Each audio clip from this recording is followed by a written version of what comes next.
decide whether it will allow a person with forged certificates and criminal conviction to be the president against the Constitution. If the tribunal fails to disqualify Ahmed Tinubu, despite clear evidence of forgeries and criminal conviction, and disregards the Constitution, it destroys public integrity in Nigeria. The evidence before the tribunal is clear that a U.S. court convicted Bola Tinubu of drug offense and ordered him to forfeit a huge sum as fine. He also presented a fake certificate to INEC. The Constitution disqualifies from public office anyone convicted of a crime or who presents a fake certificate because these crimes undermine public integrity. Since 1999, a Speaker, a Senate President, and a Minister of Finance have been removed from office because they presented fake certificates. None of these had criminal convictions, but presenting fake certificates was enough to remove them from office. Today, our country is overrun by criminality and forgery. The tribunal cannot continue to encourage crime. We cannot be a republic of fraud. Otherwise, we lose credit and reputation and become a criminal state where even judges themselves will be victims. The tribunal must disqualify Tinubu for certificate forgery and criminal conviction. It must heed the advice of the Supreme Court in Saleh versus Abba that the courts must actively fight certificate forgery and should never allow anyone who presented a fake certificate to contest election in any public office. Many high-profile cases will definitely come to you, and they may likely come in company of some juicy, irresistible temptations, especially when they involve mouth-watering financial and business transactions. I'm making it clear to you now that you must flee from such disguised danger. Your reputation and integrity matter much, and it counts enormously in your rise to honor and fame in life. Let me point out unambiguously that in life, gifts and wealth that are not worked for, which are by extension undeserving, are always wrapped in calamity and destruction. Flee from them and keep your heads high above the murky waters of corruption and favoritism, so that you can be conveniently counted among the very best in the Nigerian judiciary. You must, against all odds, conduct your affairs within the ambit of the law and the oath that you has just been administered on you. If you were hitherto 50% under public scrutiny, I can then confidently tell you now that it has automatically risen to 100% by virtue of this appointment. This tempo of public assessment of your conduct and disposition will now assume astronomical proportion. You must equally redouble your effort and dialogue properly with your conscience in order not to fall out of the grace of Almighty God and the Nigerian people. It absolutely takes nothing to join the crowd, but it takes quite a lot to stand alone with good conscience. Several novel business and industrial disputes are occurring in the country virtually on a daily basis that have now inevitably made litigations to go on a steady rise. No court in the land is spared of this. We are constantly on our toes, and the dockets are ever rising in response to the challenges of the time. This underscores the fact that Nigeria ranks among the most litigious countries in the whole world.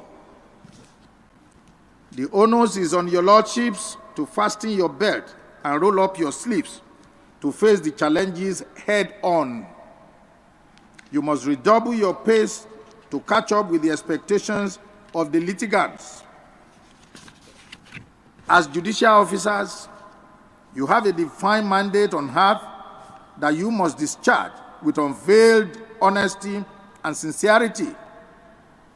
You must give good account of yourselves to justify your appointment. However, if you decide to do the contrary, of course, the sledgehammer will, without hesitation, descend heavily on you. No judicial officer at any level of our courts will be allowed to drag the reputation of the Nigerian judiciary into the mud. We can't come this far to fail of this admonition by working rightly towards occupying an enviable space in the annals of the Nigerian judiciary. Mr. Yakubu, Emma should be fraudster. Are you calling him dignity? Mr. Yakubu, Emma should be fraudster. Mr. Yakubu, how much you collect? Professor, your reputation this smell. No be waiting we vote, no be you pose like a town hall. Different from Bala Blue. So if you know like come, make we go to court. 300 billion with no results. Election for Nigeria, I next select. No be the people decide, now Mahmoud select. Now that they force the people to congratulate. It's so funny, I can't really comprehend. Share na democracy be this. I been a democracy be this. Bala Blue they buga, say nothing they happen. Money they break if you buy them all. 2023 we no fi forget you. The most fraudulent election in my country. Mr. Yakubu, Emma should be fraudster. Next argument. I leave the rest for the next argument. Mr. Yakubu, Emma should be fraudster. Are you calling him dignity? Mr. Yakubu, Emma should be fraudster. Mr. Yakubu, how much you collect? Professor, your reputation this smell. No be waiting we vote, no be you pose like a town hall. Different from Bala Blue. So if you know like come, make we go to court. 300 billion with no results. Election for Nigeria, I next select. No be the people decide, now Mahmoud select. Now that they force the people to congratulate. It's so funny, I can't really comprehend. Share na democracy be this.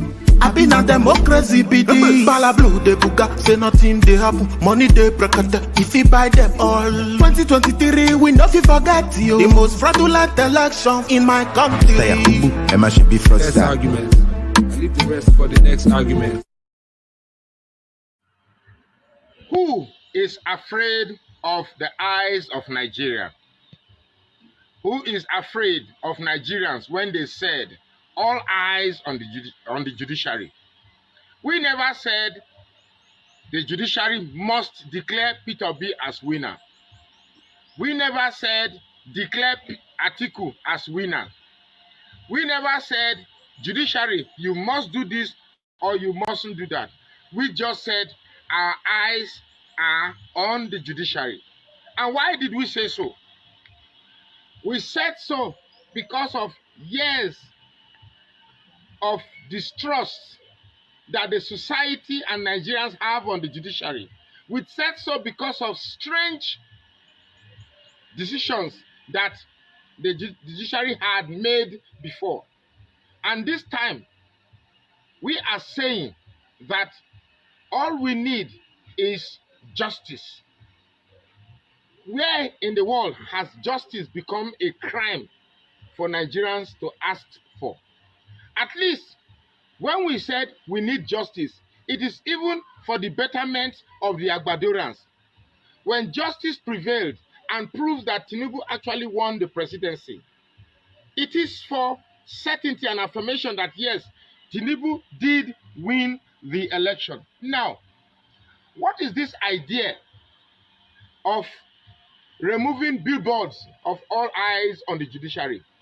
What is the idea of threatening those clamoring that all eyes are on the judiciary? So why are Nigerians saying that eyes are on the judiciary? It's simple. It's like keeping road safety officials on the road and they are asking you, put on your seatbelt, drive safely.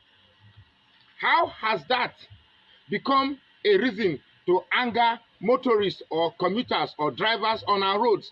At least the basic idea is that lives and properties are protected on our major roads.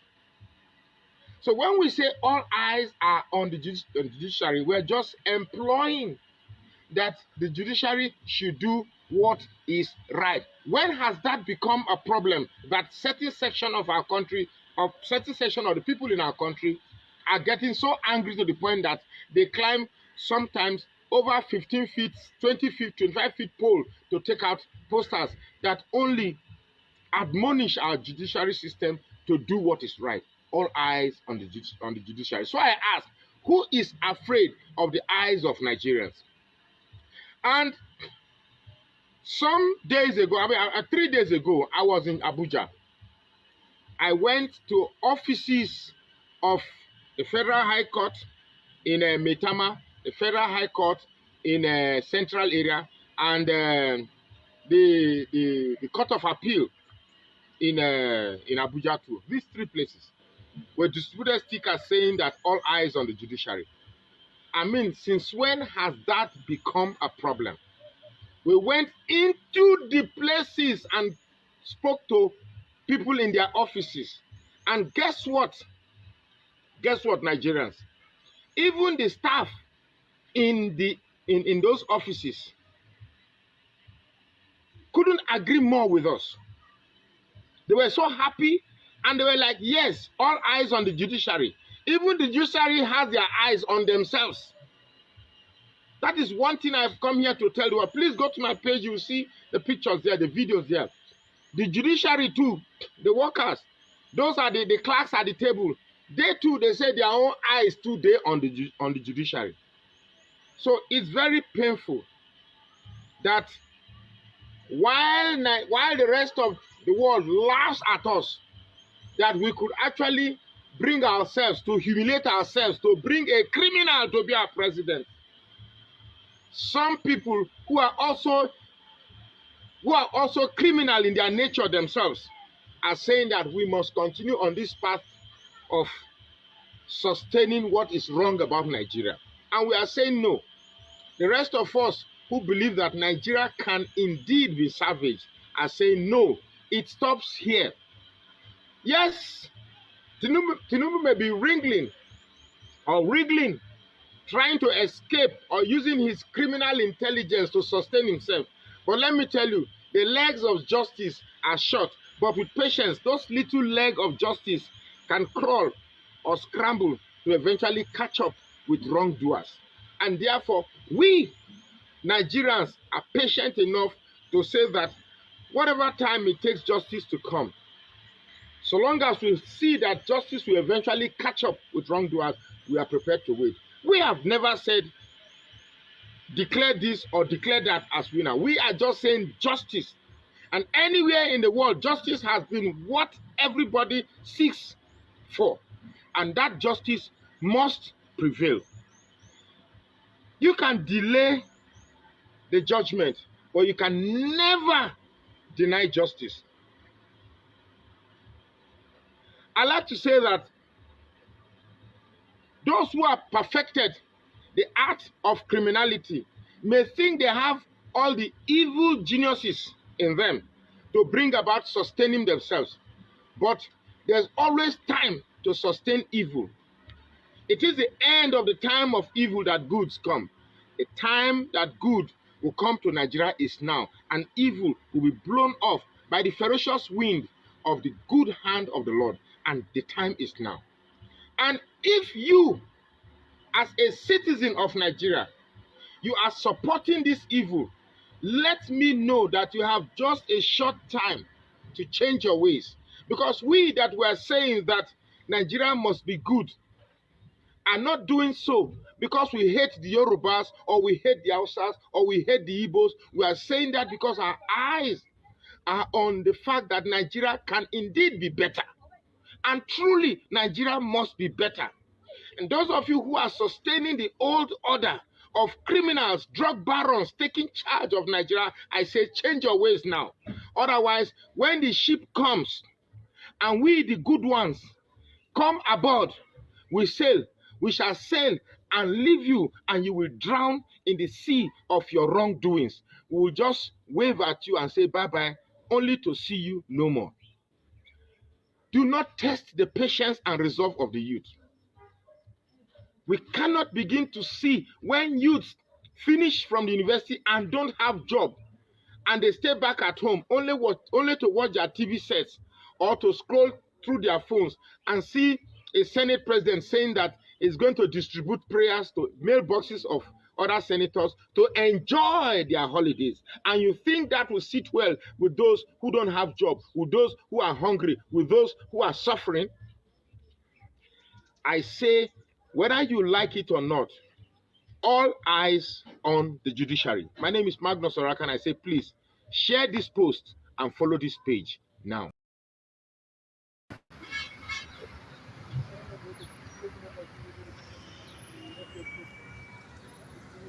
Why na sakiya zoka karba kai mini interview. Just hold it. I'll stand there. Okay, right now we are at the front of the Nikon Hilton with our flex banner, as you can see, on all eyes on the election tribunal judges, being powered by Diaspora for Good Governance. Diaspora of Good Governance is a collection of Nigerians in diasporans who are into different businesses and different work, who believe that Nigeria should work again and must work again. And at this point, they are joining their voices with other yearning Nigerians to say that the judges are created by God and that the judges should dispense justice to all, irrespective of political party, that all the cases that are before the judges in Nigeria at the election tribunal, they should be able to do justice to it, because God is watching them. And someday they will part from this earth, they will go to God, and God will judge them for what, opportunity has given them to dispense justice. And they should remember that God is the judge of all, including them. So the judges, we are holding them accountable. God is holding them accountable. We are saying the judges in Nigeria that are saddled with the responsibility of judging over the election matters in Nigeria should do justice to all, irrespective of the political party. We don't give a damn to what party, but they should do justice. Justice that when they die, when they get back to their creator, they will smile that they were able to utilize the opportunity that God gave them. So all eyes on the election tribunal judges. This is what we are saying, the Diasporans for Good Governance. Thank you, Ambassador Beatrice Yerima, for the Diasporans for Good Governance in Nigeria. Thank you. There's so much talk about fuel hike, Tinubu not increasing the fuel, whether or not subsidy is gone. Like this day reported this morning, it was epic. Subsidy is gone. I loved it. Long live fuel subsidy. Let me just take one reaction from that's been trending on WhatsApp. This person says, full tank in May 2023, 15K. Full tank in June 2023, 35K. Full tank in July 2023, 55K. Same year, same car, same tank, same filling station, same country, same people, and the last but not the least, same salary. I mean, a lot of people are still protesting that by August it ought to be 60-something thousand. It's not high enough. The fuel price is not high enough, Dr. Abati. Market fundamental, market forces must take over. This 55K, Oji, is not high enough. Fuel should be sold at 720. Market forces should take over. Don't kill Nigerians. Yeah. Don't kill Nigerians. Please. Don't kill Nigerians. Economics means sense. Yeah. If economics is not benefiting the grassroots people, any economics is senseless.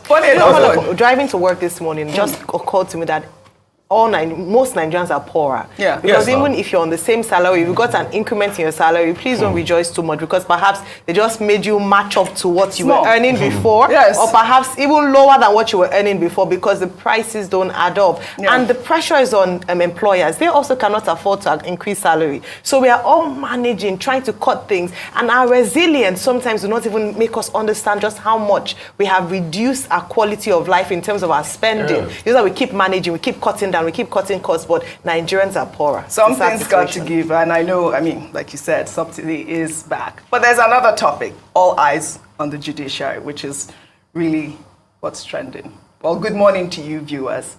Let's begin what's trending with reactions trailing the removal of billboards promoting the words, all eyes on the judiciary across the country.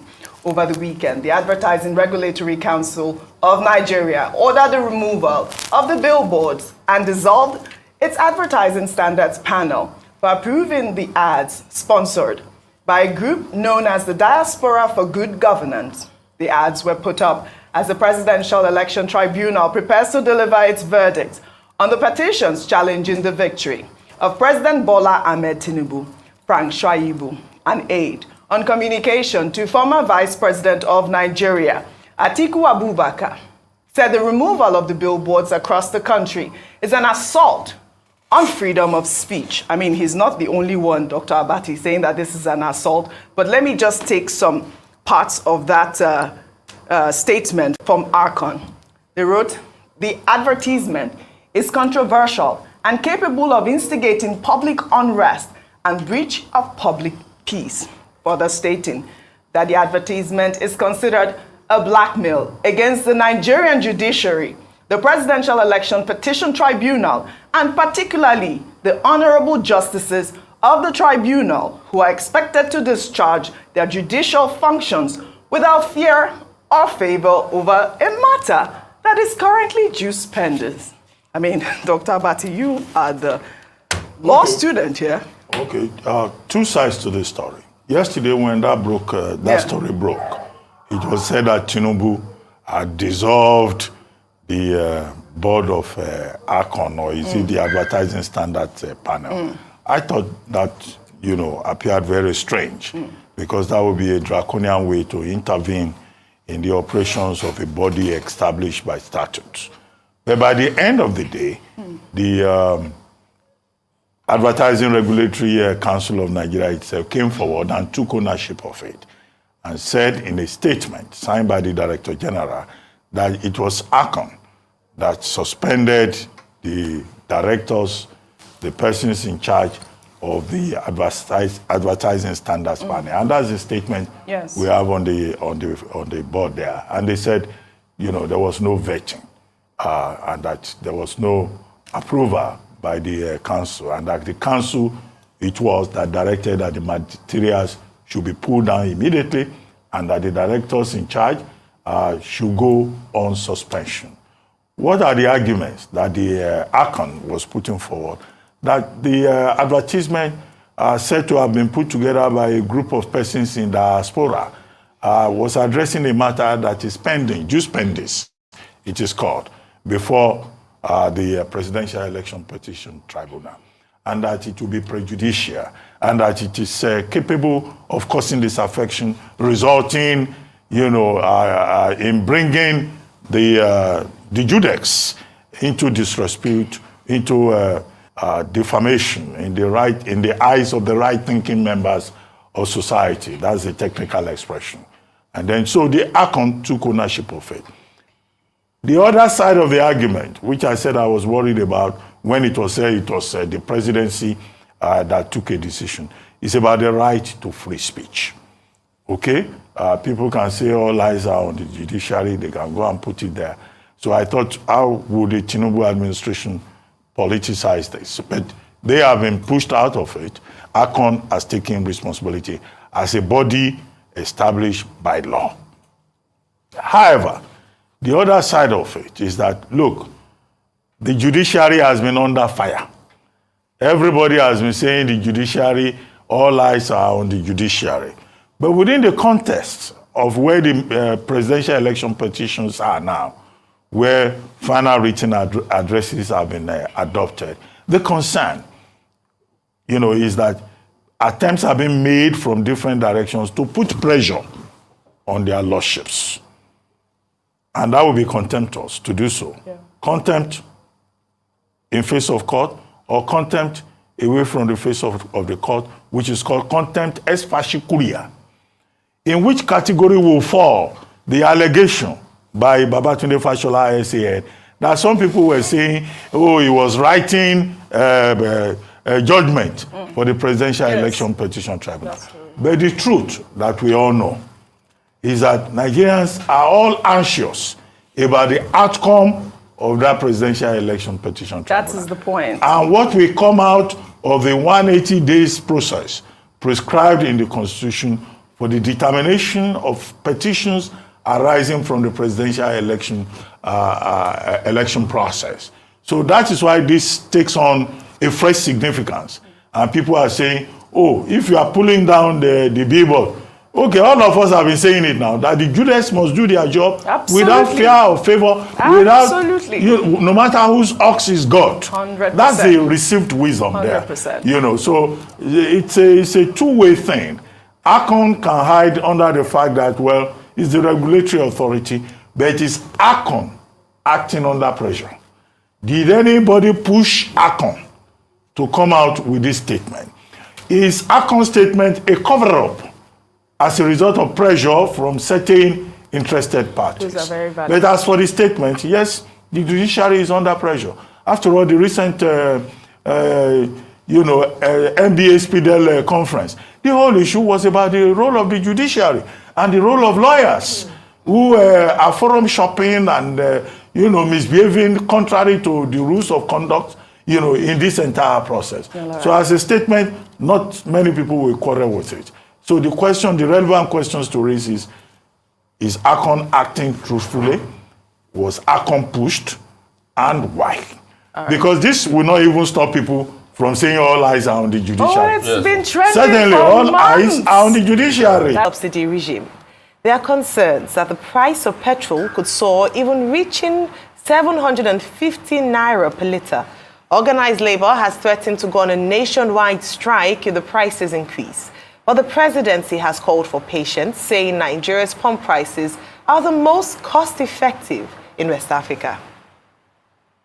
Mr. President wishes to assure Nigerians, following the announcement by the NNPC Limited just yesterday, that there will be no increase in the pump price of petroleum motor spirit anywhere in the country.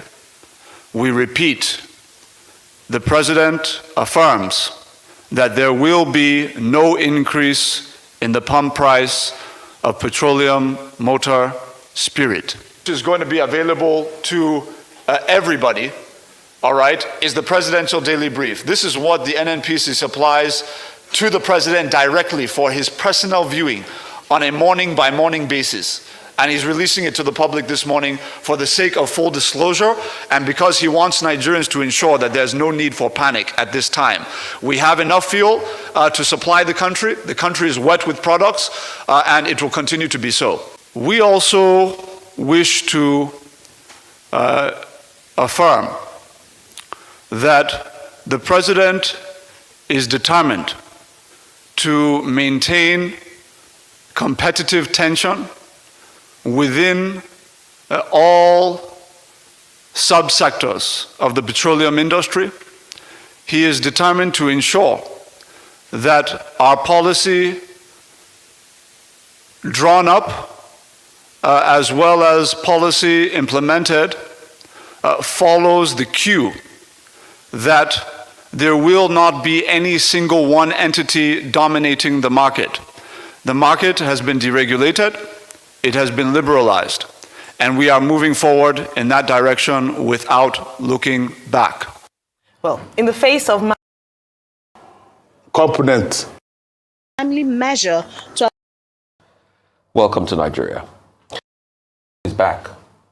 Where did he go before? No, the old king is gone. Journalistic expression thus far.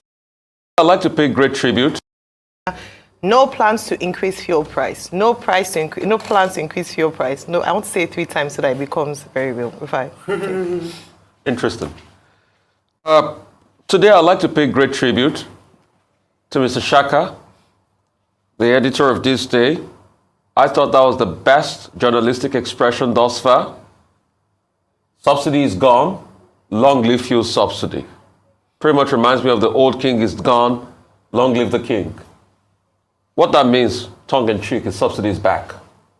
Where did it go before? Nowhere. And I'll break it down for you. Good morning once again, everybody. Welcome to Nigeria. At first, we said we pulled out subsidy.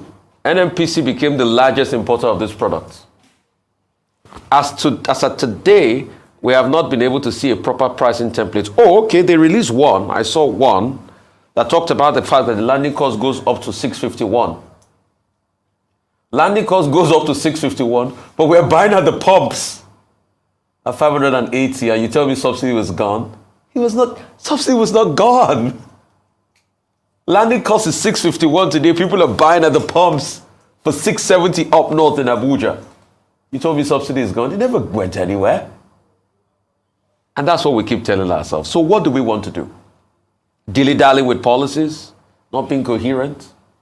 And I think the NNPC has a lot of explanations to be able to make, and they have not made to us. Yes, I understand what the president said. Anyway, what President Tinubu said is something he had always said before. He said he was going to intervene in petrol price. And when he said that, when he gave that palliative speech, I said, yes, it means that he signaled that subsidy is going to remain.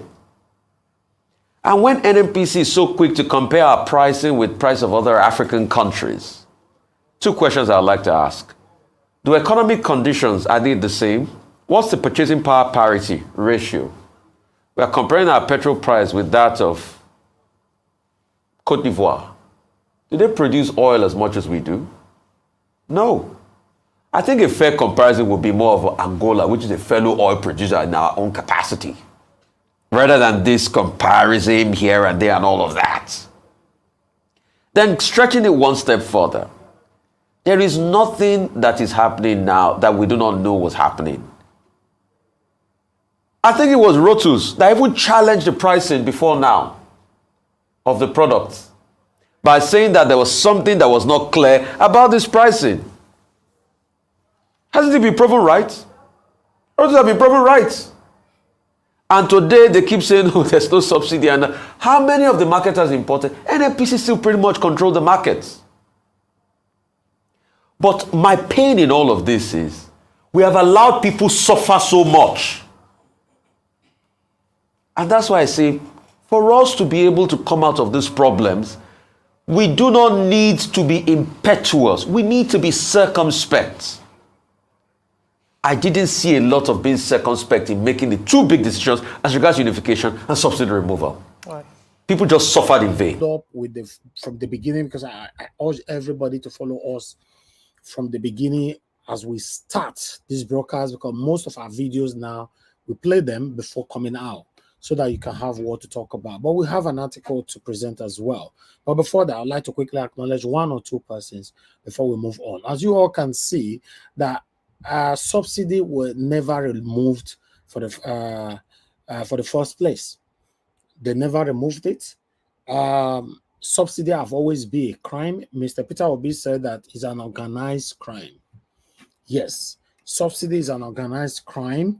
So what they're trying to do right now, because the tension is getting high, so the Tinubu people have said that the money is not going to increase more than 600 or something naira, because there were speculations going on that the fuel price is going to go up to 700 to 750 naira. So they've come out today now to say that no, it's not going to be more than 6 something. Even at that rate, 6 something, people are perishing in Nigeria. Yes, people are perishing. Remember, guys, anything that goes up in Nigeria never ever come down.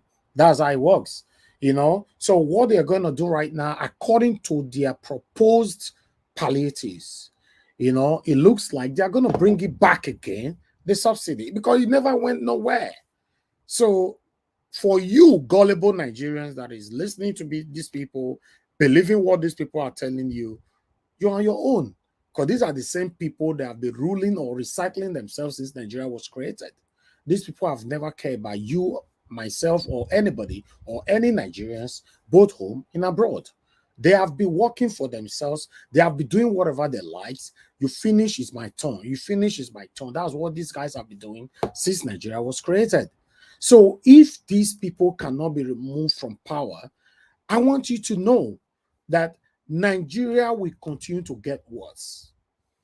You know, Africa is now or never music that I played. This is a couple of years ago, decades ago, to be precise, right? Decades ago. At that time, they were already complaining that Nigeria is worse. But then, many of you listening to me right now will wish if we can go back to that time. You would prefer that time. Because I believe at that time, when that music was released, maybe a dollar was to 30 naira. But they were already complaining at that time. Right? So today, a dollar is about 1,000 naira. While pounds is about 1,200 naira.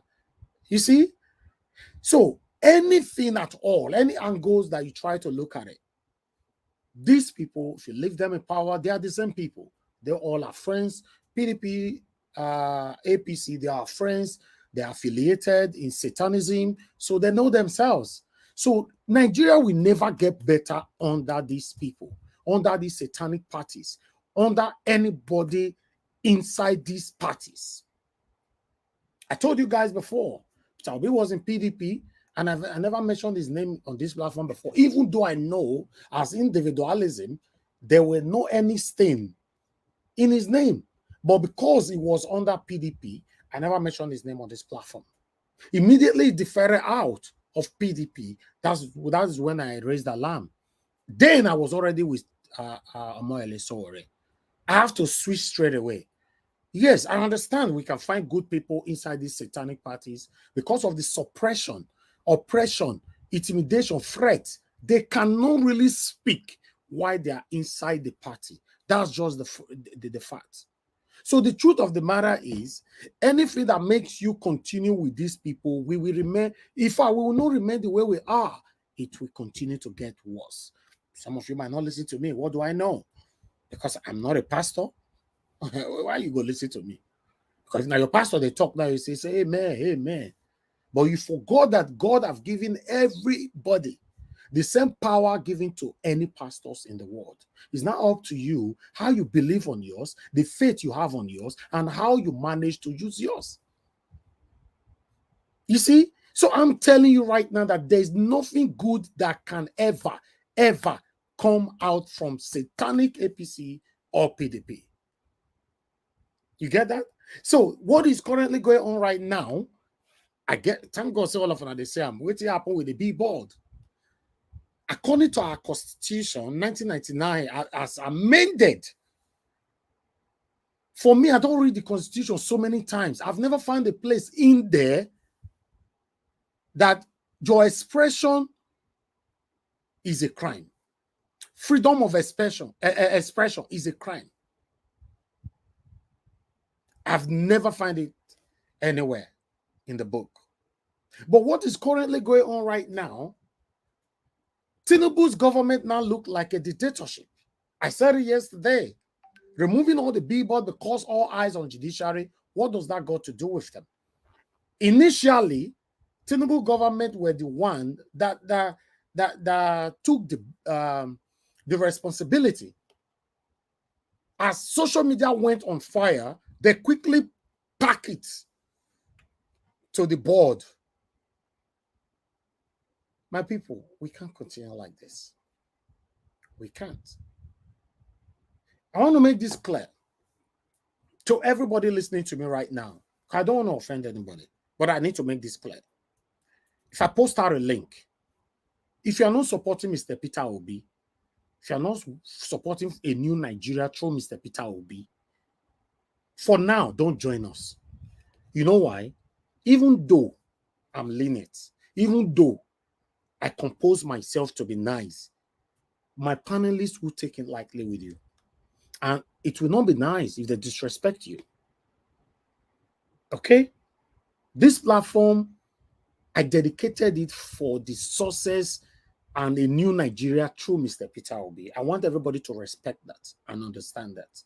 So posting out a link and you join us, then you now start speaking differently from our belief.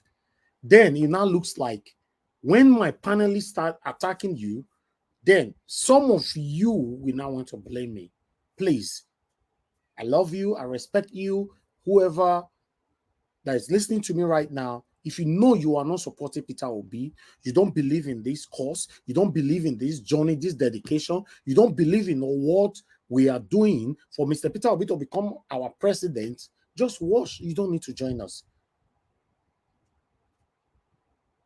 Don't worry, time will come, everybody can come in. At this moment, this course, the platform is for anybody until Peter Obi declared he wants to become a president under Labour Party.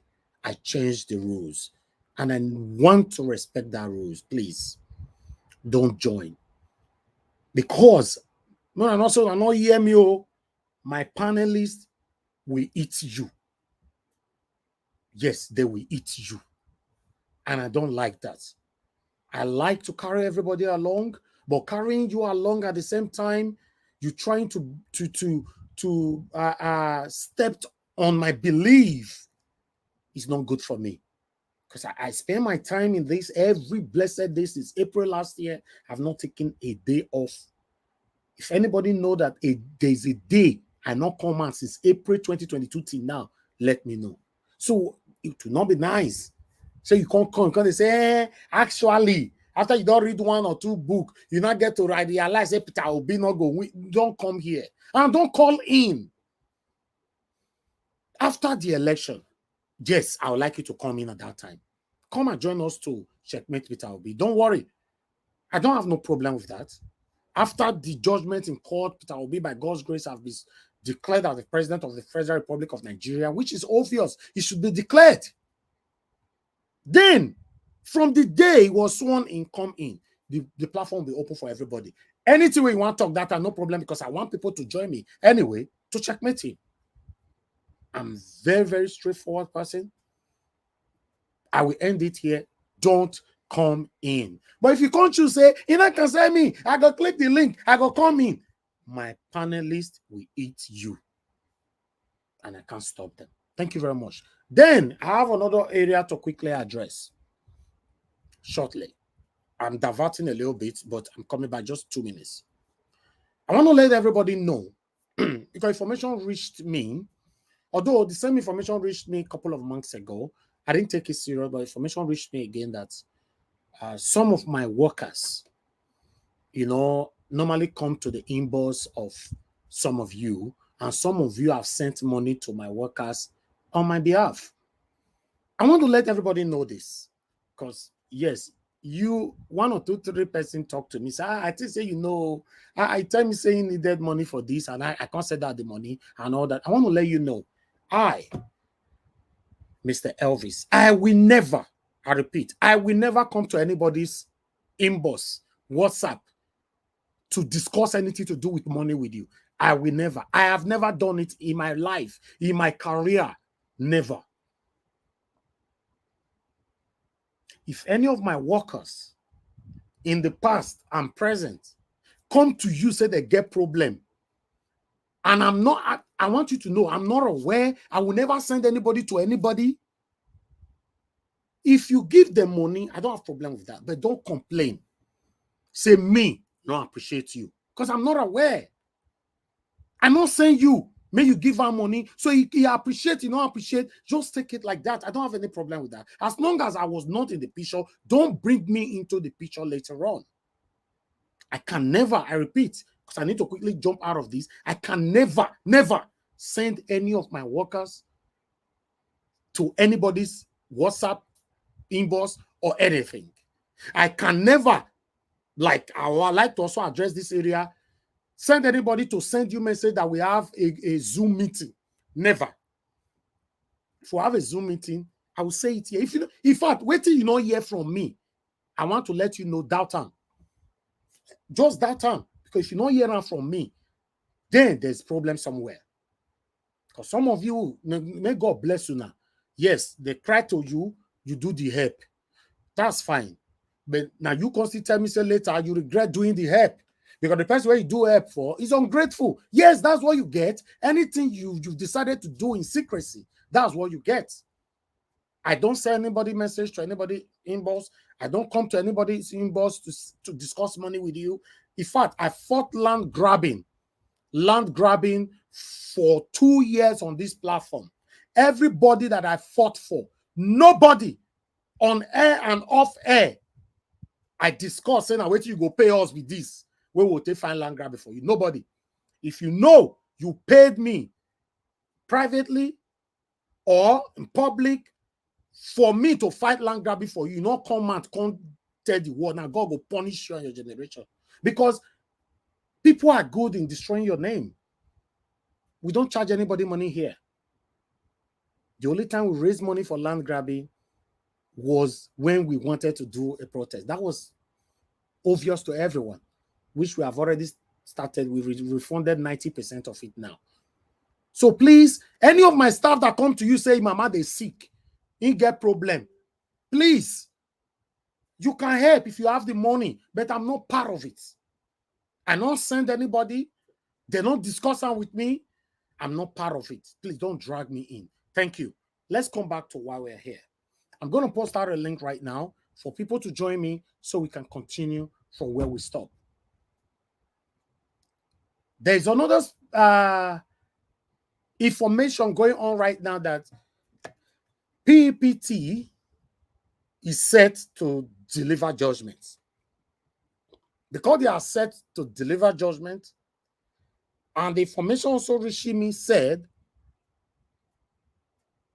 it's going to be a very, very, very short notice to the candidates.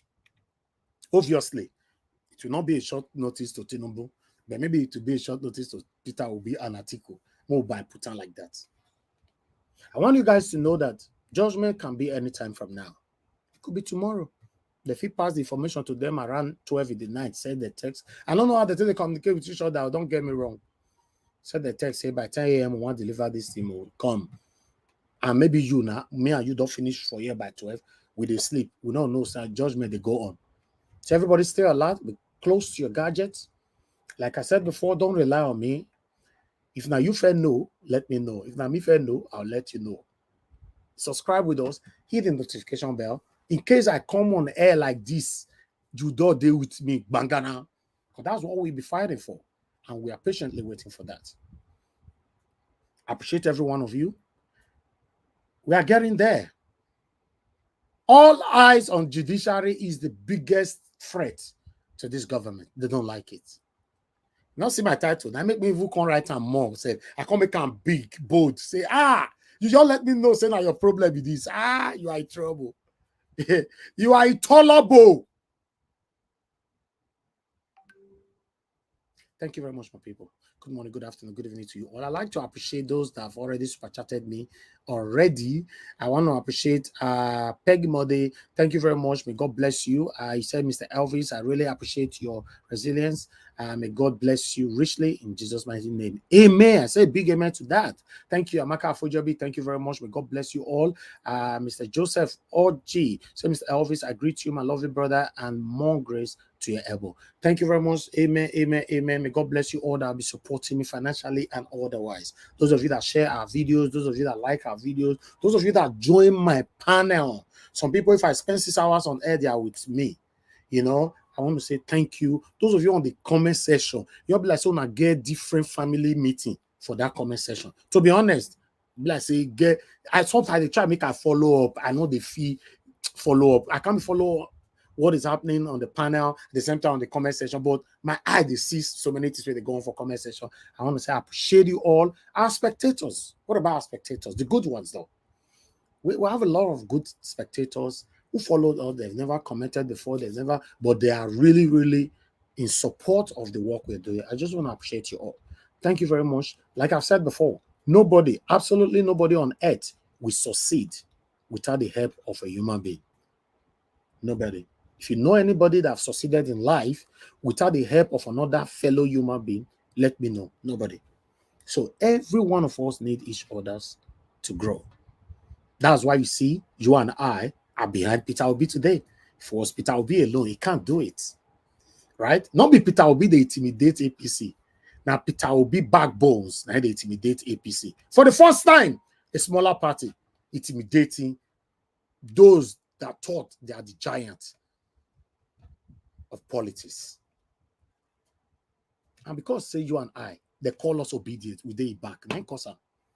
Right? In every home in Nigeria, you have obedience in it. In every home, including their aides. I be not be aides. Now betray Fashion Lasso, where they laugh, they do what they do for computer. That one snap a picture, you don't know. Abi? So, thank you very much, my people. Let's continue to support each other. Let's continue to manage each other. Nobody's perfect. I'm not a perfect person. Maybe before the end of this broadcast today, I go offend somebody. But in case I offend you unknowingly, always tell me. I go apologize. That's me.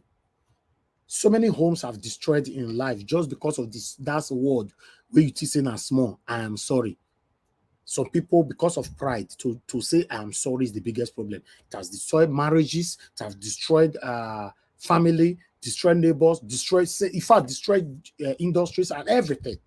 I am sorry. You say, no, why I go tell her I'm sorry? No, they owe me with my pride, my title, or my this.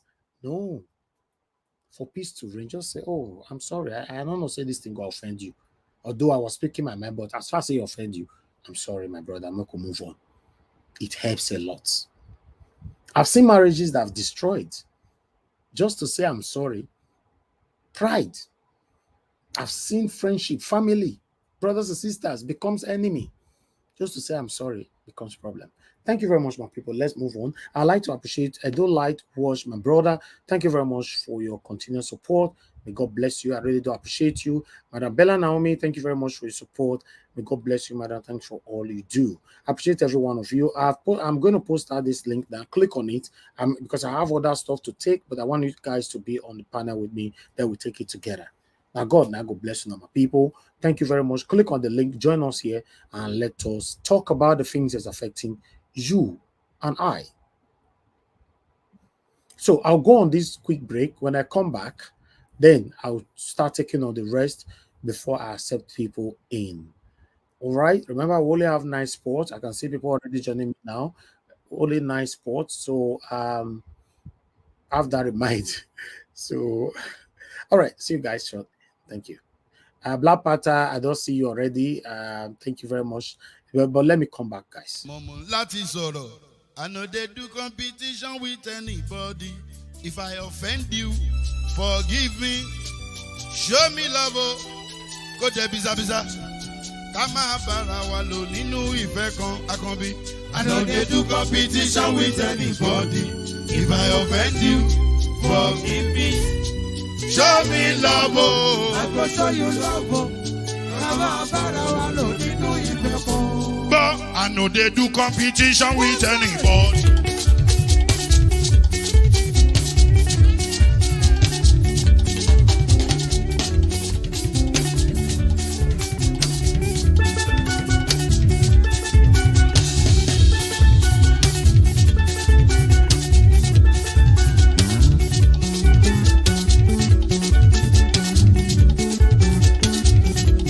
If I offend you, forgive me. Show me love, oh, I go show you love, eh. Kama bara walo ninu ife kan. I know they do competition with anybody. If I offend you, forgive me. Show me love, oh, I go show you love, oh. Kama bara walo ninu ife kan.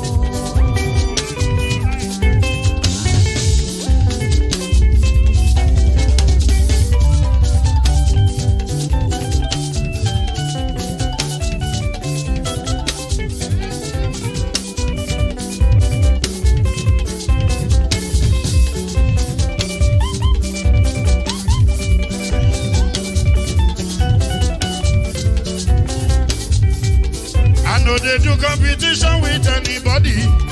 If I offend you, forgive me. Oh, tó bá ti sanwó fún Ṣẹ́gun nàbí o. Ẹ fẹ́ jókù. Alákọ̀bí. Ṣẹ́gun Nàbí. Alákọ̀ọ́bí. Mr. Pamela.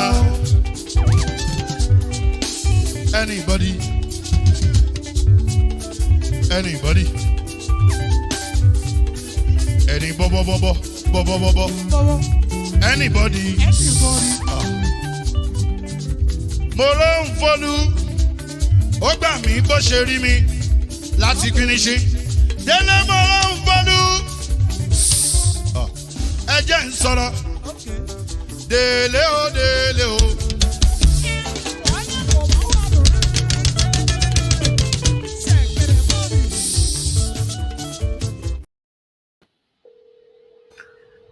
Okay, thank you very much, my people. I appreciate you all. These are the people I already have right here with us. Please stay mute, Ronke, stay mute. Don't unmute yourself. You can hear us. Don't unmute yourself, except you are asked to, please. We don't want to hear the noise on the background. Thank you. Oga Felix, thank you very much for joining us. Good evening to you. How are you doing today? Thank you, my beloved brother. I'm cool. Thank you. Thank you very much. All much. eyes on judiciary. We dey wait. We not dey sleep for night.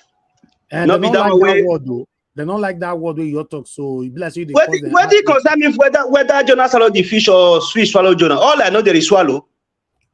Because that make me not write time today. I'm not write time for my broadcast to me because I don't want me to pain them, you know. So Then be careful. my brother, all the panelists I agree to now. They never see anything. They say maybe that this one a business as usual before. We ready for them. Ready for them. This one not be time to sleep. They say Nigeria youth, lazy youth according to Buhari. Now I don't see I say Nigeria youth not lazy. Now because we not mad them, we have to give them the opportunity before to tell they do what they do. Thank you, my Problem brother. not there, my brother. May I fair rest for now. We will talk later. Thank you. God bless you. Black Panther, my brother. Good evening to you, sir. How are you doing today?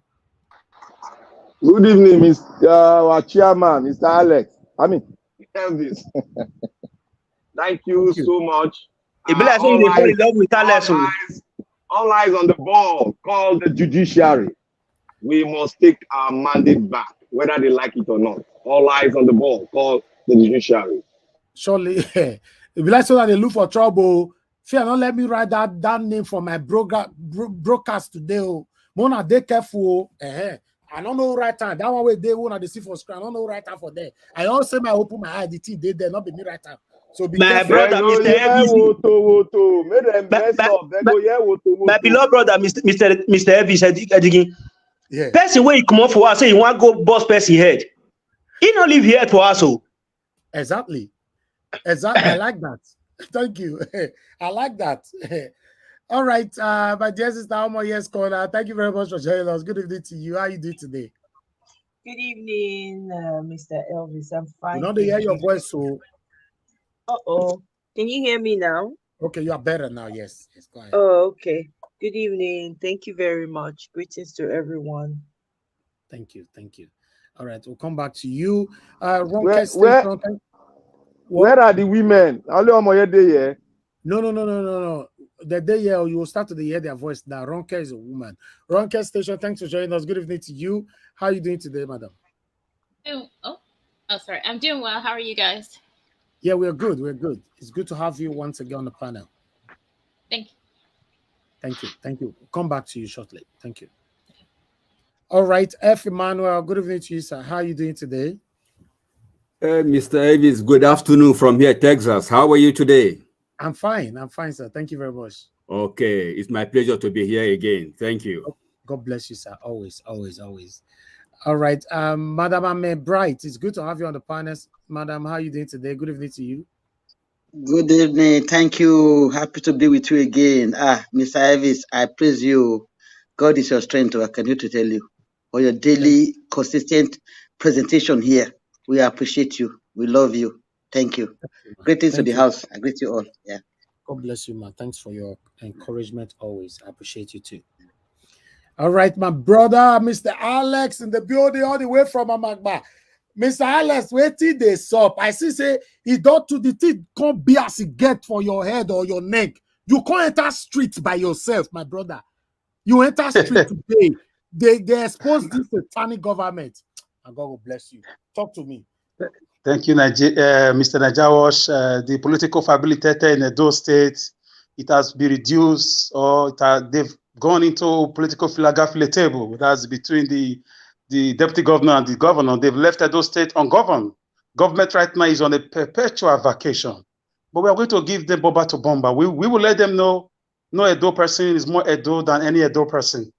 So I'm happy to be on the threshold of history. I look forward to a day where we'll have selfless individuals who want to make history in governance, not money. I look forward to a day where one of us who is selfless, who is truly from amongst us, will take over the realms of power, either through democracy or any other means, but they will leave lasting legacies. This is my dream. Najawash, I leave it here until I make my own Bologomaki much more later.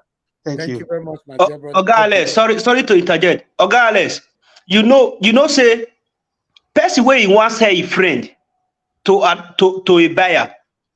The buyer not go trust her. Now, what is the happen for the Edo State matter? Okay, all right.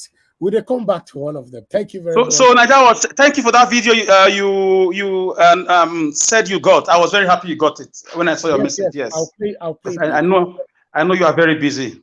Thank you. Yes, I'll play it surely. Sorry to call me, no, Mr. Elvis. Otemere, Alice, we just trying to try to be doing your own part. I think the whole house, we here in the Niger we are for you. We want to be there. Sister Rita also, and some of us here, we are for you all. Thank you. Mr. Najawash, let me just say this in a second, because I also got some, glimpse of what you were saying. I want to also say, please, I will never send anybody to ask you for money. If anybody comes in, my name is not me. I've never done that. Yeah. So if you know you have given me money behind or beside or anywhere, disgrace me publicly. I will never do that. I have never gone to anybody inbox. And if anybody come in my name, please disregard it. I realize that God is expanding my course on Niger Watch and other platforms who are listening to us. Please, Alex will never call you for anything.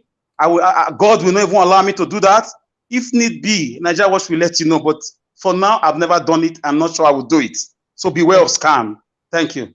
Thank you, my brother. God bless you. That's what I was trying to address earlier on, because one or two persons are not very happy that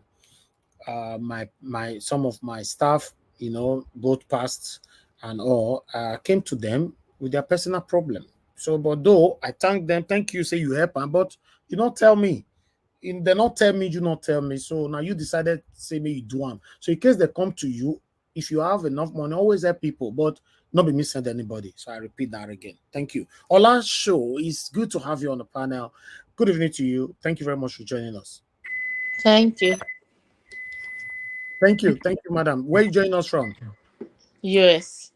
US. Is it your first time on the panel? Yes, it is. Oh, thank you very much. We are looking forward to hearing from you later.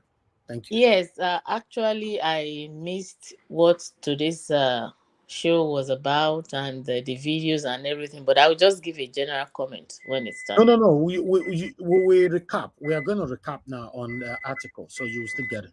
Okay. Thank you. Thank you. Yeah. All right. Dr. Alexander Gomez, say my audio is low. I bet, can somebody confirm that? Is my audio low? No, your audio is okay. Maybe is with the problem is with his gadget. With him, yes, okay. Dr. Alexander Gomez, your phone, I bet, go and pass window. Go and get your a old doctor. Go and get iPhone 56. I don't know whether that one will come out. Go and get the biggest one, sir. Because not be my fault. No worry, if Mr. Niger will go sponsor you for that one. iPhone 56. When they go do that one, come out. 2030. Exactly. You don't come out in advance. Thank you very much, sir. Thank you.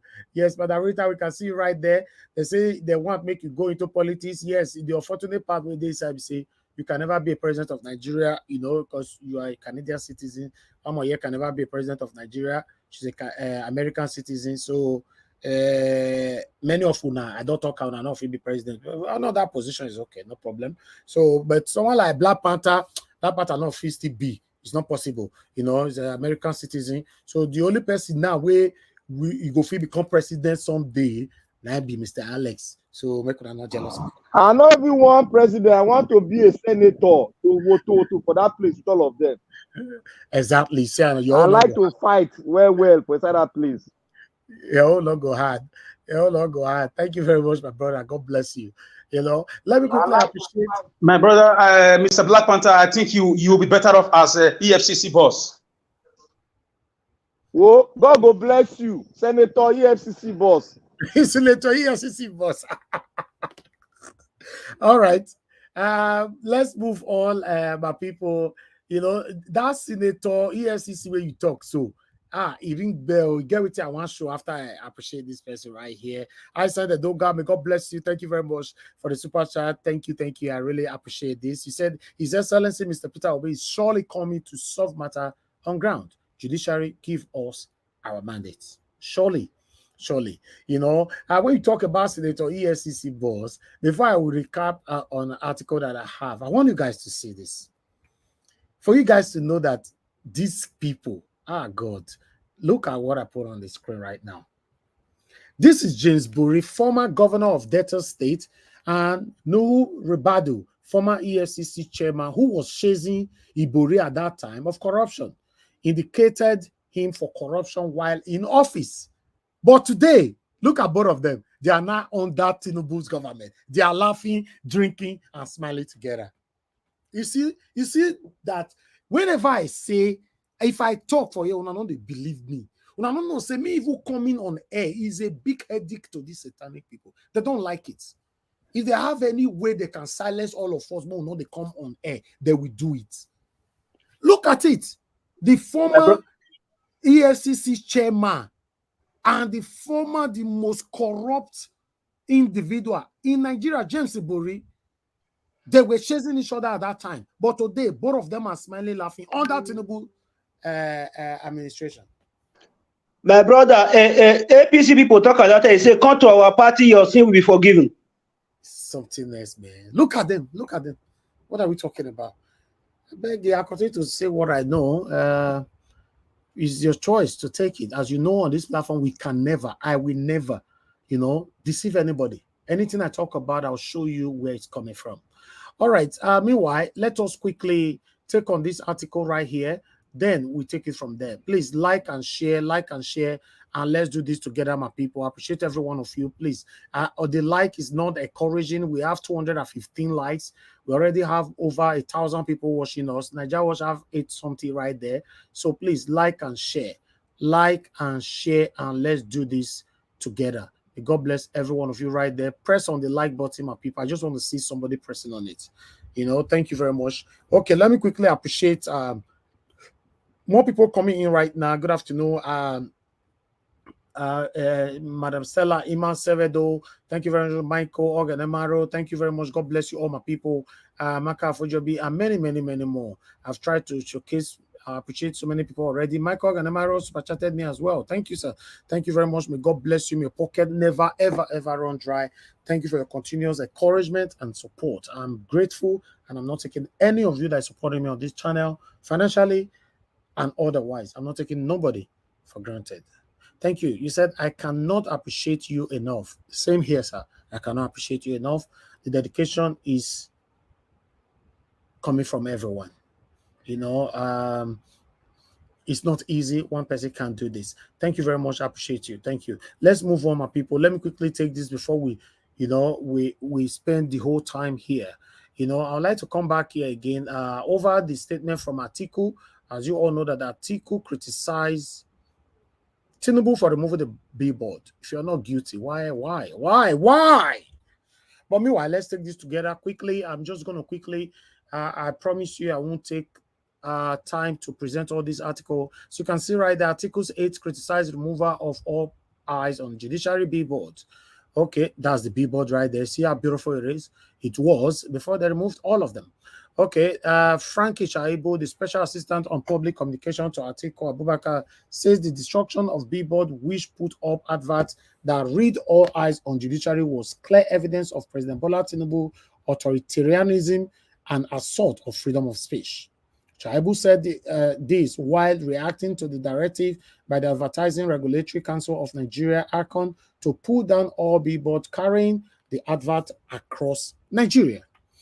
ACON also dissolved the Advertising Standard Panel, which is the statutory panel under the council charged with the duty of ensuring that advertisement reform to the prevailing laws of the Federation, as well as the Code of Advertising Ethics of the advertising profession. Shaibu said the entire incident reinforced the argument that the election cases in court ought to be completed before beneficiaries of questionable elections are inaugurated. They further wondered how a massive like All Eyes on Judiciary would translate to a threat to society. Unquote, waiting in talk, maybe this. The basic principle of social justice is about the people. The advertisers of the Billboard only did what the norm is in civilized climes. It was the agent working to impress an interest that read meanings to that innocuous advert. Otherwise, it is a basic principle that eyes must be on the wheel of justice. Eyes must naturally be on the way of justice, because when justice is delivered, it must be seen to have been just. In any case, both Tinubu and the APC are before the same court. It is curious how they find this particular message upsetting anyway, even if they pull down the Billboard. They can never stop all eyes from being on the judiciary at this historic time. Hey God, I like that. Historic time. This have never happened before in Nigeria. Meanwhile, let me continue. He said ACON had already begun acting like the Lagos State Signage and Advertising Agency, LASA, which have denying Nigerians the right to carry advert which the Lagos State government deemed unfavorable. Okay, I'll stop that right there. Long. I don't want to take that because in case you want to read all of them, it's right there because I have another 3 articles to read. Please understand with me. Let me quickly move on to the other article quickly.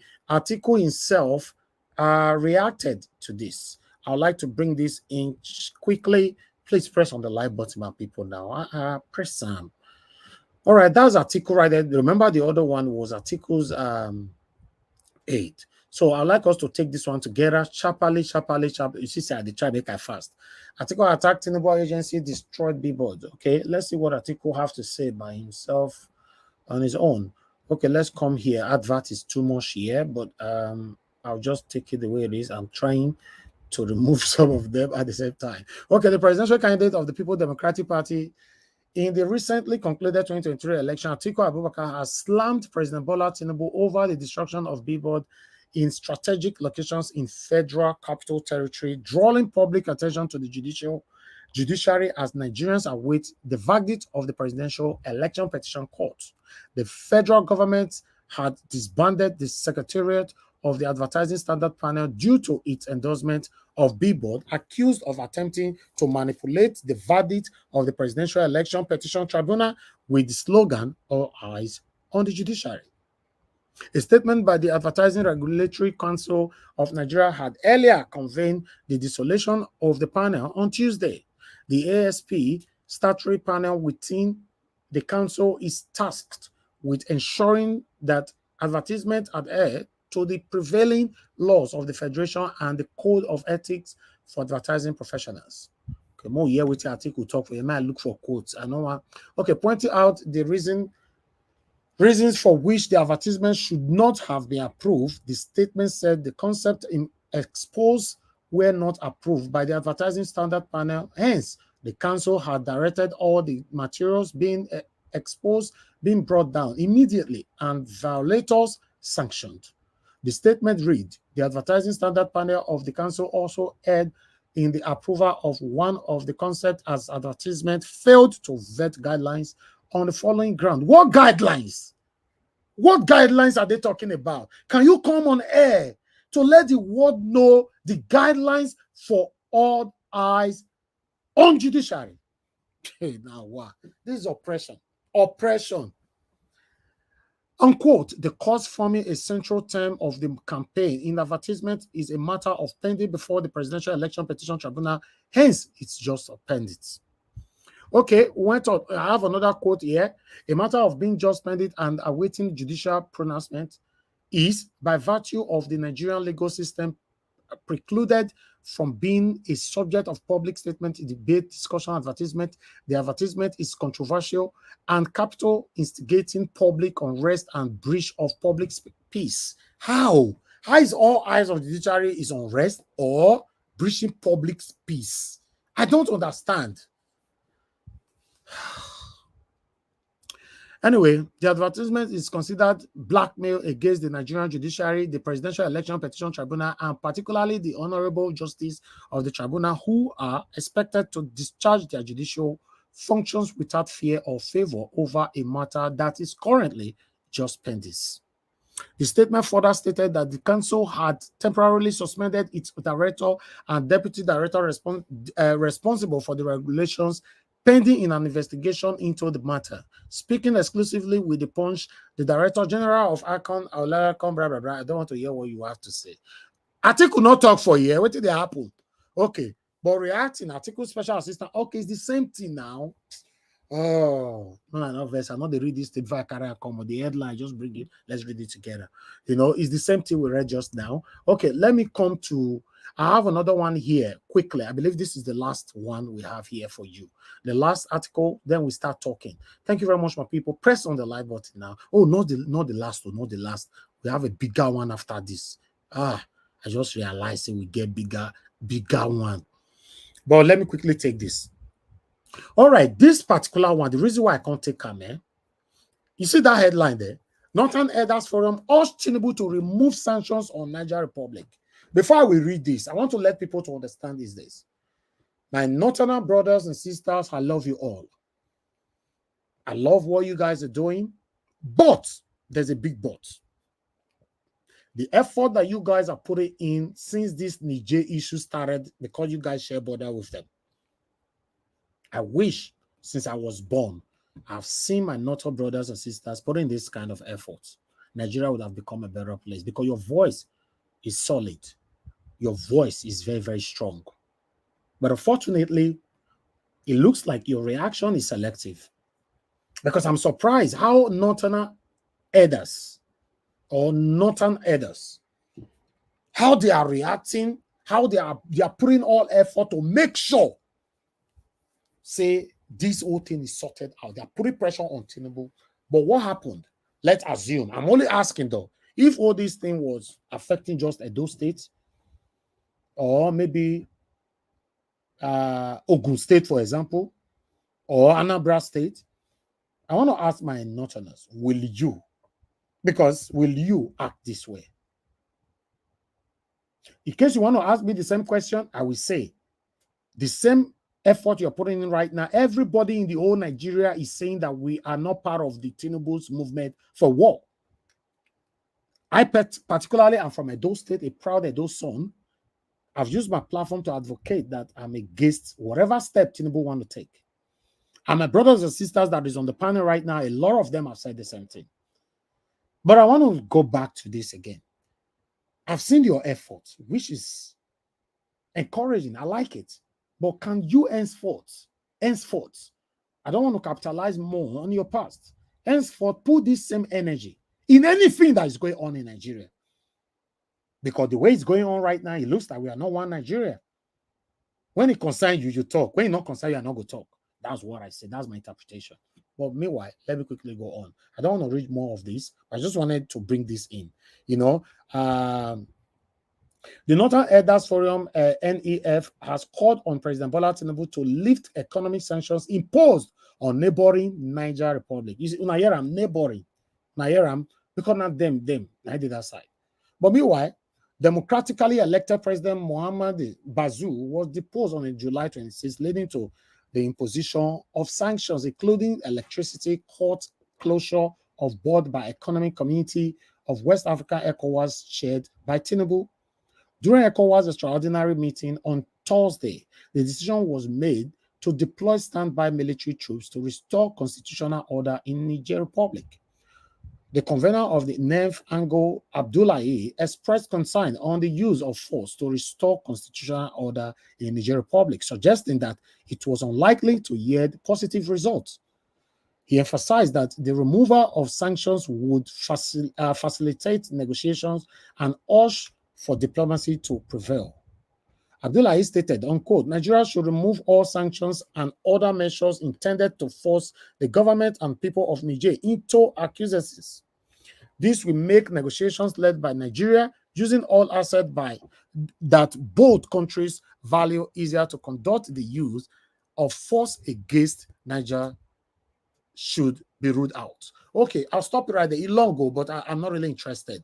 My concern is this. And wait, I want to talk, I don't talk. If anybody want to contribute to that later on, it's up to you. But me, I don't talk with it in my mind. If we want a better Nigeria, if we want a one Nigeria, we must remove hypocrisy from our actions. Peter Obi that I'm standing for today, they put all my effort for not be a those state come from me, not be me not be Igbo man.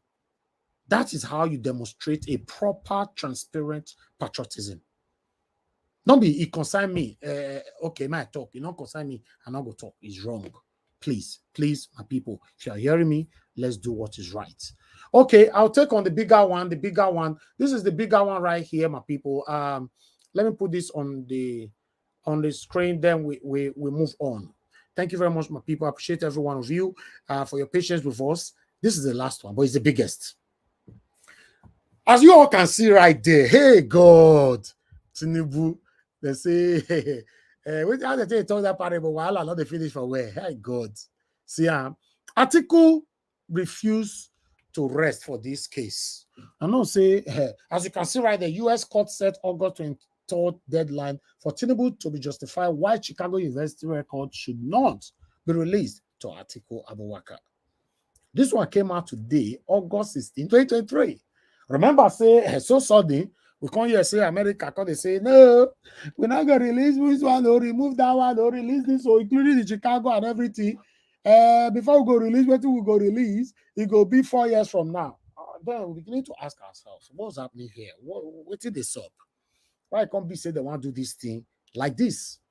But today now another development we they see for here, no say wait till they talk for here. Now I don't feel hold us responsible because anything we they talk for here, we they show you how we take see them.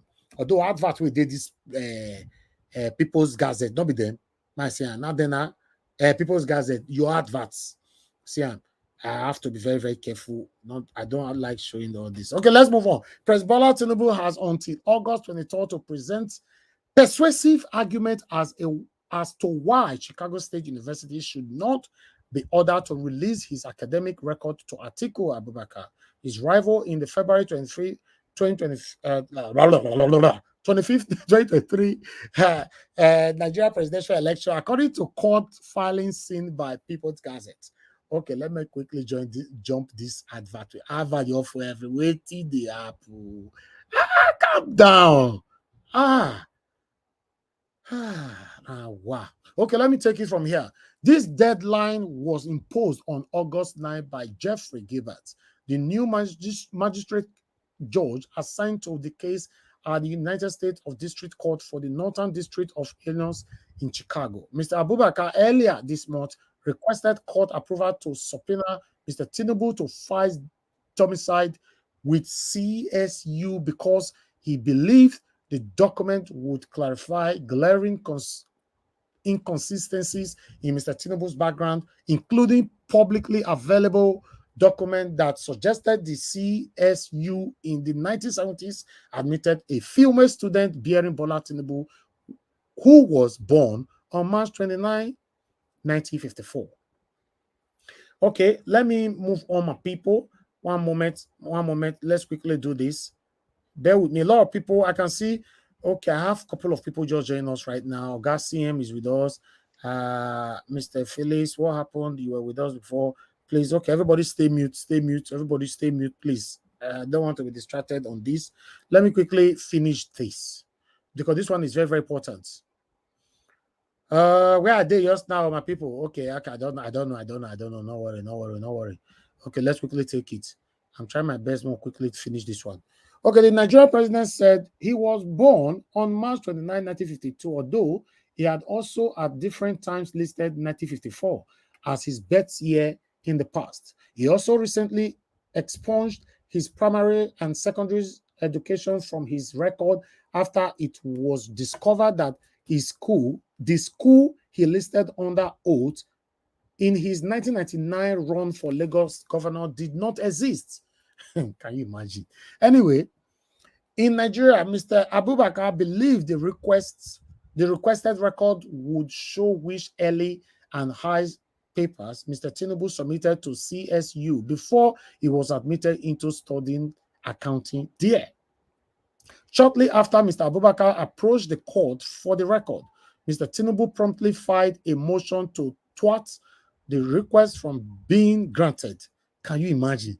Citing a U.S. privacy law for students. I don't understand. USA, America, when I don't see they take bribe, I don't understand though. Anyway, I'll leave my panelists to maybe iron all this matter later. Let me quickly continue, my people, because this one I'm not going to skip anyone. I must read everything.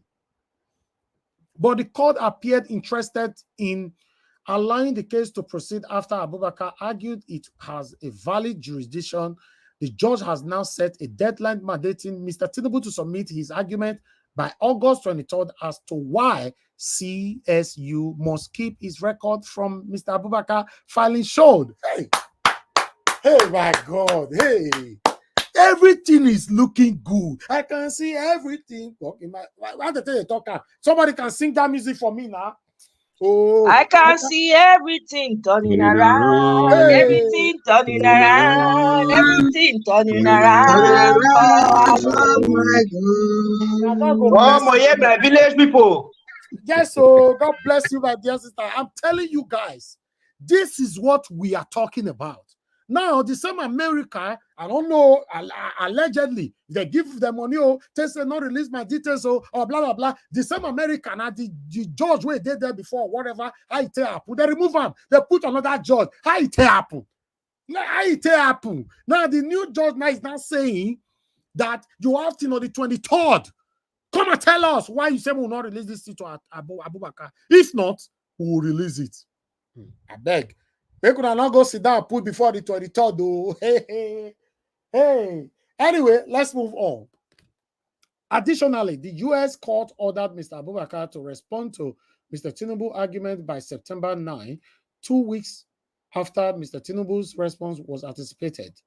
The timeline showed the court was raising to rule on the matter before September 21st, when Nigeria Election Petition Tribunal would have likely deliver its judgment in the suit, challenging Mr. Tinubu's elections victory. It no matter.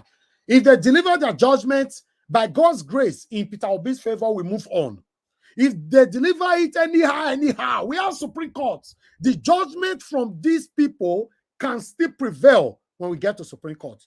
I tell you, I say we have a lot of episodes for this journey where we did so. Let me quickly take them. Mr. Tinubu's questionable academic history is merely one of several grounds that Mr. Abubakar lawyers are pursuing in Nigeria court to nullify his declaration as president and eligibility to stand for election in the future. Claims ranging from narcotic dealing to money laundering and election fraud are also being argued. Mr. Tinubu, who was sworn in as Nigeria president on May 29, has insisted he was the one who attended CSU. Hey, you say not you, or God are you? You know, quit tell me the truth now. See, they argue there. All right. Why dismissing his 1990s narcotic scandal as civil forfeiture proceedings that should not carry any criminal implication for his political ambition? Okay, now that one finished, my people. Thank you very much, my people. That is all we have for you today. I have done my part. Everybody get their role for this platform. I don't do my own, no. My work is not finished for today. So I'm going to wait for my people to speak to us. Press on the like button and let us help us to share. Thank you. So meanwhile, I'm going to prioritize a new person with us today. If he's still here. Oh, I think we lost Madam Ola, you are not here. I wanted to prioritize you. You left for a reason I don't know. Okay, that's fine. So everybody, we have to follow it the way it is on the panel then. Everyone else is not new. Nobody knew yet. The only person who is supposed to be new for this planet, this platform now supposed to be Black Panther, but it's not new. All right, let's move on. Thank you very much, my people. Okay, let me go to the comment section quickly. Thank you very much, my people. Now, God will bless you. Please press on the like button, press on the dollar sign, support what we are doing right here. Help us to share as well. May God bless you all. I would like to hear from the first person. The first person today on the panel, I don't know, understand. I'm going to second, but the first person is Black Panther. Black Panther, how you take her from Omoye's corner hand? How? Now me be first before my gadgets log me out. No, your gadget don't go put you for back, or God, don't worry. That's my fault. I don't talk and say if you be, don't worry. Okay, no waiting go happen. David, I want to put it forward now. I want to give ladies first. Let Mrs. Omoye take a shot. Okay. But you say now don't start to if now man, just if now me, just no, put me for first. I will put her first. Is this not you see the nepotism we are talking about, not the practice? Eh? My brother, not be nepotism. Now woman get the word. Now they our women, our queen. So we must they are unique. Of our queen and let them take the place first. Okay. Mona let Omoye talk. For my mind, I be one may should be first, Sha, to be honest. Omoye Scholar, please talk to us. Good evening. Thank you very much. I appreciate the concession. We have such gentlemen. Hey, all the men should be learning. We have gentlemen on the platform. Thank you so much, guys. I appreciate Black Panther. Thank you very much. I appreciate that. So I'm just going to start by speaking on the fact that the US is saying they're giving they set the August 23 deadline for Agbado to justify why his Chicago records should not be released to Atiku. In as much as that headline is exciting to us, I also want us to not sleep. We have to sleep with an eye open. They just put that out headline. You have to understand there's a lot going on behind the scenes. Okay. There's a lot of infighting between palm-colored people considered NATO. There's infighting. Apparently, France was not aware of that their pipeline when they underground, because remember, our Baba US, they go blow up their own pipeline for that Russia something when they fight. I don't want to use all my talk, but you understand. So yes, France say, exactly, France say, you do that one, but you want then for back again.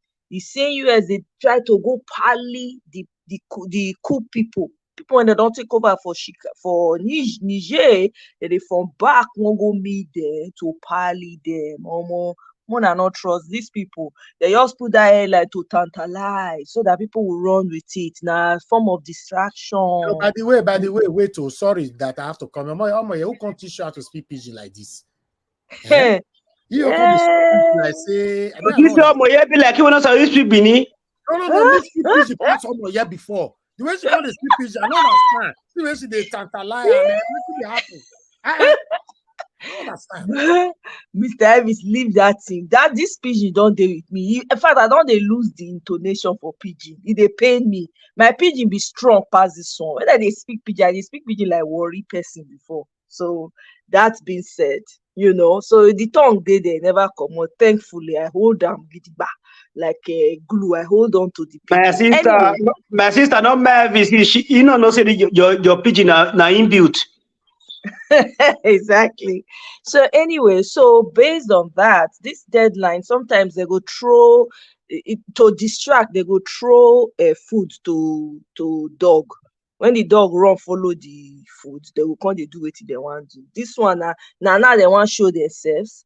Now today we start to ask them for all these things. So yeah, as much as yes, it is good news and that's something to look forward to, but we will not close our eye on now. Then I want to quickly touch on this CC when I called yesterday from the US when be native of this place. Now, one thing where we go need to understand, I think everybody should be involved in geopolitics. I'm learning so much just by listening to, because there's a connection, whether you like them or not. They affect our lives. They affect us for where we did. Now we even they affect us, we the Africans. So that girl we calling yesterday, what did they happen for this side? Election don't they come up? Okay, two-party system. We know that one already. The conservative, the Republicans, of course, and the Democrats. They be the same people, though. They just the guys that they settle themselves for inside. What did they happen now? They want to use this thing as leverage. What did they happen? Because they know it. Some of them know. Some of them when get access to information and they follow politics. They know what did happen for Africa. Now, some of these people know they happy. Say our people they come here. They do very well. Some of us are doctors. Some of us are lawyers and all that. Some people they vex. Say be like say we they take their opportunities, which is not the case. But now so it be. It is true. What did she talk about? Them trying to look for something to put on our brothers and sisters that are, doctors and all that. Now they put the law for ground, but when they go give them painkillers, because they get limit for painkillers when they're supposed to give. Now, if they give and they will still find loophole to try and hold them so that they feel lock them for inside jail.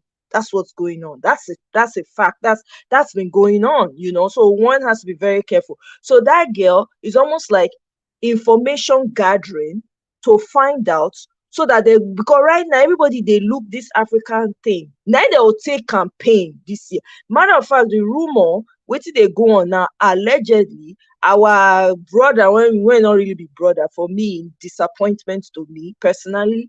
When they shout Obama, hey, Barack, you don't win, first black man, there's a lot behind all of that. So they want to use nine wife, they want prop up now because they not get good candidate for Democratic side. They never see viable person. A lot of people not like the woman when they follow this Baba when they right now. Okay, so they look for person. So they won't use her. The rumor be saying that they won't use. To take the reason why they won't use her because prior to this, that they thought say it go hard for any pure black person to come up. Now they want prop her up so that she go fit gain the sentiment of our African people. That's part of the talk. So when you see people they calling from this our side, won't come talk for our matter. More na pay attention. Ask them first of all, they know what they happen for our side. Wait till they think about what they happen. If they not get information, that's already queue for you. Now information gathering for them when they want to contest the election, because now everybody is now beginning to be aware that Africa plays a central role in their lives.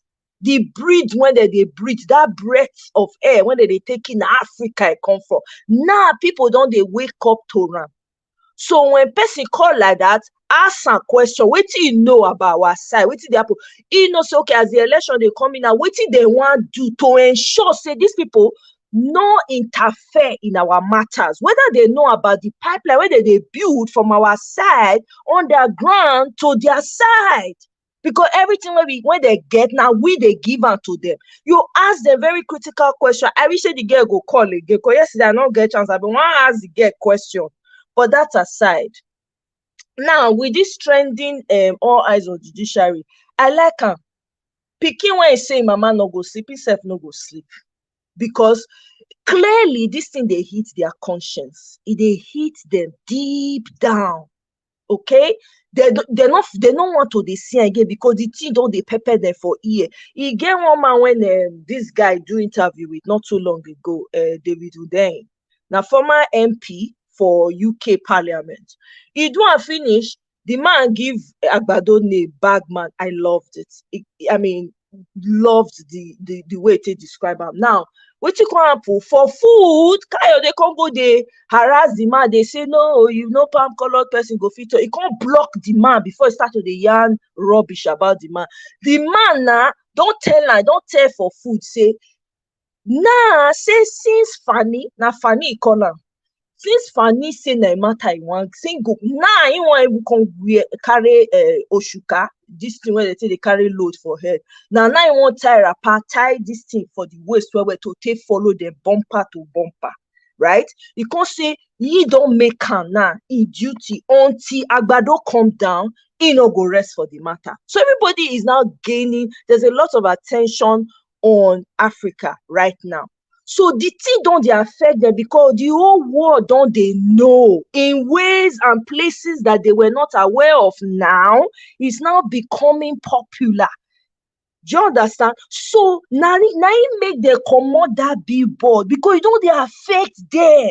Now US not they say be like say but I don't know if he do what they say make it do. When I know say they just can't they just give Agbado money.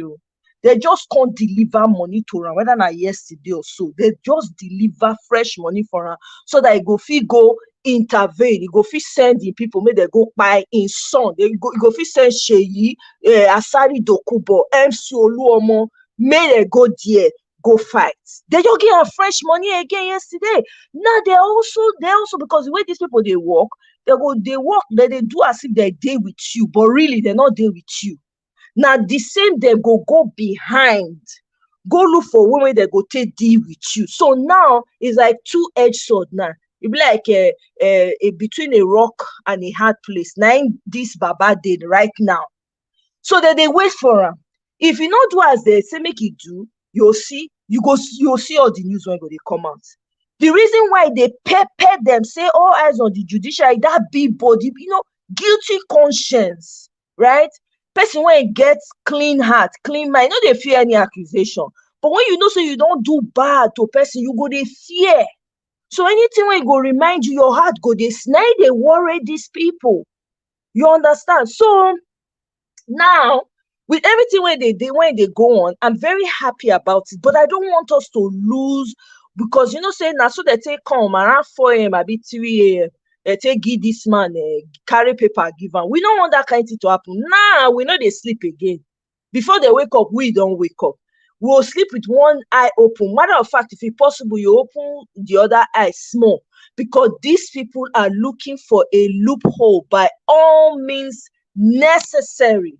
They don't want to give up at all. So any loophole, right? Wait to make you to say they say maybe they bring back subsidy. They give a bumper to bumper for back. And quickly, before I even talk about that subsidy, this Asari, when they talk to me, they come when they don't ban from it. Not really ban them, and not for them.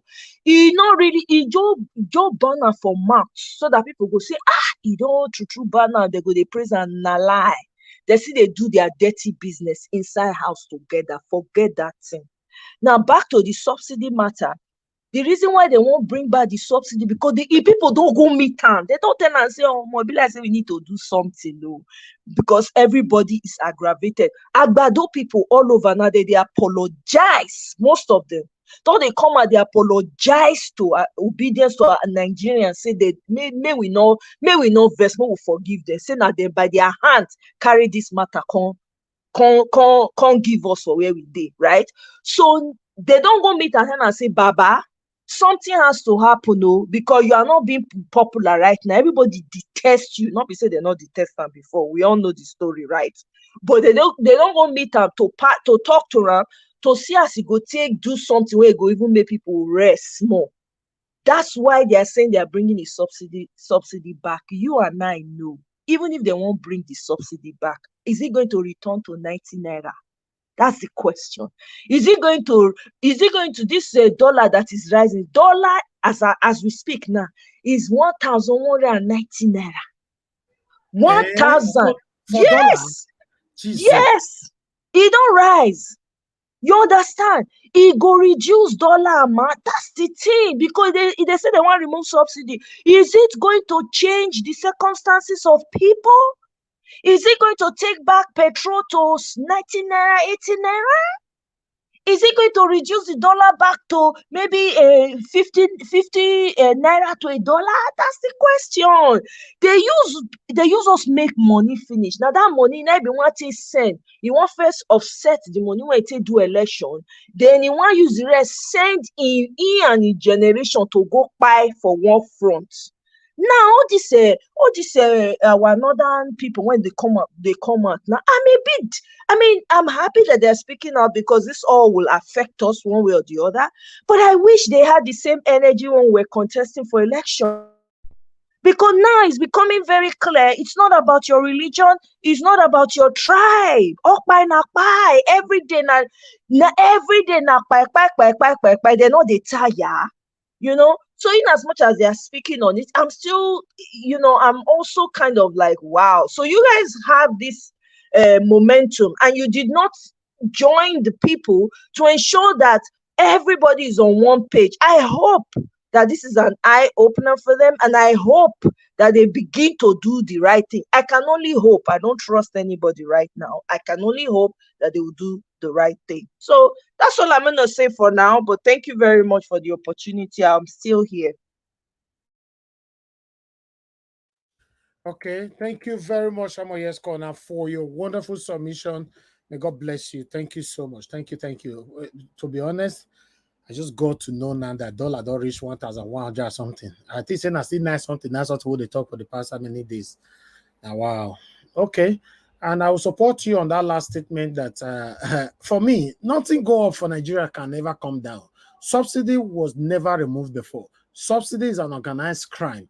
Subsidy, is something that these guys put together to benefit themselves. So at the moment now, they want to put a break for the increment of this fuel, So at the moment now, those gullible Nigerians now will be celebrating. What a fortunate. Let's move on to the next person, which is Black Panther. Black Panther, thank you very much for your patience, sir. Thank you. After Black Panther, Oga Felix, I'll give you the opportunity to talk since you say you were logged out, before we move on to the next person. But Black Panther, talk to us first, then we'll follow with Oga Felix. Thank you, Mr. Elvis.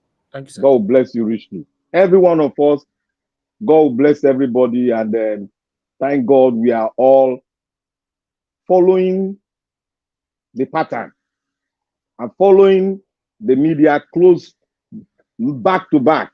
And we are following we are reading the speeches of world leaders line by line. Like Mr. Elvis, I told you one day that everybody is watching you, this channel. This channel is is something they use in doing their markup and markdown. I told you something that, look, Mr. Omoye, God bless you. She has gone in deeper with signs, with parables. She knows the Lord, but we got to do, that's how we do it here. Because they are watching us speaking. They are watching us. There was one submission I gave one day. I said one thing that we all are saying, oh, America, France, this. It doesn't work that way. Because there's a friction somewhere which has not been mended despite the historical bilateral relationship between France and America. Sorry, Mr. Black Panther, I beg, I really apologize. I beg not stop your train of thought, I beg. No, you good. I want quickly.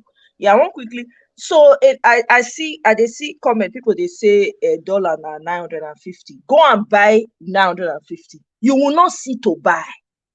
You can't get it at 950 as you and I speak right now. Black market as of today, 1,119 naira. Go and try now, so that's what's happening. 950 is on paper. It's on paper. You go to the bank, they're not even going to sell to you. You have to go and meet your malams, black market, to go and get it at a higher rate. Thank you. Sorry about that. Thank you, Sir Moye, for that information. You see, there's a Cold War. I will not say Cold War, but there's something that is causing the friction between America and France. But that does not make them deviate from the agreement. But it all depends on the man in the White House. Now, There was something that happened when the nuclear head submarine was to be I'll use this language so that I'll get them where they go. Was to be disposed somewhere. France was expectant. But what happened? America gave it, Baba here gave it to Australia to use it to guide the other border. I want to talk like this so that people understand what I'm saying. You check everything. To use to guide the other border because of some things where they happen for Ukraine. That did not all go well with France. And Macron showed it very clear. He showed it on the media, but people were not understanding it. He showed it and he spoke indirectly. Now here comes what is happening in Nigeria. We all know that America is going for an election very soon and the political tension is rising. If you don't galvanize it very well at the beginning, at the middle, you're going to break down. And Nigeria is very, very specific. Nigeria is very, very important because most blacks here,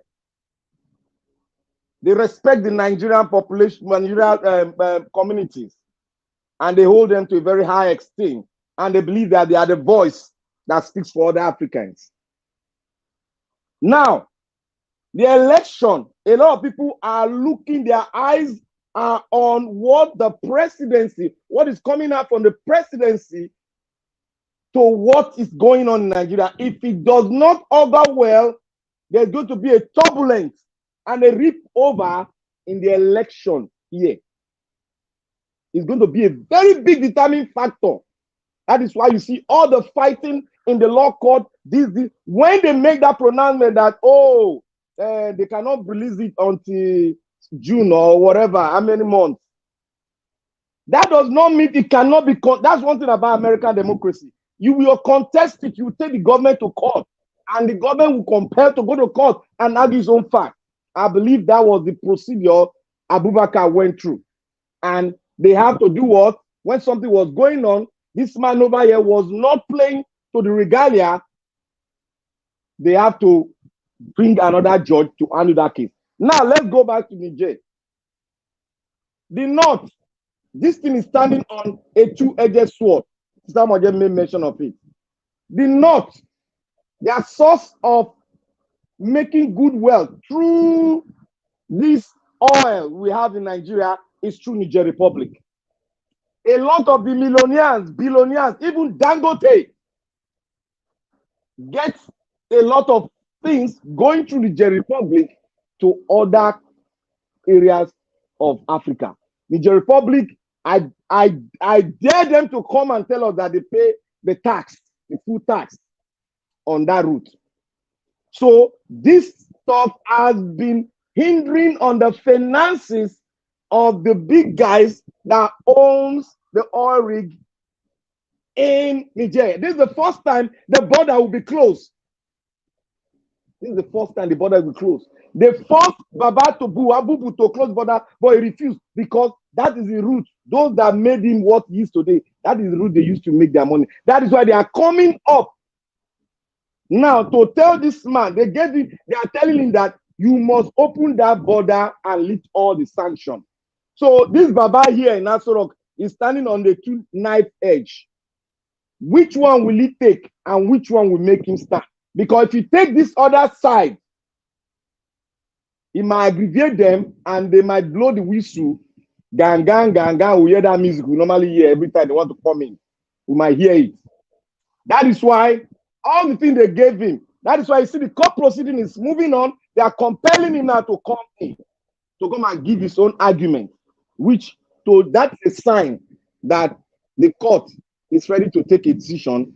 And if he does not give it, you know that thing happened to Trump one certain time, where Trump signed that agreement with the school already. But I doubt if this Baba signed that agreement with the school. That's why they told him to come and argue it. Why should they not release it? Assuming Baba signed the agreement the way Trump signed it in school, that never they should release his own document to anybody. It would have been signed and sealed. But he didn't do that. That is why the court had to come back for him to make an argument. And I want to go to this other area of subsidy. Like I climb on here, people that are economists, I challenge them once at a time. I said, none of them have come up to give me the substantial fact and the argument and give me a postulate to back up the argument so that we can be convinced. A developing state like Nigeria does not have anything to say that they won't subsidize gas.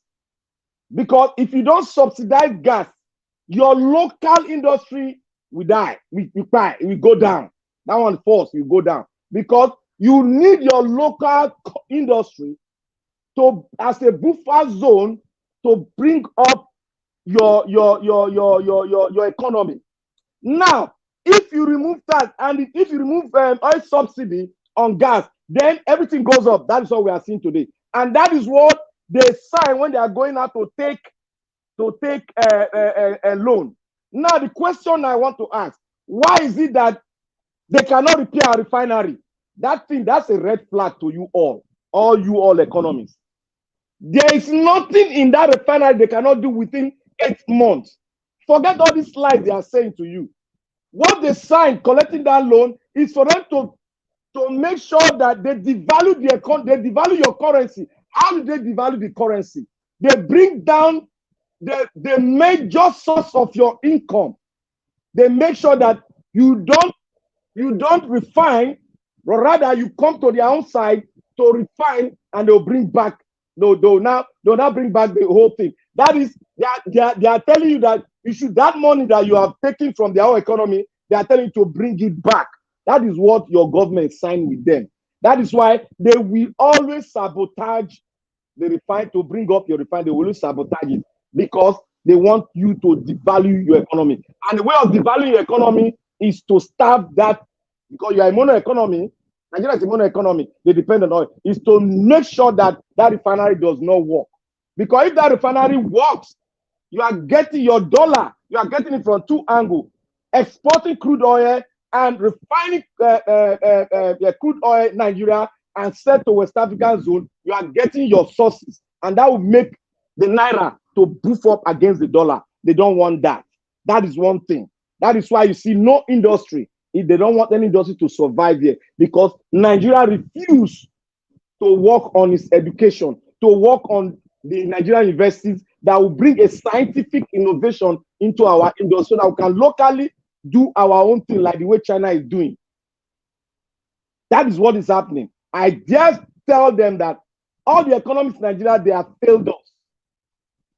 They said, oh, remove subsidy. If you remove subsidy, how on earth can a developing nation that has oil, crude oil, then you now want to dollarize your own economy? That is why the president of Kenya said it. How will you have a resource in your own economy, and now you want to sell in dollar to your own industry? Right here, you are using dollar rate to sell to them. You have resources, you are not enjoying it. Who is enjoying it? The Western world. Because they don't want you to refine here. If you refine here, the dollar will not come back to them, and their own currency will not rise the way it's rising in the international market. So we don't have any business in not subsidizing gas, because all over the world, the energy industry is being subsidized. When Nigeria comes here and say, oh, we don't need to liberalize, what is liberalization? They should come out and define it in our own local state. What liberalization? Do you need everybody to come into the country and set up a company before you can be an economic giant? Look at the China economy. It was the Chinese industry that brought it up, and others came in to now compete. If you don't make a step, a way forward for your economy, they won't come in. You don't devalue your economy in order for you to attract them to come in. Rather, you make their own industry over there to flourish, because no economy will give you an exchange of of technology. None. No country will give you a technology. No, you have to develop your own technology. That is what China is doing. Rather, sometimes they do steal because they want to make it more faster, but they localize their own technology and they build up a lot of things that is helping the economy to become the second world largest economy now.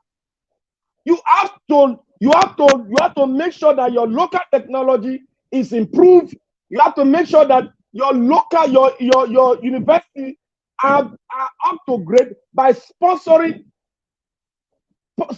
project research in your university, because your research has a ripple effect in growing your economy when the industry make use of the research being done by the universities. That is what they don't want. That is why you see the Nigerian government, they are pulling down education so that you can have the brain drain. They will not transfer the brain down to Western world. That is another way of devaluing the currency. That is what they want. You don't expect them to say, oh, I increase dollar. No. What will make your economy and what will make your currency stand, those are the things that they want you to pull down systematically. That is what they are doing. You should ask us, why is it that refinery is not working? You think it's corruption? No, hell no. If it works, Nigeria will pick up. Why is it that your light is not working? Hell no. They don't want it to work. If it works, what we are having now will be what we are having now, that we are having a lot of internet brokers. Man, it will be times 20 if there is power in Nigeria. That is what they don't want. They don't want you to get, they don't want the average black man to be more than what it is today. They say the black man civilization started in Africa. Why is it that they are writing our history for us? We should think. That is a way of thinking. When you are researching, ask yourself question. Then the result, it will make you focus and find the result. And the result, the answer is in all the tablets world leaders are releasing every day. But because you don't ask yourself question as a researcher, then you just go about looking at the internet, reading it blank like that, and come out to say it. You have to, after reading, you have to ask yourself question. In asking yourself question, your spirit man will be focused. Why is that thing happen? And your research will go down there, and you start going through a lot of journals that will bring about your own knowledge, and you come out with your own postulate and with your own idea. That is what they are not making us to do. But thank God there is a movement in Africa now. The ripple effect of the evil they've done is turning back now. You see, they are going to fight themselves.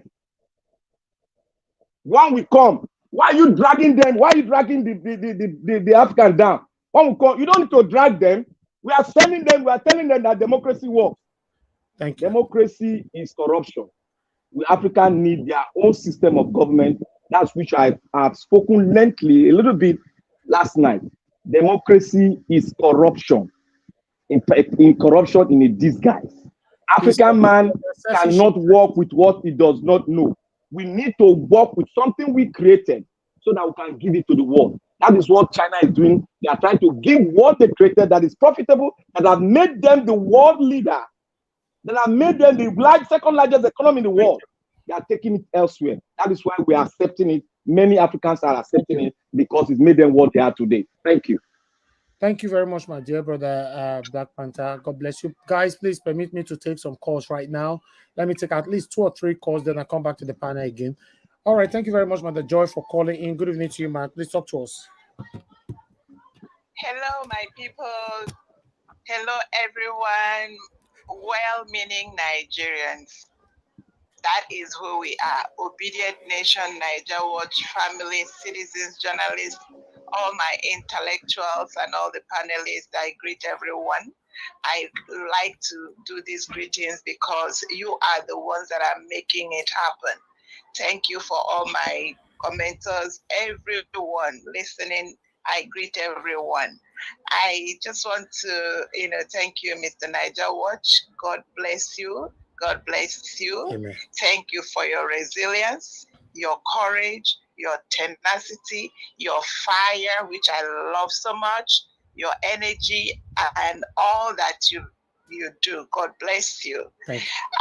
I just want to, there was one of my submissions I did a little while ago that I made mention about the recycling, how what is holding us down is the recycling of between 1914, 1967 leadership and rulership. What I mean by that is, as of today, because it is convenient for the Western world, it's very convenient for them. They have niched on it. It's like they put their teeth into finding out the weakest link among us, which are the ones that have made themselves available, the criminals, the bandwagon, in the group. I still call out on this 1999 class. This 1999 class, all the criminals have gathered. They have come and they are using them to do what is going on. And before I go forward, I want to really, really thank all diasporans, all the diasporans for good governance. Everyone we all are comfortable by God's grace, but we know that our nation is in trouble and we are ready to help. I salute everyone. And I'm speaking today, I want to address all the APC, all the people that are in APC group. I'm not talking about their leaders, because their leaders have cashed out. And all the people that have had this love for party. You're in a party and you are loyal to your party. Now, let me tell you what is going on. What is going on is that you are being sold out. You have been sold. They have used you to cash out. So all this while you're flapping your wings, you're flapping for party. You're all gone. Nigeria people, all of you inside Nigeria. So open your eyes. These people, this is what they have done. This a group of criminal axis of evil, organized crime. Now let me ask you, where in the world have people put themselves on salary of at least 30 million naira a month? It is minus all the side, when they bring money, they go and share it every month. They go and share money. Where in the world is a nation having 97% of its revenue is just to service loan? It's not even to pay it up. Where in the world are people? Okay, this is 97% to service loan. Then the rest of it, they have at least 2.7%. So there is no money coming into Nigeria. They are borrowing and borrowing and borrowing. And they are using you to pay it. That is why there is nothing like subsidy. They just dilute this thing, and you're paying, you're trekking, you're working. So let us stop deceiving. The issue we have at hand is now that the diasporans have come to help. You people in Nigeria had better wake up and find out how to help. Because this thing, until we get someone that has come to save the West from this group, they have been there, they never went anywhere. You people are talking of Agbado. Agbado has been there since 1999. He is collecting, allegedly, maybe he's not, but all the this thing, he is collecting them. If he is well-meaning, why haven't he said this one, take it out? Why is he not addressing this 97%? Every money is going into their hands. This is a systemic impoverishing the people. Nigerian people are poor. The only people that are not poor are the ones that they gather all this money. Why is it that they are not investing it in Nigeria? Can't you people even reason? So a time has come.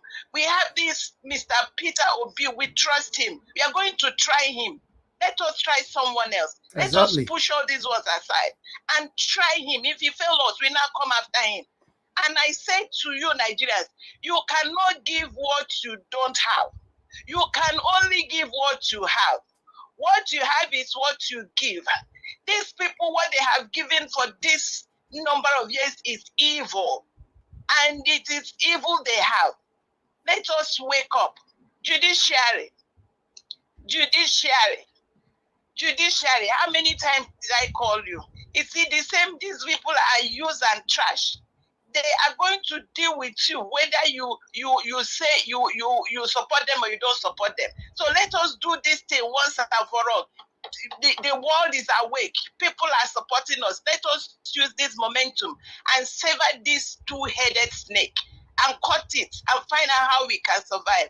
I rest it there. God bless you, all my people, all the people that I love. I just enjoy this forum. God bless you all. God bless you, man. We appreciate you. Thank you. Thank you. Okay, guys, permit me to pick one more call. I promised to take 3, but this is the second one. Thank you very much, Mr. Chris, for calling in. Good evening to you, sir. Talk to us. Hello, good evening, Mr. Niger. Can you hear me? Yes, sir. Thank you very much. Talk to us. Yeah. Good evening, sir. My name is Chris. I'm calling from Dublin. And good evening, everybody in the panel. And thank you, Mr. Niger, and everybody in the panel, in the comment section, in the WhatsApp group for the wonderful work you all are doing. Thank you for keeping the spirit alive. I just want to believe that no matter how long it takes, we are going to get this mandate back. No matter how they try to manipulate the system, the evidences are there. They are not just there, but they are overwhelming. And all eyes must continue to be on the judiciary till they are willing and ready to do the right thing. And again, I would like to quickly talk about this issue of democracy. Although we spoke about it at length for over 1 hour yesterday, Mr. Black Panther, I want to repeat again that the problem is not democracy. The problem is not the system of governance that we are operating. The problem is the people that are operating the system. Whatever system you choose to operate, even that traditional system you talk about, if the people operating it are corrupt, the system is not going to work. If you operate democracy in a proper way, it will work for you. That is just the simple truth. Look at the Chinese system. That's the example you gave. It is not democracy they are operating in China, but the people operating that system in China, they are dedicated leaders to their country. That is why it is working for them. If you look at Saudi Arabia and the entire Middle East, Abu Dhabi and the rest of them, they are not operating democracy, but the system they are operating, the leaders of those systems, they are committed to their nation. That is why those system is working for them.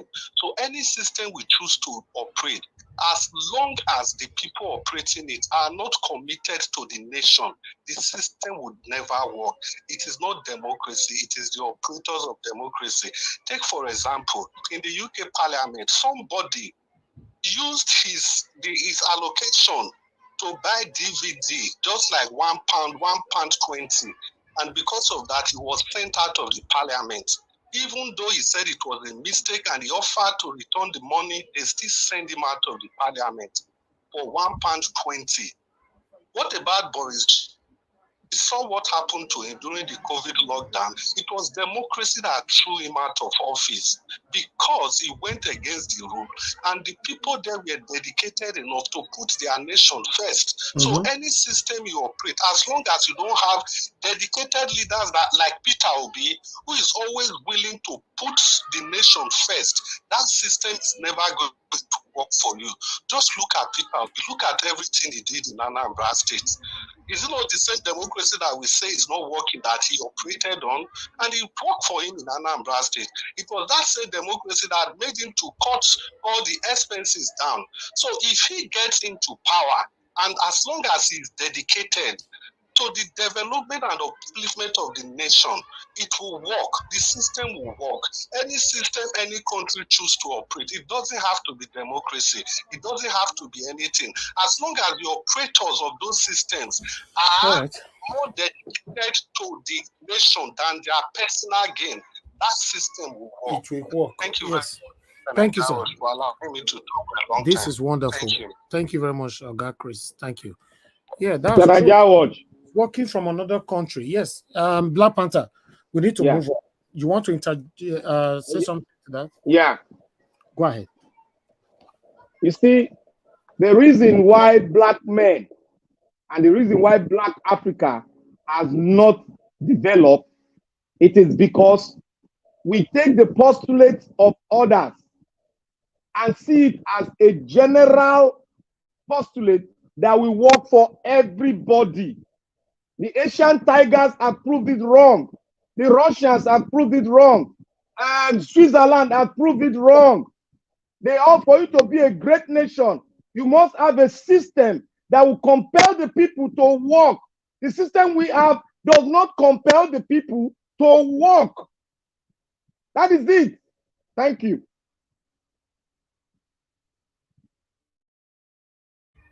Thank you. Thank you very much, Black Panther, for that quick response right there. Okay, let me quickly appreciate those of you that supported me. Martin, Benjamin, thank you very much. God bless you, sir. I appreciate you. Charity Kuku, thank you very much. May God bless you for the coffee support. God bless you. Amazing Grace USA, thank you very much for always being there. I appreciate you all for your continued support. May God bless you all, my people. Thank you, thank you. Michael Ganemaro, thank you very much once again. And many, many more right there. Guys, press on the like button. Let's do this together. Currently, the likes is on 359. It's still not good enough. You know, not say when it comes to likes like this, I always want to talk. You know, we have 359 likes. If we can take that at least to 500, that would be nice. Please support us to do that. Let's increase our possibility for our voices to go far. Thank you very much. Let me call on the next person to speak to us. Okay, I have this caller right here. Let me just pick this call. Sorry, guys. Justin, I can see you just calling in right now. You have 2 minutes. Good evening to you. Please talk to us. Hello, Niger Watch. Good evening, and good evening, the beautiful and humble panelists. I'm not going to waste much time anyway. I just want to conclude by saying, everybody listen to what Niger Watch said. If you're not with Peter Obi, please stay away for now, because we don't really need you at this particular moment. We are in the critical time of this stuff. Everybody, all eyes are on the judiciary.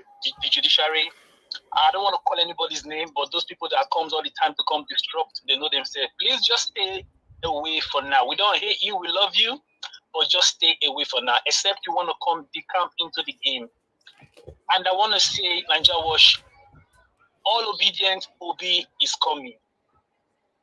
I will leave it for here, and I will let you carry on with the program. God bless you, my brother. Thank you. God bless you. Thank you very much. Yeah. All right. Thank you very much, my people. Callers have to pause right there. Let me come to. Okay, the next person to speak to us now is Oga Felix. Then we'll go to Ronke Station. Okay, Oga Felix, talk to us. Then Ronke. Go ahead, Oga Felix. Talk to us. My brother, my beloved brother, I said this evening we go quarrel. What will Consti do again now? Okay, because network logged me out before I come in. Let me be the last according to my position. Okay, we'll come back to you then. Okay, good. That's fine. We'll come back to you then. That's fine. Okay, Ronke Station, thank you very much for coming back again. I would like to hear from you. I guess you followed up with all the video we've presented, all articles that we've read. Please talk to us. 8 minutes, please. 8 minutes. Yes, I looked at all the articles.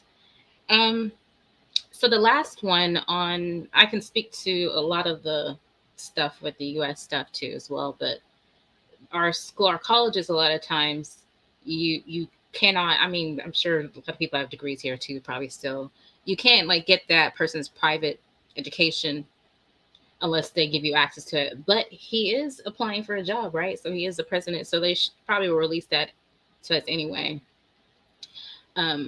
But I'm actually going to quote scripture. So I think that in some ways that we're approaching this in probably it needs to be approached in a different way. So Ecclesiasticus 1:9 says, the thing that has been, it is that which shall be, and that which is done is that which shall be done, and there's nothing new under the sun.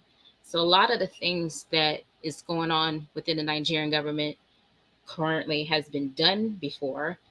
And I see a lot of parallels between what's going on in U.S. politics. It's a little more nuanced, but the kind of the summation of it is I'm seeing it going the same way. We have right now, we currently have Joe Biden, who is undoubtedly corrupt. He's been he's been in the government pretty much his whole entire adult life. He's not had any other job. He's lied about a lot of things. And the establishment, whether they're Republican or not, or Democrat or Republican, has done a lot of covering up for him. There's no doubt that he lost the election, but they use social media and all that to help him to win.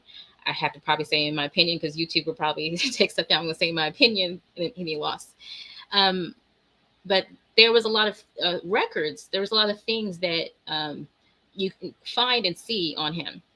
No, can you focus on Nigerian politics rather, please? Yeah, this is what I'm doing, but it have to let me tie it into it.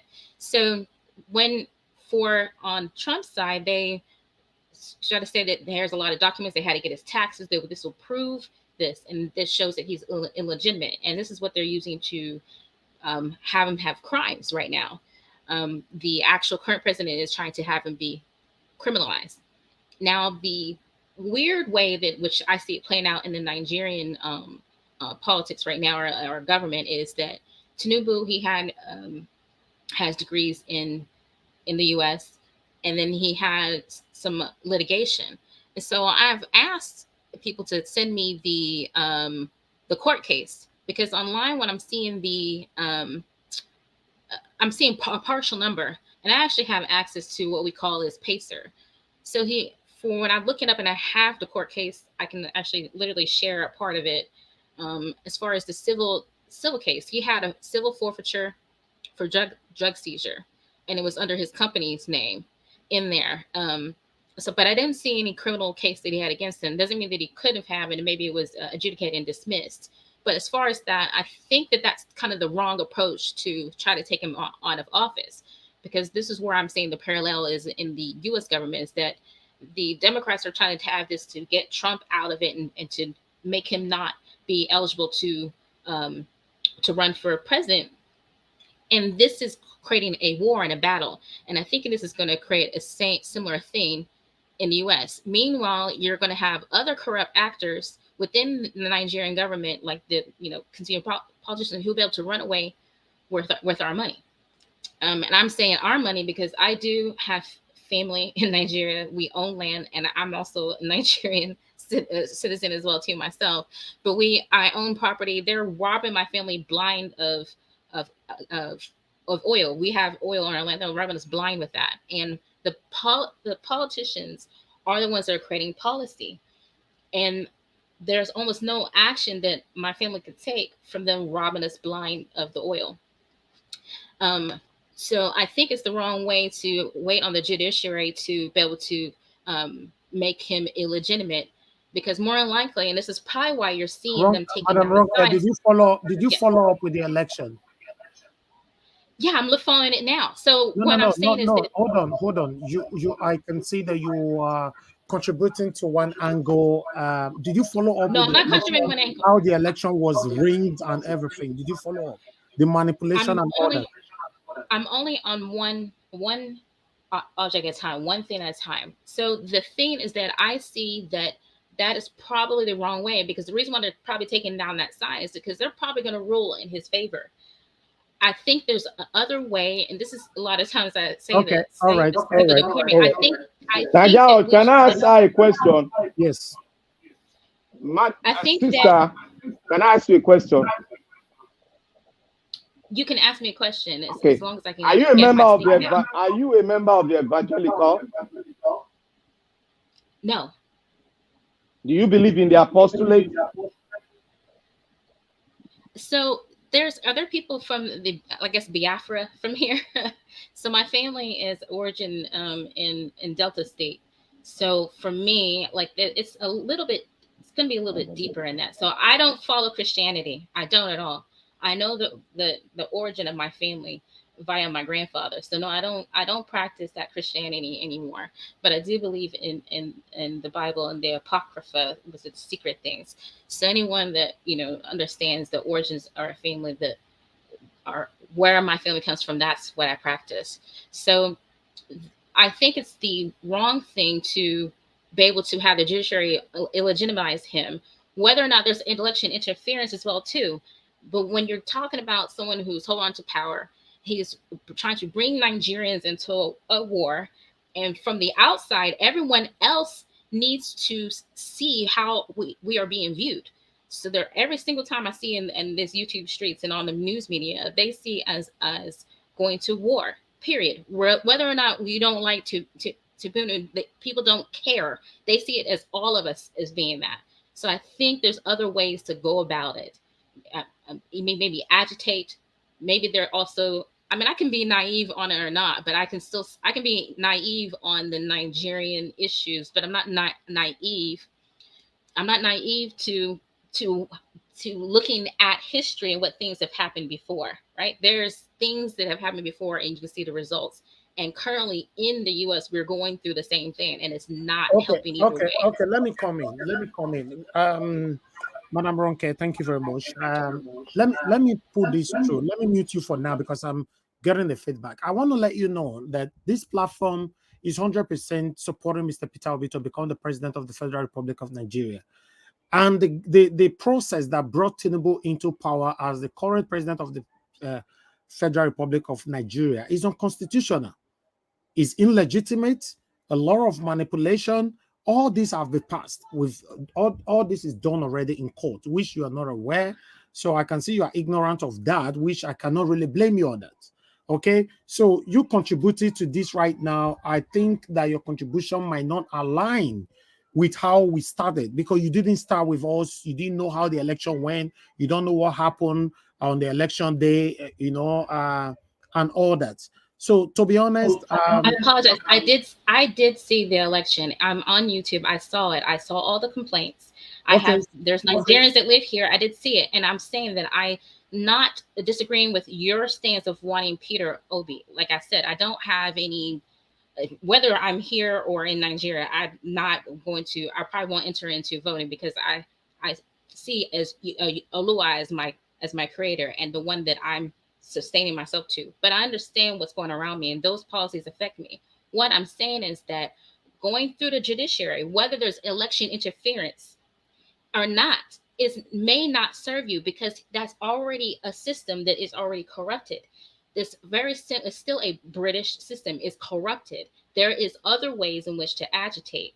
And I think anytime I speak to a lot of times Nigerians, they want to think that the government is the solution, but you are the government. You can have a voice in it. You can do other things to agitate. You can do other things as a group, like even this entire group can do certain things that will move your government, which is you, and to do it and to do things. You can actually move that. And there's in other industries, private industries, and there is power in that. But you have to understand how to do that power and understand how it was done in other places. And I see a lot of times people think that the U.S. government is not corrupted. It's very corrupt, highly corrupt. But you guys are your Nigerian government, and there's another way in which you can do things. Okay, whether you actually repeat it, you can still move it. Can I interject her? Hold on, let me say this quickly.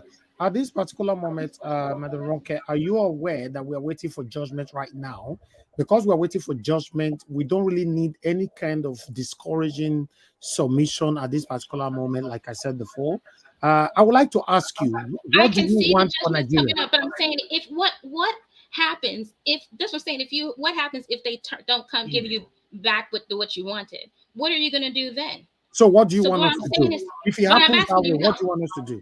That's what I'm saying. There's other ways you can agitate to make sure you get the result that you want. Because make no mistake, Tinubu is going to bring you into war. And he's going to have the backing of the foreign powers to bring us into war.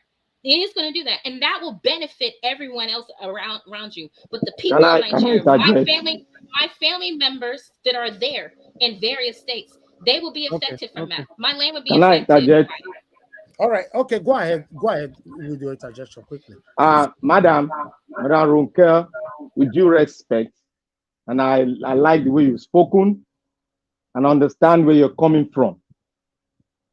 And I understand you have a sort of course, it's just you're doing it, you're speaking from one perspective. Or I would differ that perspective to say to you now that you don't really understand the Nigeria template. That is one point. You don't really understand it. Can I finish? You're making statements that are untrue. How do you know you're making statements that are untrue? How do you know that I do not? You can debunk it. I'm just making my own. I have the right to. It is not rocket science to understand politics and understand that the similar all the British system that is in multiple countries. Can I land? Can I land? Can I land? Okay, Black Panther, make it 1 minute, please. Yeah. So see, Nigeria have come a long way from the military down here, and we had the political scene where it started. And many of us that are here, were on ground. And Nigeria is doing what it needed to do now to make sure that the power gets down to the people. And if Agbado want to try the other way, the Nigerian people have another template to react. So that is what you don't know. That is why we're on this course, because we are changing the course and the narrative of the Nigerian political scene. That is what we have been doing for over 3 years. And that is what we continue to do, because the generation has come in to change narratives, and we know our history, we know the military, we know the Nigerian politicians very, very well, and we study them, and we know they cannot change their template. That is why we are coming from different angles to attack them and bring them out and blow them out of the oblivion so that we don't see them again. Thank you. I have a quick question. I think I have a quick question for Ronke. Ronke, please. Yeah, please. Can you, because you mentioned that there are ways we can do it, right? So can you suggest? Because we don't know it all, right? So for us, we're fighting. Right, but I can't suggest it if I keep on getting muted and being talked over and then accused of things. I can't do that. And then I have right. So sorry. One second. In addition to that, you mentioned me. You mentioned me. Hold on. I just muted you. You said something. Let me respond why I'm muting you. Whenever someone is speaking, we need to mute you because we are getting feedback from you. We are not muting you not to speak. Whenever I allow somebody to speak to you, I have to mute you. If I'll mute you right now, listen, just watch. You see, I'm hearing myself back now. So that's why I mute you. So it's not because you muted me when I was speaking I was making my points. I had 8 minutes. I had 8 minutes to. Hold on, I had 8 minutes, and you interrupted me because you said I didn't have any understanding. Your 8 minutes will be intact. I've never muted you when you're speaking. Please say things how it is. I only mute you when we allow somebody to interject you, so that we don't get a feedback from you, not when you are speaking. We don't do that here. Thank you very much. Please, Omoye, go ahead 1 minute, please, so that she can finish with our minutes. Go ahead. Okay. So really quickly, so I want her to tell us what she thinks we can do. And then she mentioned that I said something about her. Number one, I spoke pidgin. And what I said is summary of what I said, because you've been demanding for an apology. I'm not going to apologize for something I didn't do. I said that we need to be careful. We're fighting for a country. Everybody knows there's a lot of interference in Nigeria right now. The US is not innocent in this. The UK is not innocent in this.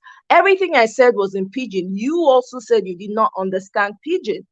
So you cannot accuse me of something I did not do if you don't understand what I said. And I've explained that to you in the comment section. Okay? So please. Please, everybody, let her finish. So I'm going to address that. I asked you what you said, and clearly, and instead of clarifying, what you did was then start explaining it. And to me, if someone's explaining something that they supposedly did not say, that means that you did say it. And when I was saying to you that I said I did not completely understand Pidgin English, There as family members of mine that speak in pidgin English, but doesn't mean I don't understand everything. So it made it clear to me your explanation was that you did say something untrue. You were intimating that I was a government agent, and by no means am I a U.S. That's not government correct. agent. That's not right, though. That's not a correct understanding. You're interrupting me. I don't know. See him muting you. you. When you say untruth, I have to correct you because you're speaking untruth. And when you're speaking, you don't have to be condescending when you're speaking. Mr. Elvis, I believe Mrs. Ronke came here to war. She's not came here to argue things. You came here to war. Okay, no, please, Black Panther, let her. Nobody should interject her. Let her just finish. Okay, Madaroke, can you hear me? Madaroke, hello. Yes, I'm here. Okay, thank you very much. She said we have to be careful of what I could be. Hello, she did madam. Not have to say that hello, madam. Oh God, if you continue like this, you might push me out of my lane. Please, let's respect each other. All right. Okay, you have 6 minutes left. Let's assume 2 minutes have been interruption. 6 minutes. Speak in your 6 minutes so that we can move on to the next person. Thank you. Go ahead. So you did not have to say at all an intimation that, oh, you have to be careful of there being an agent for the U.S., that a full Black person could be that agent. I heard that. I understood what that was. You have no understanding of what the U.S. is like and what the slave trade was. That slave trade took out a number of Africans from mainly the Gold Coast, and that included Nigeria. So there is a bunch of people that have origins from Nigeria that are in the U.S.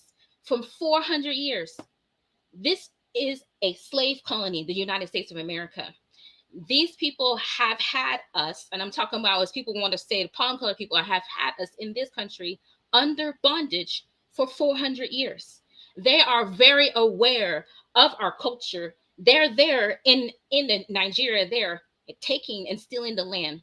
They also set up their own government system. They brought in their own Christianity using the things from our own culture. Make no mistake, our family, my family, and I know this for a fact, is the children of Israel. This comes from the Biafra, the Delta. We came from the Delta. We came from Israel. And we have a long history of understanding what it is that Yah has had us to have commandments. These people have if you want to talk about a supernatural thing that they want to take and steal from us, because they want to obliterate us as a people, period. Don't matter whether you are Israel or not, but if you are a Black person, they have no respect for you. So they know, but they know our culture and a lot of our practices, not every single one of them, but deeply understand that. So not just US, France, all the other nations that were colonizers, they have an understand, and they are interested, and they have their claws in this country that they constructed, because Nigeria was not a construct that Nigerians made. That is a colony. This is another colony, just like the US is a colony. And they are reaping the resources and sending it back to their children.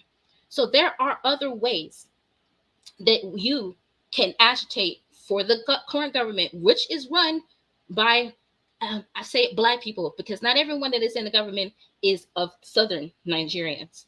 So you were talking about the North Nigeria. You wish that they acted in unison with the rest of them. But there are another group, not all of them, but a good portion of another group of people who have beef with those in the South.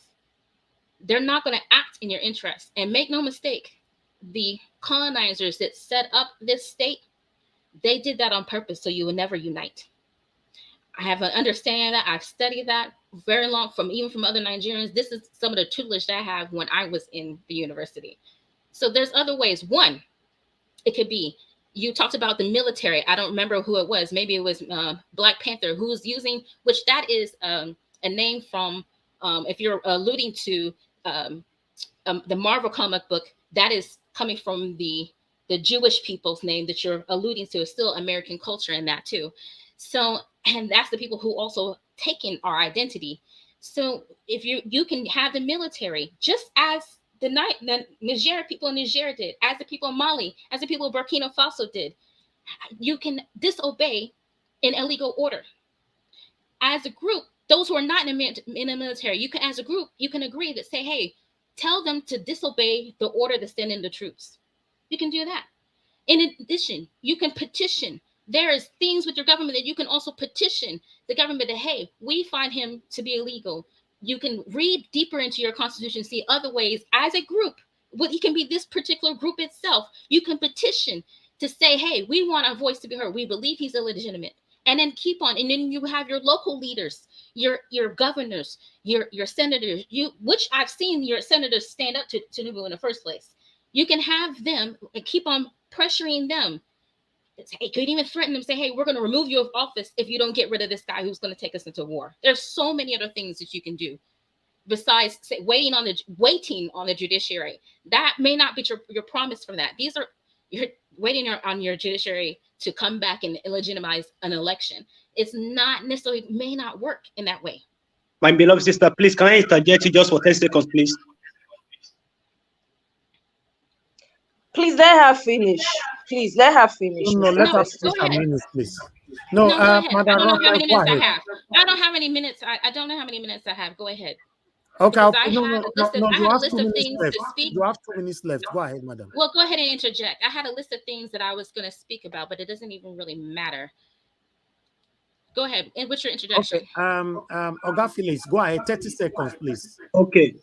I understand you, my beloved sister, very well, because you live in a country where everything works.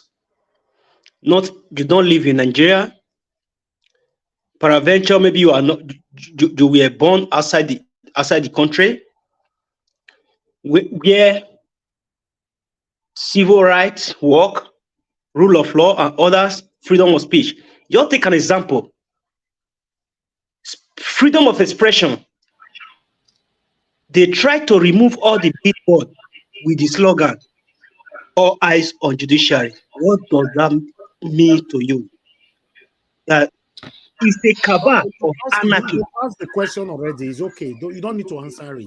That's fine. It's okay, Oga. No, I'm going to answer it because I hear this a No, lot. that's what I'm saying. He was trying to answer his own question. You go ahead. Madam Ronke, please round up. Well, it was multiple questions that he asked.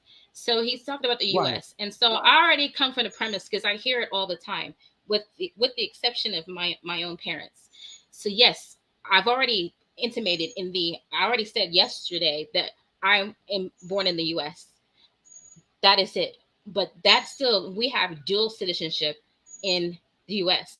So, and then the Nigerian constitution, I don't know if those who don't know are educated, that when you have 2 parents that are Nigerian, really requires 1, but I have 2 parents, and then all of my grandparents are born and raised and grew up and lived and died in Nigeria. So I am a Nigerian citizen too. And I still pay attention to geopolitics. I pay attention to the politics because I'm not going to always be in the United States of America.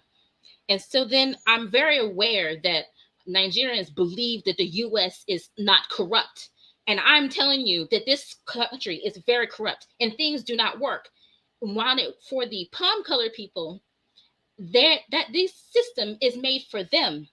It's made against Black people here. So what you see, freedom of expression, we cannot have freedom of expression. They will criminalize you. And any other Nigerians that come here in the U.S., if they tell you anything different, I think they feed you lies a lot of times when they come back home. A lot of them are driving Uber here in the United States. They don't have good jobs. It takes them 10, 20 years to even get a bachelor's degree. They don't. And it's very rough life. And then you're facing racism, people calling you all kinds of names. It's not great. All and right. Even you see now, if you look at the U.S. current thing, it's very corrupt. And I see the same corruption in Nigerian politics. It's all government, all forms of it. Democracy, republic, it is corrupt, period. That is the nature of it. All right, Madam Ronke, to be honest, I have to mute you when I'm speaking because I'm hearing myself back. Okay, thank you very much for your submission. To be honest, for me, I understand some of you don't understand her. For me, I do. I really do, because I see her as a woman that wants to know more and belong to what is currently going on in Nigeria, to participate and express, give her own sense as well. You know, you can see that she's making lots of references to America where she actually grew up. So I believe giving her time to express herself is nothing wrong with that at all. Because I've tried to digest what she's trying to say, to see where she belongs and all that. She doesn't belong anywhere. She's not here to pretentiously support anybody. She's just being fair and straightforward from what she's saying, but unfortunately, I will support her by some of her statement by saying that everything is corrupt in Nigeria, which is true. These are one of the people that have given up in the country anyway, but she just want to say something will work. The enthusiasm and spirit that you and I are putting in for Mr. Peter Obi to become President of the Federal Republic of Nigeria today, you can't expect her to put the same belief or energy into it, because she doesn't know much about these people. All she knows, all she was taught, or the only experience, or rather memory she have about Nigeria is fraudulent, satanic individuals. So if you see right now, she's not choosing the people that is satanic, rather she's generalizing that all of them is corrupt, which is the truth.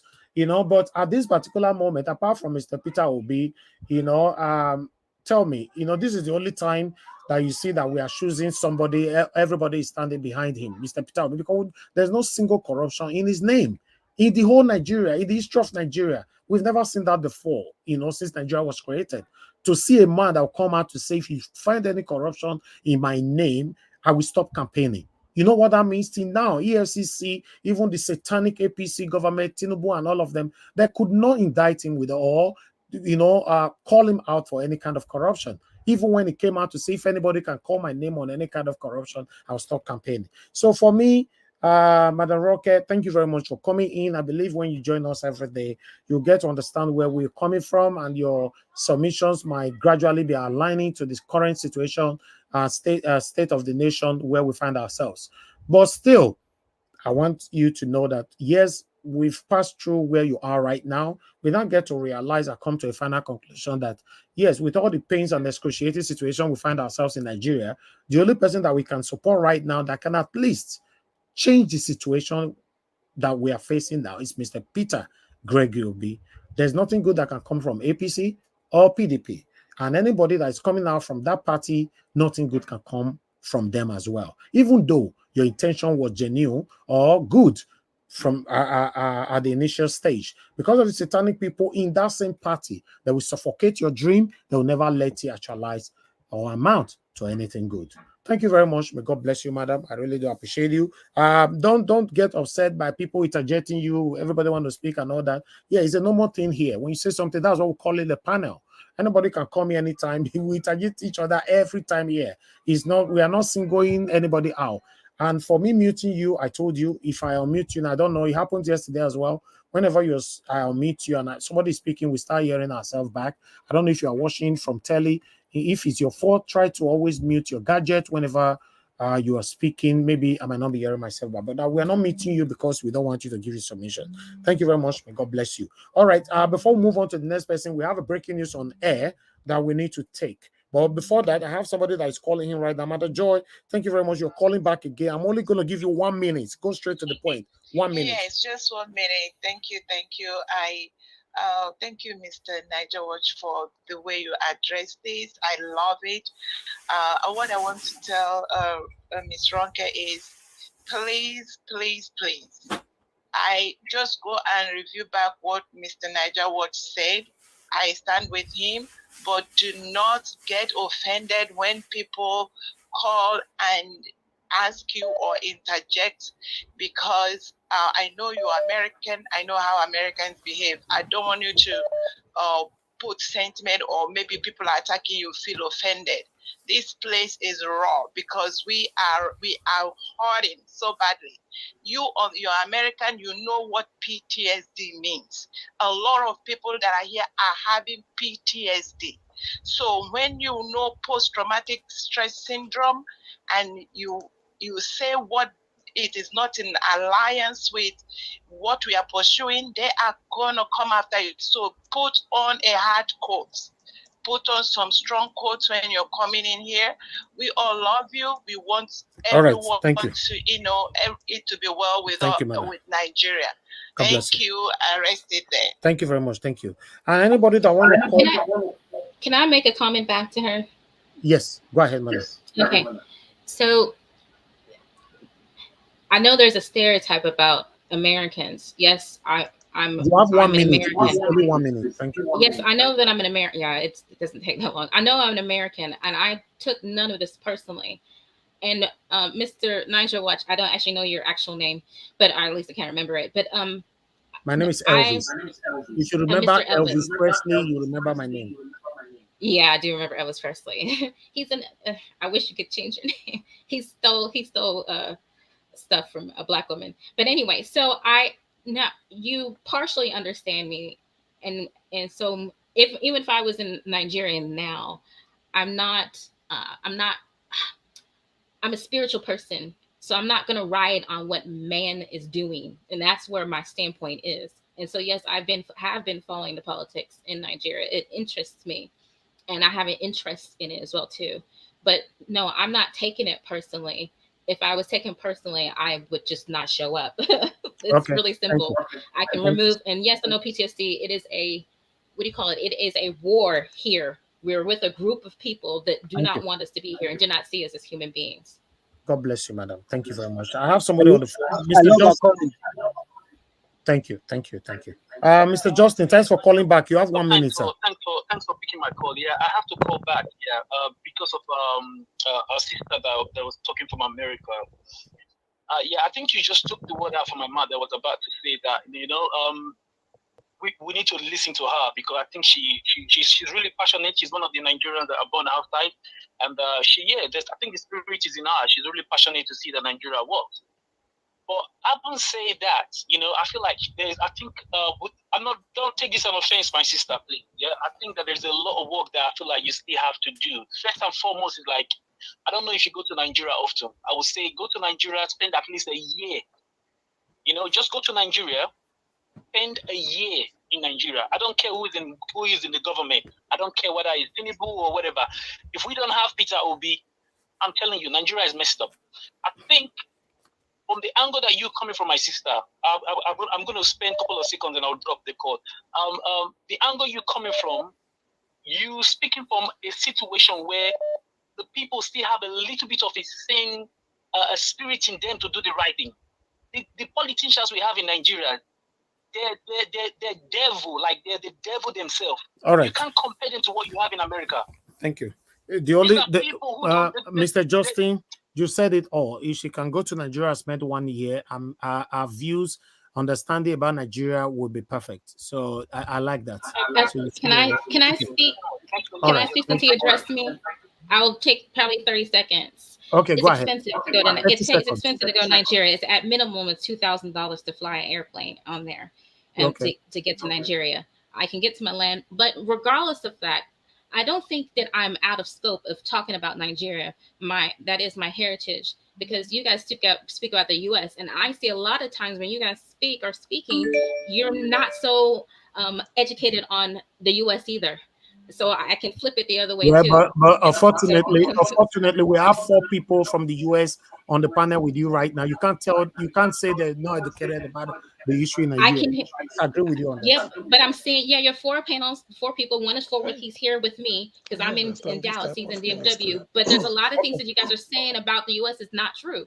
And so this I know, and I can show anyway, you that. We don't discuss US here. We only talk about Nigeria. We are fighting for our life right now. How we want to survive. That's the most important thing. I'm not interested about US or UK or any part of the European country. I'm for here. We're in Nigeria. We're fighting for our life. So I don't care whatever is happening to Trump. It's none of my business. It can never be my business. All right. Thank you very much. The last call I'm taking right now. Gingerbread man, thanks for calling in. Please talk to us. Good evening to you. You have 2 minutes. Mr. Elvis, I greet you. Good afternoon, sir. I greet all the panelists. I want to quickly acknowledge Mr. Alexander Gomez. I completely agree with your submission on the comment section.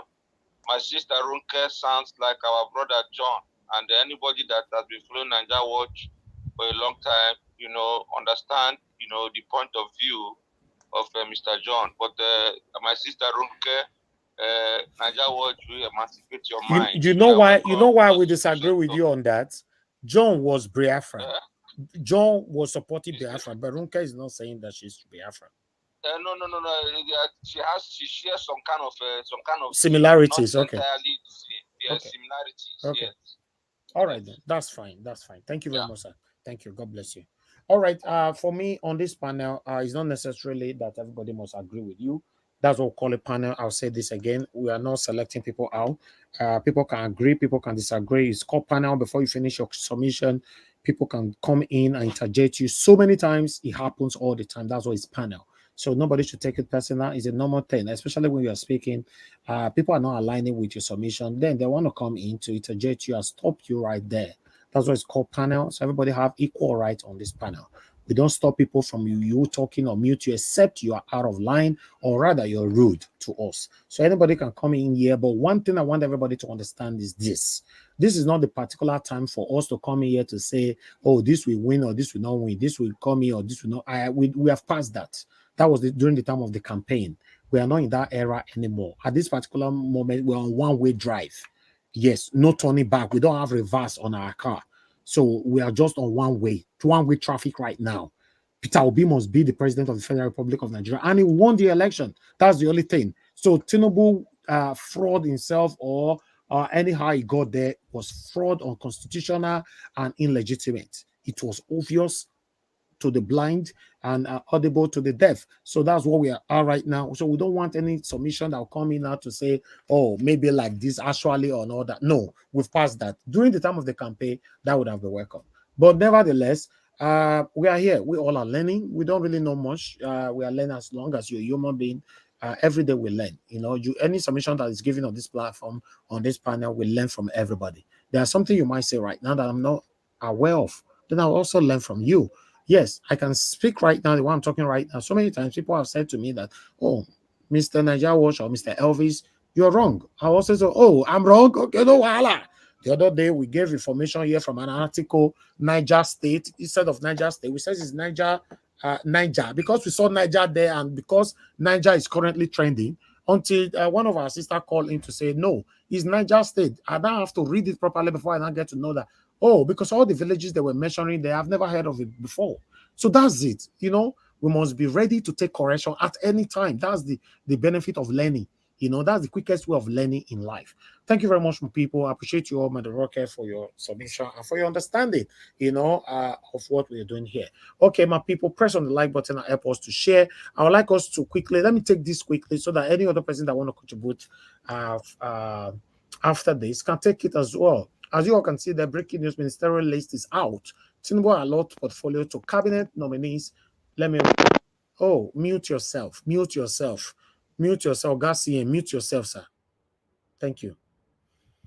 Okay, let me take on this one sharply, my people. As you can see, finally they are out, you know, because the President Tinubu has allocated a portfolio to his ministerial nominee. The list was announced to journalists by the special advisor to President on media and publicity, Ajuri Igalele or something, I don't know. Oh, this video, I don't really like them. According to the list, Mr. Wale Edun is the Minister of Finance and Coordinating Minister of Economy. Wale Edun, okay, that's Minister. I don't know the Minister of Finance because I don't know Wale Edun. I be this.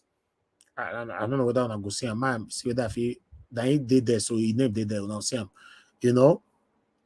Okay, let's move on. We'll see where they put week anyway. Okay, the Minister for Communications, Innovation, and Digital Economy is Bosun Tijani Ishak Salako, Minister of State Environment and Ecological Management. In the new list, the immediate past governor of Rivers State, Ebonyi State, Wense Wike, and David Umahi as Minister of Federal Capital Territory, FCT, and Minister of Works, respectively. Okay, let's see. Southwest, Minister of Communication, Innovation, and Digital Economy, Tijani. Minister of State Environment and Ecological Management, Ishak Salako. Minister of Finance, okay, Edu. I don't know if I talked about that one before. Minister of Marine and Blue Economy, Boni Tunju Ojo. I don't know these people. All of them will be removed later on. Minister of Power, Adebayo Adela Bala Blue. Okay. Minister of State Health and Social Welfare, Tunji Alaunsa. Minister of Solid Mineral Development, Dele Alake. Minister of Tourism, Lola Adejon. Minister of Transportation, Adegboyega Oyetola, Southeast. Minister of Industry, Trade and Investment, Doris Anite. Minister of Innovation, Science and Technology, Uche Inaji. Minister of State Labor and Employment, Nkiruka Onyeyosha. Minister of Women Affairs, Uju Kennedy. Minister of Works, David Umai is Minister of Works. Okay. South West. Minister of Aviation and Aerospace Development, Festus Keyamo. Anyway, let me move on. Make I take that one again. Minister of Aviation and Aerospace is the Festus Keyamo. Okay. Minister of Youth, Abubakar Momo. Minister of Humanitarian Affairs and Poverty Alleviation, Better Edu. Okay, that's the APC woman chairman. Okay, Minister of State Gas Resources, Ekmeripe Ekbo. Minister of State Petroleum Resources, Henikin La Bobiri. Minister of Sports Development, John Eno. Minister of Federal Capital Territory, yes, sir, Wike. Northwest. Minister of Art, Culture, and the Creative Economy, Hanatu Musawa. Minister of Defense, Muhammadu Badaru. Minister of State Defense, Bello Matawale. Minister of State Education, Yusuf T. Sununu. Okay, Minister of Housing and Urban Development, Ahmed M. Dangiwa. Minister of State Housing and Urban Development, Abdullahi T. Gwanzo. Minister of Budget and Economic Planning, Atiku Bagudu. Minister of Environment and Ecological Management, Kaduna. Is Kaduna somebody's name? Okay. Minister of State Federal Capital Territory, Maria Mahmoud. Minister of State Water Resources and Sanitation, Bello M. Gorunto. Northeast. Minister of Agriculture and Food Security, Abubakar Kiari. Minister of Education, Tashi Mama. Minister of Interior, Saudu A. Akali. Minister of Foreign Affairs, Yusuf M. Tuga. Coordinating Minister of Health and Social Welfare, Ali Pate. Minister of Police Affairs, Ibrahim Gadam. Minister of State Steel Development, U. Magari Amado. North Central. Minister of Steel Development, Shoumbu Audu. Minister of Information and National Orientation, Mohammed Idris. Attorney General of the Federation and Minister of Justice, Latif Fagbemi. Minister of Labor and Employment, Simon Lalong. Minister of State Police Affairs, Iman Suleiman Ibrahim. Minister of Special Duties and Intergovernmental Affairs, Zephaniel Gisalo. Minister of Water Resources and Sanitation, Joseph Utes. Utsev, okay, that name, okay. Minister of State Agriculture and Food Security, Aliu Sabi Abdullahi. Okay, that is all, my people. For me, I don't really know what to say about this, to be honest. So maybe some of you might want to say something about it, but still, I just wanted you guys to know that the breaking news, the portfolio for these ministerial nominees is out. Okay, thank you very much, my people. Press on the like button, help us to share. Let's move on to those we never talk. I know say people we don't talk now. You go to pen on and now say, I wish I feel yours give information for this the one we come out now, but you have to be patient. We'll come back to you again. Well, let me move on now to let me come to Oga, Madam Ame. Sorry, Madam Ame. After Madam Ame, Oga CM. Madam Ame, please unmute yourself. Good evening to you once again. Please talk to us. 8 minutes. Good evening, Mr. Elvis. Good evening. Thank you, ma'am. My greetings and good evening to my fellow panelists, my brothers and sisters. Good evening to every one of you. Our protocol duly observed. All my brothers and sisters that talk, especially one of my sister, our brother Black Panther. Now, something you talk there, it's a good point. My sister Moyetu, I appreciate you, and the rest of you. First, I want to ask about this Chicago University from certificate from Tinubu. I don't know. Are they now Western world? Are they now trying to do bribery because it has involved some, to wayward leaders in Africa?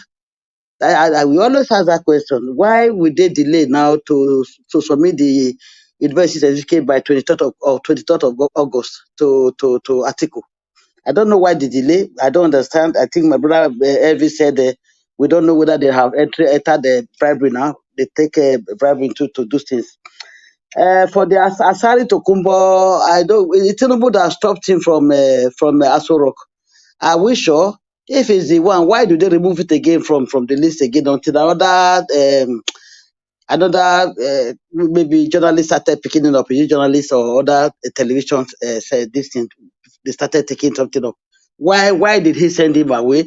The best thing, what they Asari Tokubo have been doing there is enough to arrest him, not only to stop him from Aso Rock. Then if I have to talk about the Billboard, they decided to show. And why are they refusing? I don't know the reason why. Do they have any cockroach in their cupboard? They started doing this thing at the beginning when they wanted to televise the judges in court. They refused to. And this one again, is there any reason for that? So this is where I come with a lot of questions. I don't understand it. I don't understand most of our government, or whether it is Tinubu that is doing all these things, or his men, or working together with one another. I don't understand. Where are we heading to, we Africa? As they've said, our rulers are our problem. If they know, see now the Northerners who have not, they are now standing up to fight for their brothers, knowing that what Tinubu is going to cause between Nigeria and Niger now, it will affect them. All these things that have been affecting the other south, west, east, Igbo matter, buying of a lot of people, all this, something, all what has been happening between Christians, they have not been coming up. They don't know that tribe and religion is not the problem now. It is now they will now stand up. As my brother Elvis said, if the Northerners, we appreciate you people if you are doing this way. If you not do it to all part of we as a Nigeria, whether south, whether north, whether east, whether west, you stand as you are standing out only for your people, not when it affects your people alone, then you will stand up. We will appreciate it if you can stand for everybody. My sister also said that is it Sister Boye or one of them was said that whether I understand this rightly, that they were paying 97% to service loan while we are in serious debt. I don't know where we are heading, where we Africans, where we are heading to. What am I going to say again? Our government now know that they can retrieve back subsidy. So is it possible to say, okay, I take away subsidy now, and again you come back to say you are bringing it back? Is it so easy now? Is it possible that they are able to take it away and also bring it after causing chaos for his citizens? I don't know. So the best thing, if anybody can be able to fight to enter, to take our mandate back, and our Excellency Peter Obi should come back. I think one among the things he's going to do is just really to open our 4 refineries there. Whether it is 4 or more or less, they should work on the refineries. That is one of my important something, which is our refineries, and to change our what is it? Our constitution. Those things are very, very important.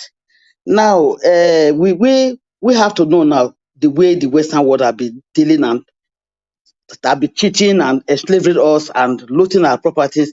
It is time we now wake up.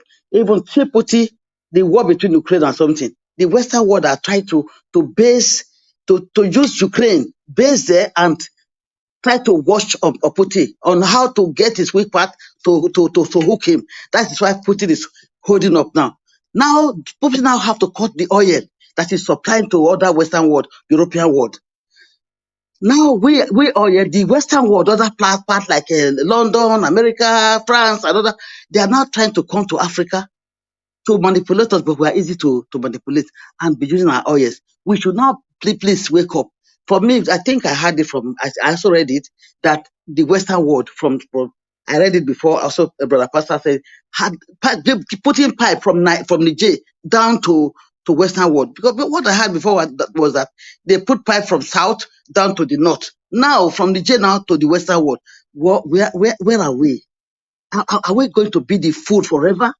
And this our governor, they not knowing the system, this other Western world. We ourselves, we have problem, I know. Have they not, they have been ruling for years. What are they there for? What are they learning? Or do they have what they are gaining from this Western world? Or it should be a deal between them and the Western world. And I don't know whether it favored them to please the Western world and suffer their people and put their country, their land in poverty. What I'm really waiting for today is now Wednesday. They said that the judge will judge this week. I don't know. We are already half of the week. We only have tomorrow. We are not hearing from them whether it is tomorrow, whether it is then tomorrow. Within this week, working days, Monday to Friday, which is working days, they have not mentioned a day within these 5 days. Now, tomorrow is Thursday. Are they going to place it on Friday so that they will not postpone it again from Friday and say next week? Are they using this system to retain Tinubu so that they will use these tactics to retain Tinubu for either 4 years or 8 years to stay in this state? Judiciary, Arowola. Please, it will not work. Oh. Your delay will not work. I called you twice. It will not work. Try and give us time. We still have 2 days. I hope we would like to hear even tomorrow that tomorrow it will be too late for you to tell me tomorrow Thursday that today is the judgment day. It will be too late for us. You should have told us today Wednesday that tomorrow is the next one. Then why waiting again till Thursday? Then Friday is the end of the week. So we should now have to plan, because sometimes when people say we are tired, we talk and talk and talk and we don't do anything. Like this woman who also, this church, I don't know the church it is, I've forgotten now, who said that at the time we allowed a Muslim ticket to reign, we were against it at that time. At the time they press, now they enter, all of us we shut up our mouth. The same thing is going. They are trying to do this so that we get fed up. We don't take action. If we start on something, we don't continue consistently to start standing on that point that this is what we want. The moment they just hit us, they will be just quiet. And these people, these bad rulers, they know who we are. And they are trying and using all means, all tactics to make sure that we are tired and everything. They continue with their criminal ways. Please, I'm so anxious. As our brother said, me too. I know sometimes I come late. I don't want to talk about my activities. I don't even sleep also. My eyes already inside, not like an old woman. I don't sleep because whenever I come this, I would go back that night. Sometimes I will just be washing my something. I sleep off. I'm anxious to see the judgment this week. I don't know. It's already too late. Me now, my body is hurting me. Has been today's Wednesday, nothing at all. So this is what I have to say, my brother. I'm here listening to you. Thank you for allowing me. I appreciate you. Thank you. Greetings to my brothers and sisters over there. Thank you, Elvis. I finished. All right, Madam. Thank you very much, Madam Ame. God bless you always, always, always. We appreciate you. Thank you. Mr. Edwin, thank you very much, sir, for coming in. I was about to ask of you, Mr. Edwin, you don't abandon us for you. I don't understand. I can never abandon my brothers and sisters, my beloved ones. I can never. And it was always 2 months to come now. If everybody is coming once in 2 months, Black Panther, Black Panther, I hear your noise since. Yeah. Madam Oyele, you give to this evening. Thank you very much. I greet every one of you. Now only that our sister we call they argue whether that Madam and Tinubu daughter-in-law, I don't even know. But we could leave them like that. No, that's fine. But she tried. In whichever way she tried, because we all have to look at every angles, and we thank God for everything, no matter what it is. And everything, as our Oga, thank you very much. As you continue to fight, may God continue to empower you with everything. Above all, wisdom and good health. And so to every other members of the panelists. Comment section, I wish everybody, first and foremost, the word of good health before every other thing will follow. And so also I wish myself. Thank you very much, everybody. Thank you, sir. Thank you very much. All right. I would like to take this call. This person have been calling. Before I will come back to Oga CM, you are the next. So please stay. Good evening to you, sir. You'll be calling in. Please talk to us. You have 2 minutes. Me? Yes. You. Hello. Okay. Good evening. Are you not calling? Are you not calling the panel? Yes, I am. My name is Francis I'm calling from Scotland. Are you following up with the broadcast? Yes, I am. Okay, First go ahead. Of all, Wike going for FCT is a signal which means either they want to cancel this election and do another re-election so that he will be able to rig FCT for them to get 25%. I need us to watch out for that. That means, it means that if we actually listen to what that lady was talking, Ronke, she was trying to hide. She doesn't want to voice her, but she didn't know when she said, look at Mali, look at Burkina Faso, we can do what they did. She didn't want to voice her to say, we can go and demonstrate, we can fight, because maybe somebody will say, you are US, why don't you come and fight? They might buy these people. She didn't, but she said we should be careful not to rely solely on the judiciary. Because if the judiciary fails us, what do? Is it that time we want to fight? But if the pressure, they put billboards, they take it down. That billboard they took down, those that were not even paying attention to Nigerian issue, it has caught their attention, which is a fight. So we should look out for other means. If we are petitioning, what is our labor, all the LP reps, what are they doing? It is time now to call them back. Let them start fighting. Are they not part of those calling for a return of our mandate? How many governors do you have in LP?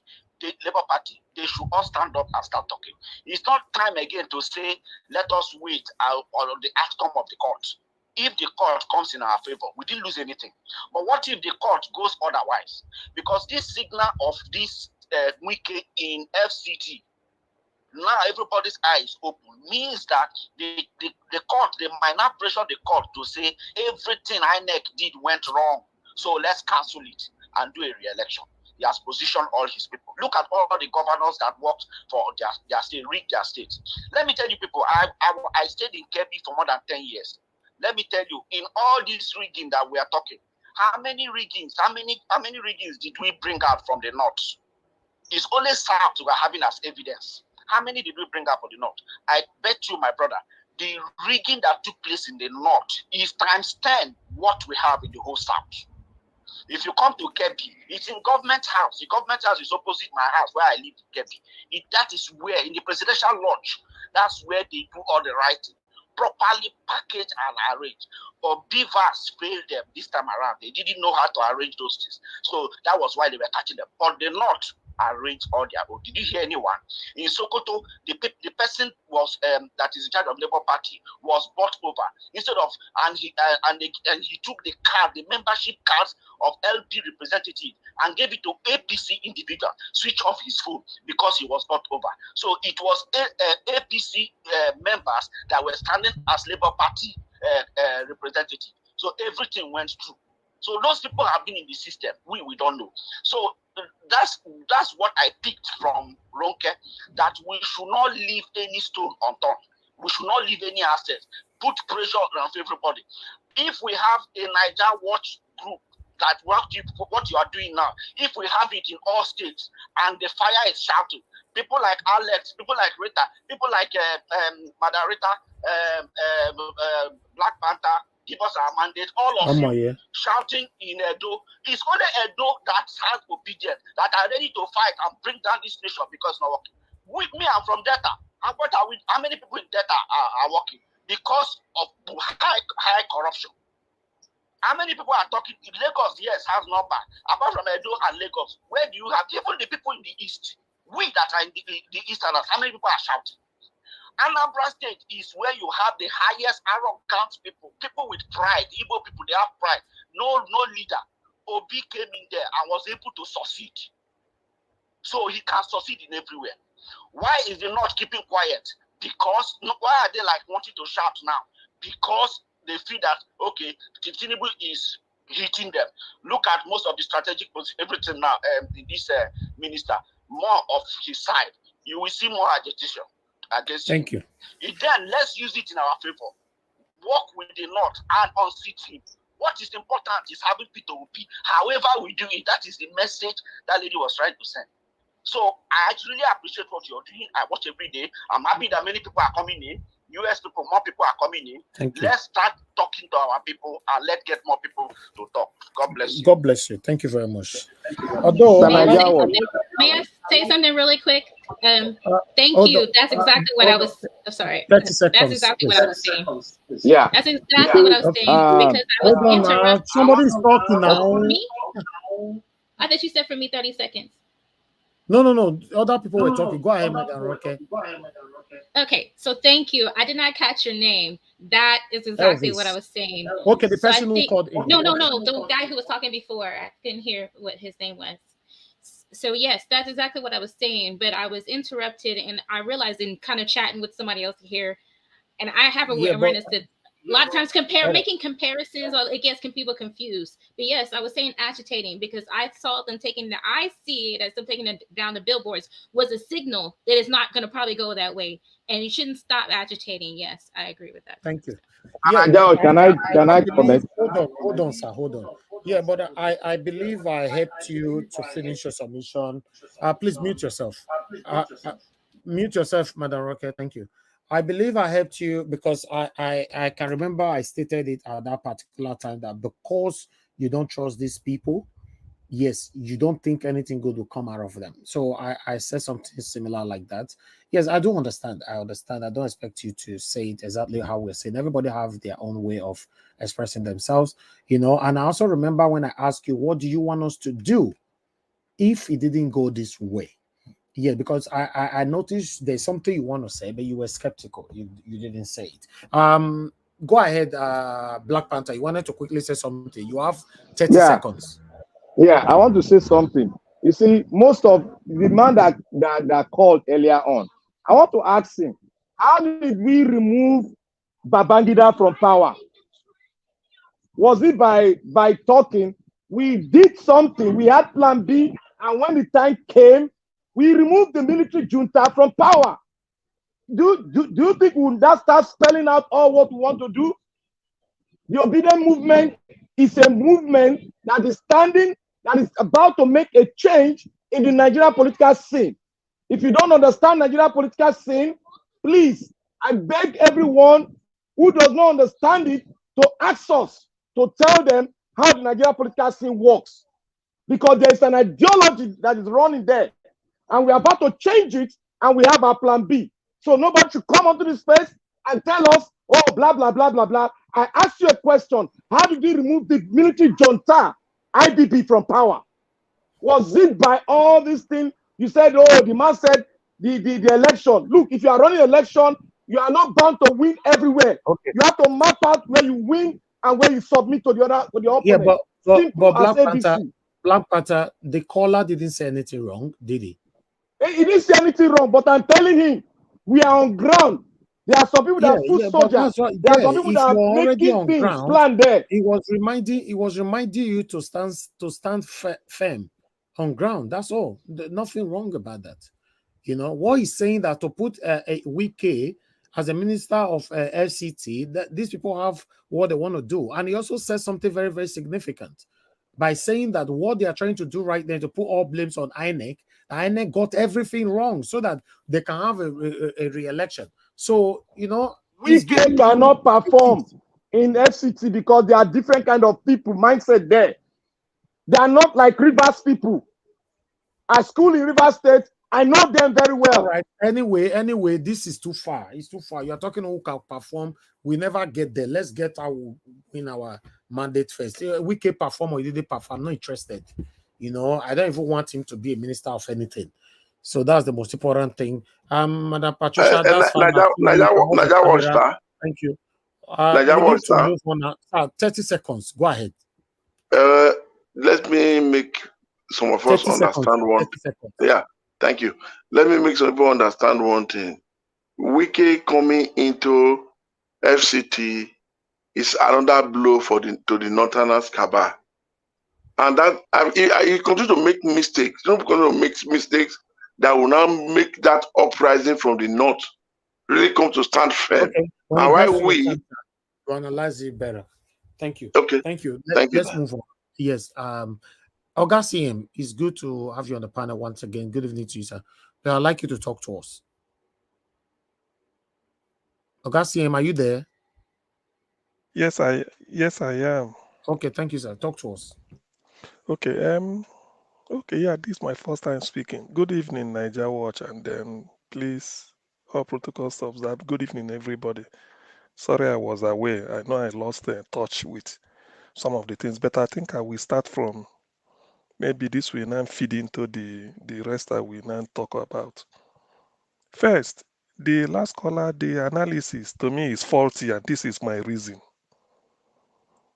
From what Atiku is going through in the US, so that Tinubu's forged certificate from Chicago is just trying to bring, I think you showed the headline, he's trying to compel the university to release Tinubu's records that are with them. Maybe if they do, we may even have a lot to contend with, or just to reveal so many things we did not know. Even at that, I think the headline said the court, something is asking Tinubu to explain within up till August 31st why his record will not be released. So you see, he's a man in crisis. He cannot be sleeping very well in Aso Rock. Now, the plan is this. Why I say the analysis was faulty, whether weak or no weak case. The plan is that Tinubu will be disqualified because, we spoke to it, we discussed it at length. Was it yesterday or today? Eligibility matters. Probably INEC did not know all this, and one of the court hearings, INEC said they didn't know about all this, about the forged certificate. They didn't come to their attention, if we remember. Now, it is now within their attention. What do they do? Are they going to allow? By the way, look at the chap in NNPP from Kano, who was sent packing. Why? Because he forged the he forged certificate. He said, primary school certificate, and he won the election quite all right, but they went to court and said the certificate you tendered, which means you are not even eligible, but you gave a forged certificate. If the certificate wasn't forged, the man is eligible to stand. So that of Kano, the man in Kano State, was eligibility that disqualified him, and that is the same thing that will happen to Tinubu. It has happened before. So it's as simple as that. If you did not qualify ab initio, how then can you qualify during rerun?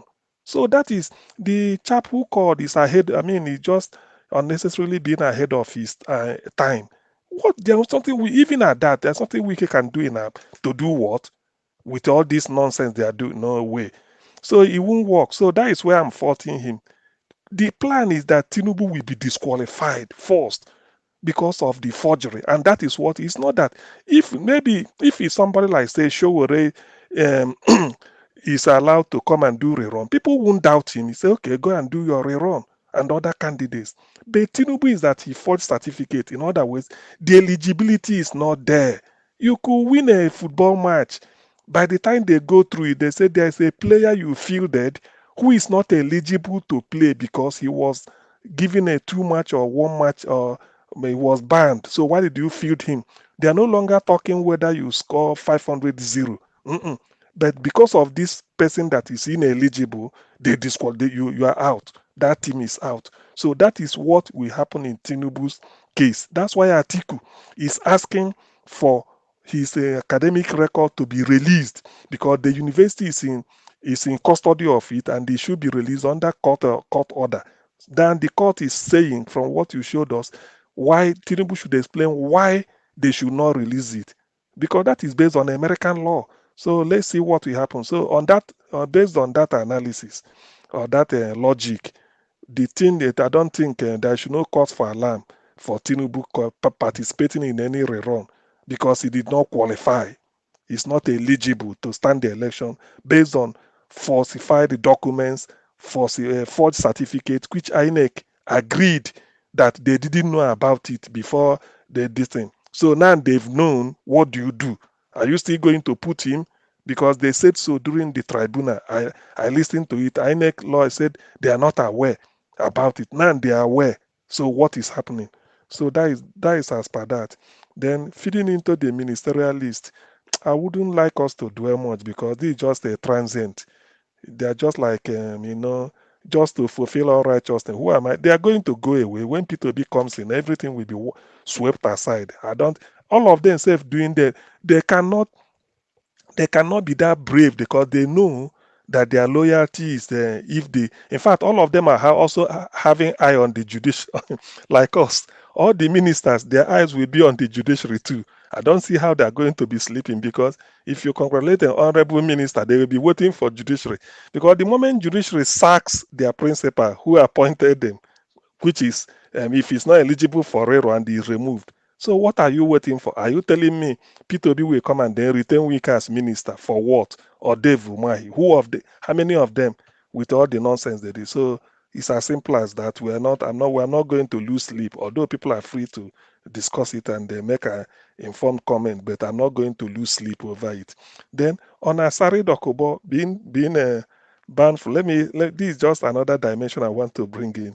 If you notice, Niger Watch, yesterday you told us that the people trying Emefiele has dropped the charge of get a license for gun, isn't it? Now they want to replace it with a 20 whatever. Do you know why they did that? Because they know if they continue with that, people will cite Asare Dokubo, who came from Asorok. Maybe he's even having his own gun inside that white dress he was wearing. So they felt that to play the thing down, because these are pumped up charges. You arrested Emefiele because of gun, only for Asare Dokubo to brandish his own, who is your right hand man, and the people, everybody now left the analysis of Emefiele and then switched over to Asari. Say, look at, you are charging Emefiele while Asari is even showing his own openly. How can that be? So the best way to do it is that you ban this man and he's gone. Let him not associate with you again. Then drop this to mellow it down. So we know all the tactics, but all these things, by the time Emefiele will sing, a lot of things will be opened. Unless the man, I know the man cannot be so daft as to go and play, be timid. He should be able to even explore, even handwritten note. Let him.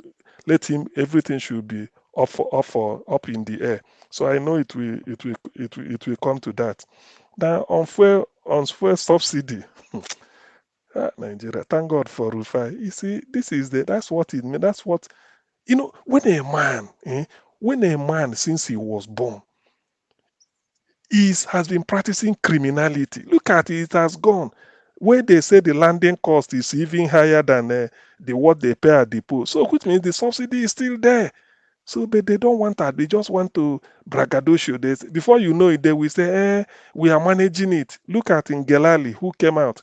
Some people cannot even, sometimes I said, I don't know whether it's hunger or what. There are some jobs I can't accept. To be honest with you, I'm a man of principle. There are some jobs I can't accept. Ngelali was saying that the government fuel subsidy has gone, but they will continue to manage it.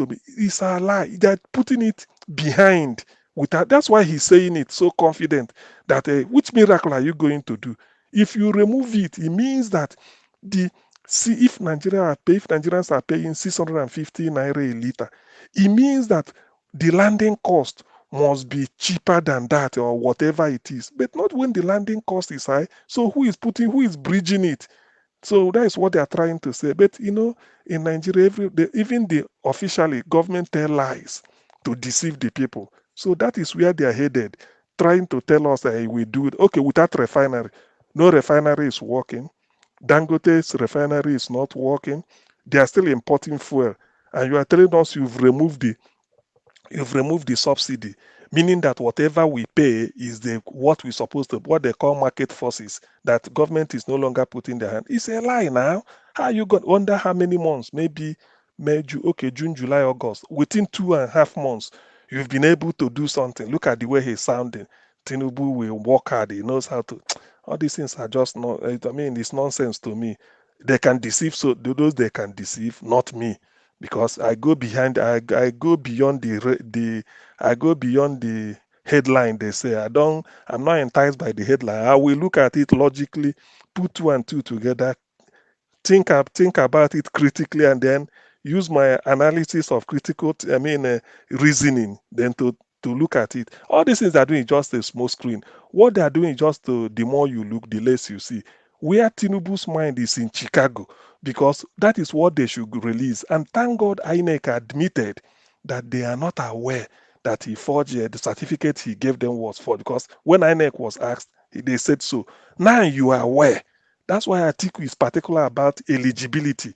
Atiku is hoping that if he's ineligible, then he can what is it called? He can participate. But that is not what we are saying. So everybody's eye, including all these ministers, all their eyes now. In fact, if they have 2 million eyes, it will be on the judiciary, because their job depends as they are giving. By the way, let us even ask ourselves, why is it that everything is in the midnight? Can this list be available since morning or tomorrow morning? Why must everything be at night? People, isn't it? It's just breaking news now. So is this evening? Why must it always be at night? So a lot of things, evil things happen at night. So I'm really not perturbed about all these things, how these things happening. We are not going to take our eyes off the ball. All we are interested is let the judiciary, and we are having evidence day by day. I don't see why INEC should not disqualify. I mean, the tribunal should not disqualify Tinubu for certificate forgery. For so many, the NYSC certificate, so many forgery. They used it in Kano and everywhere. So to be honest with you, I'm not losing hope. Whatever analysis somebody is making, put a little bit of a break. Don't just play their game, hoping that Wike is nothing. He's not. Abuja is not. FCT is not River State, and then moreover, he's a minister. His power is only as enshrined in that ministry. He cannot just go. There are municipal councils in the federal capital in which they conduct their own election. You are an appointed minister, is not elected. In River State, you have executive power because you are elected by the people. You are answerable, and you have a House of Assembly, or what is it called, a legislature that you can go to, and you appoint probably the chief judge of the state. So within Abuja, you are just a civil servant, in which you are just sent there as say go and oversee that. You don't have the executive power over the municipal councils. I don't think so. You don't have the opportunity of appointing, maybe making a chief judge of Abuja. It's not the minister that appoints it. And as a minister, you have a ministry in which you have civil. So there are a lot of permutations that are, depends on so many variables. So in this case, it does not work out that way. So people should not, I cannot give Wike the power which he does not possess. And it doesn't mean he will do anything. Even at that, Mahmoud, I don't think Labour Party or whoever, they will be stupid to allow Mahmoud to conduct another election again in Nigeria. I don't think so. So a lot of things will come into play, assuming, without conceding that they are going to do a rerun. Round up in 2 minutes, sir. Okay, assuming without conceding that they are going to go that route, because I'm not even interested. My interest now is what comes out of Chicago. That is the area I'm looking at, because that will determine eligibility. We are no longer talking who won Lagos or Osun, or if they do. Tinubu is not supposed to be on the ballot ab initio, and that is the case. If INEC can claim ignorance in the tribunal that they are not aware of all this, now they are aware. They've seen it, so there's no. Atiku is pushing the case. So to that, on that note, I would like to yield for now, and then I come back later if there's any other development or something I remember. I know I'm quite behind. Thank you. Thank you, Augustine. God bless you. Thanks for your submission. All right, let us quickly hear from. If anybody want to interject, you can. But if not, let's move on to Oga Edwin. Thank you very much. I just wanted to quickly add, sorry, Mr. Okay, Elvis, yes, no that's vex, fine. I beg. Yeah, that's fine. Say a lot of times, right, while we're waiting for the judiciary to give us a date and all of that, there's a lot happening behind the scenes, that we cannot talk about or review. I hope we are all aware that there's something going on in the background that we cannot talk about publicly. Just to throw it out there for people who are saying, for those of us who are saying that, what other options are there? What do? We can't speak about it online like this because everybody's hearing whatever it is we're saying. That's all I wanted to add. Thank you. All right. Thank you very much, Almoyes Conant, for that quick one. Thank you very much, my people. I beg, make a beg on for one thing, make on press this like now. We never still reach 500 since upon the number of people that is watching us. We still have almost 800 watching us on Niger Watch. Niger Watch. You said what? Oh, can I target? And but I was saying, so I was delivering a message now. You are not listening to me sometimes when I talk. You just not delay. Sorry. Okay, yeah, that's not true. Please press on this like button. Let's take it to 500, please. Thank you very much, my people. God bless you all. Okay, Black Panther, quickly. Yeah, thank you, Mr. Niger. And I want to say something here that Dr. CM said. Dr. CM, you just spilled everything I wanted to say, and I want to add this to it. Wike did a messed up job for Agbado, and that is why he cannot do that same job again in Abuja, because he doesn't have that power, because he's just an ordinary civil servant and a minister that will be directed by the National Assembly.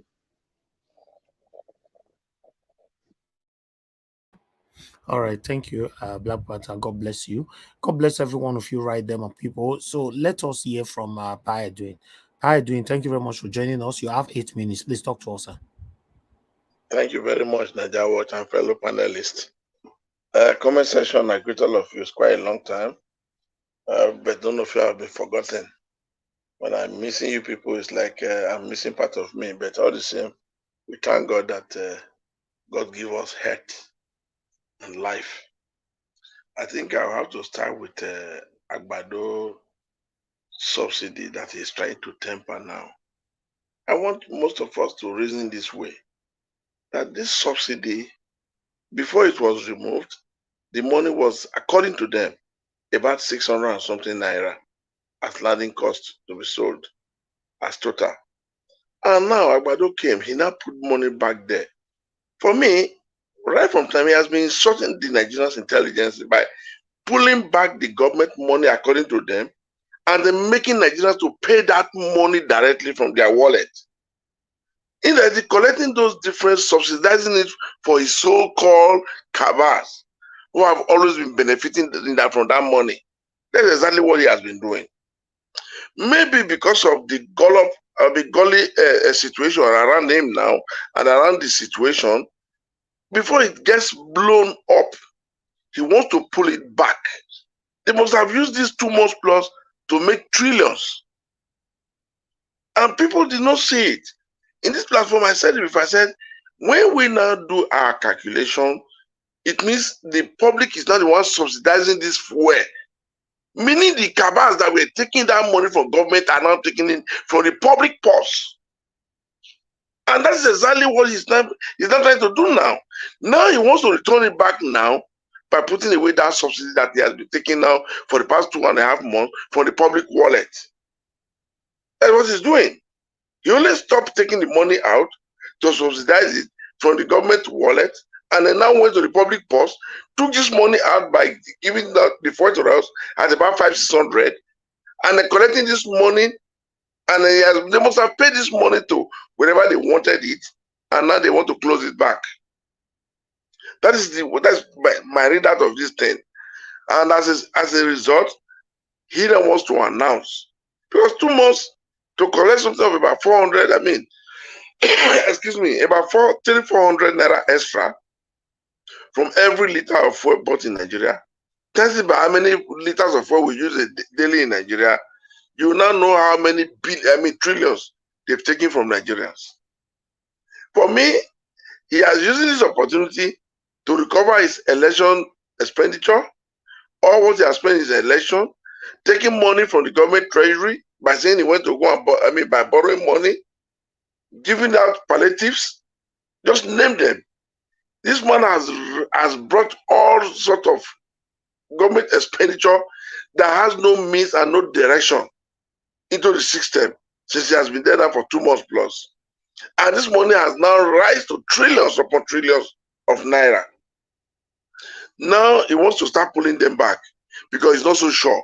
Because if he leaves it and the tribunal gives judgment tomorrow, and another government now takes over, a lot of things will be left open and this will be blown into a thin air. This is why now They are trying to pull this money back. But all the same, it will only take time. Because this man has come with his evil act to destroy Nigeria and put us to stand still as a nation. The economy is not to talk about right now. The life of the Nigerian citizens is not worth any situation right now. Not to talk about. The children is in the school section. Now the school fees is not to be mentioned. So where are we heading to? This man now is trying to now do a lot of bullshit before the tribunal gives their final verdict. I want everybody to understand, Wike is going there to go and act in the Federal Capital Territory as a criminal intent partner. They don't care, these people. Even if it is just 1 month, whatever crime they want to commit, financial crime they want to commit, inducement, falsification, just name it, they will go ahead and do it. If 3 weeks later you kick them out of office, they don't care.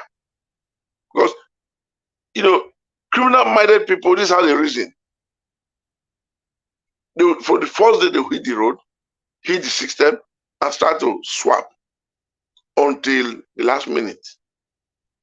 They believe in working per hour and not even per days or months or years. What you can get before tomorrow is what they want to calculate. And that is exactly what we are seeing now. Now, if they are calculating to carry out a rerun, which of course, people will not be qualified. If there's going to be a re-election, people will not be qualified if only they give true judgment. Because why? Falsification of documents is everywhere. We're talking earlier the Chicago. What about what happened with the NYSC? Excuse me. What about what happened with the National Army with double identity? What about what happened with Shetima? There's endless evidence and chances that will distort them, deny them, and then make them to be disqualified by the appropriate authority, if only they want to be honest. That is those people in charge. Because right now, the way you are saying it, he has tried. He wanted to use the so-called Niger, but he has seen it now that there's no road there. There's no road there.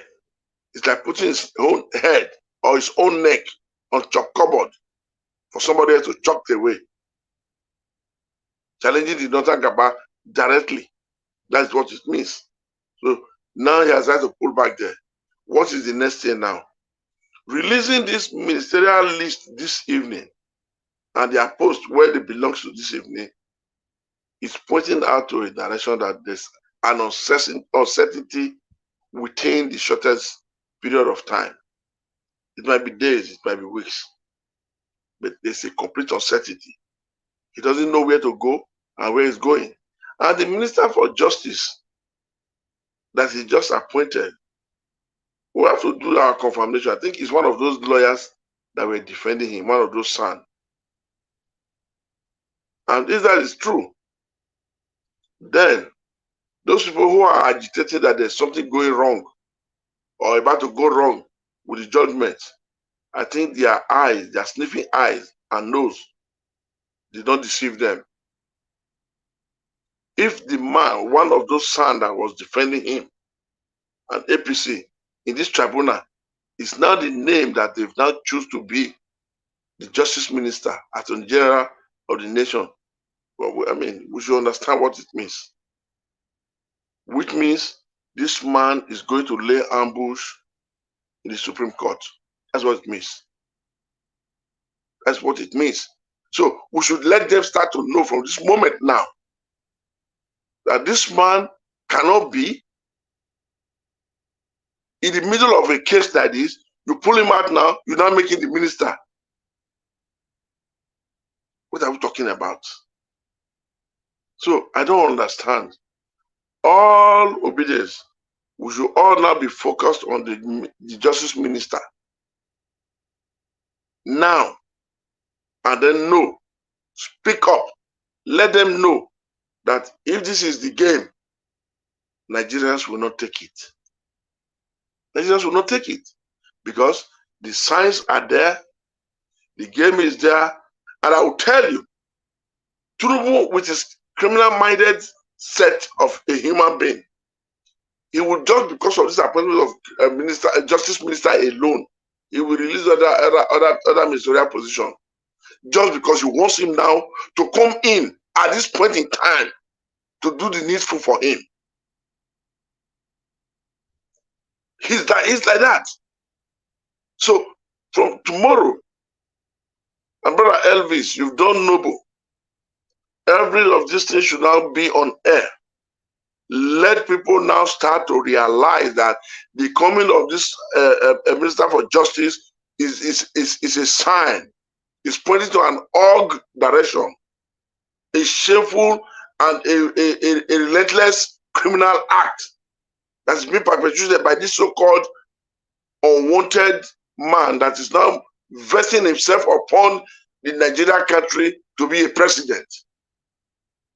We should see him like that. We should realize it and let it now start to be on air. Every Nigerian should now find out who is this man and why is he coming now. Every other position to him, it doesn't matter. But for this man to be able to do the needful for him, he will release the information. Get them, try them in evil tomorrow. He doesn't care. So the guy will not start off immediately. If he fails everywhere, he's going to lay ambush in the Supreme Court. So I think I yield for that. Thank you very much.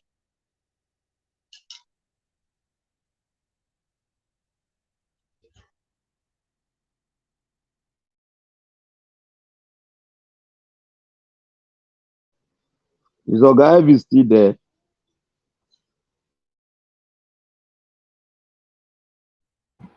Can you hear me? Yes, hello? sir. Yeah, I hear you now. Thank You you, went Mr. silent. No, I was struggling here, man. Okay, thank you very much, Mr. Edwin. May God bless you, sir, for your submission, and your own view is also quite different, but nevertheless, the bottom line of everything right now is judiciary should do the right thing. If they don't do the right thing, like Madaroka was saying earlier on, what will be the next step? I think you guys should be thinking of that. For me, I don't want to be part of that, but you guys should be thinking of that, because I think that is another thing. I don't know.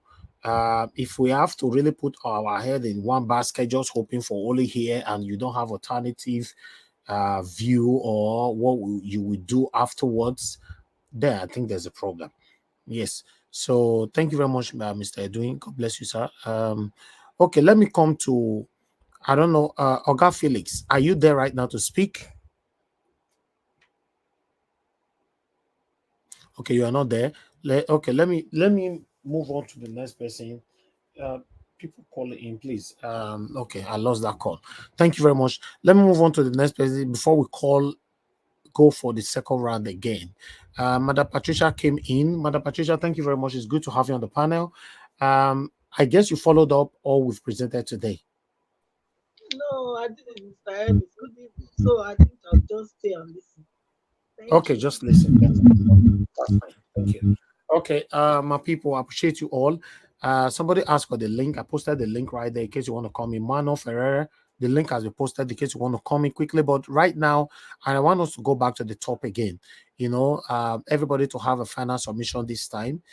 So I would like to start with Black Panther. Are you going to give your role again to Madam Omoye? Because you remember she spoke earlier on before everyone. Let her fire. I'll come second. This one a bribery. Okay. No bribery. Someone they give me some ammunitions. So I wanted to give some ammunition. All right. My dear Omoye, please talk to us. Thank you. Your final submission. It looks like she's not even there. Amoye, you are not there, right? Oh, for the first time, Amoye not be that kind of person. If you call her, she's always there. Okay, let me take it. Yeah, take it. Yeah. Yeah. I want to say this. You see, when we started this fight, this struggle, a lot of questions came for us to open up. And we know where it was coming from. But we decided to be very, very, very, very conservative and very, very tactical. They didn't know where it all came from. And all of a sudden, they started doing all sorts of mistakes.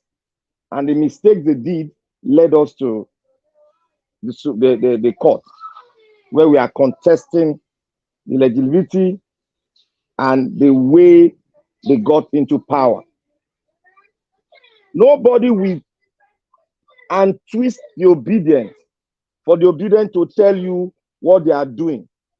Because our principal said, he said, they asked him, who is going to vote you in?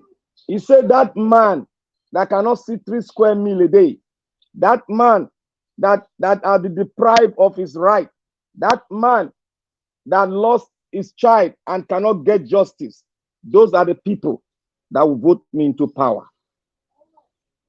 A man that is coming to take his birthright does not tell you and does not give you his plan.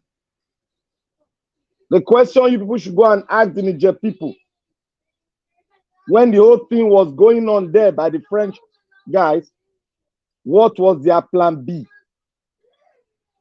And their plan B has manifested, but they didn't tell any one of you that are asking.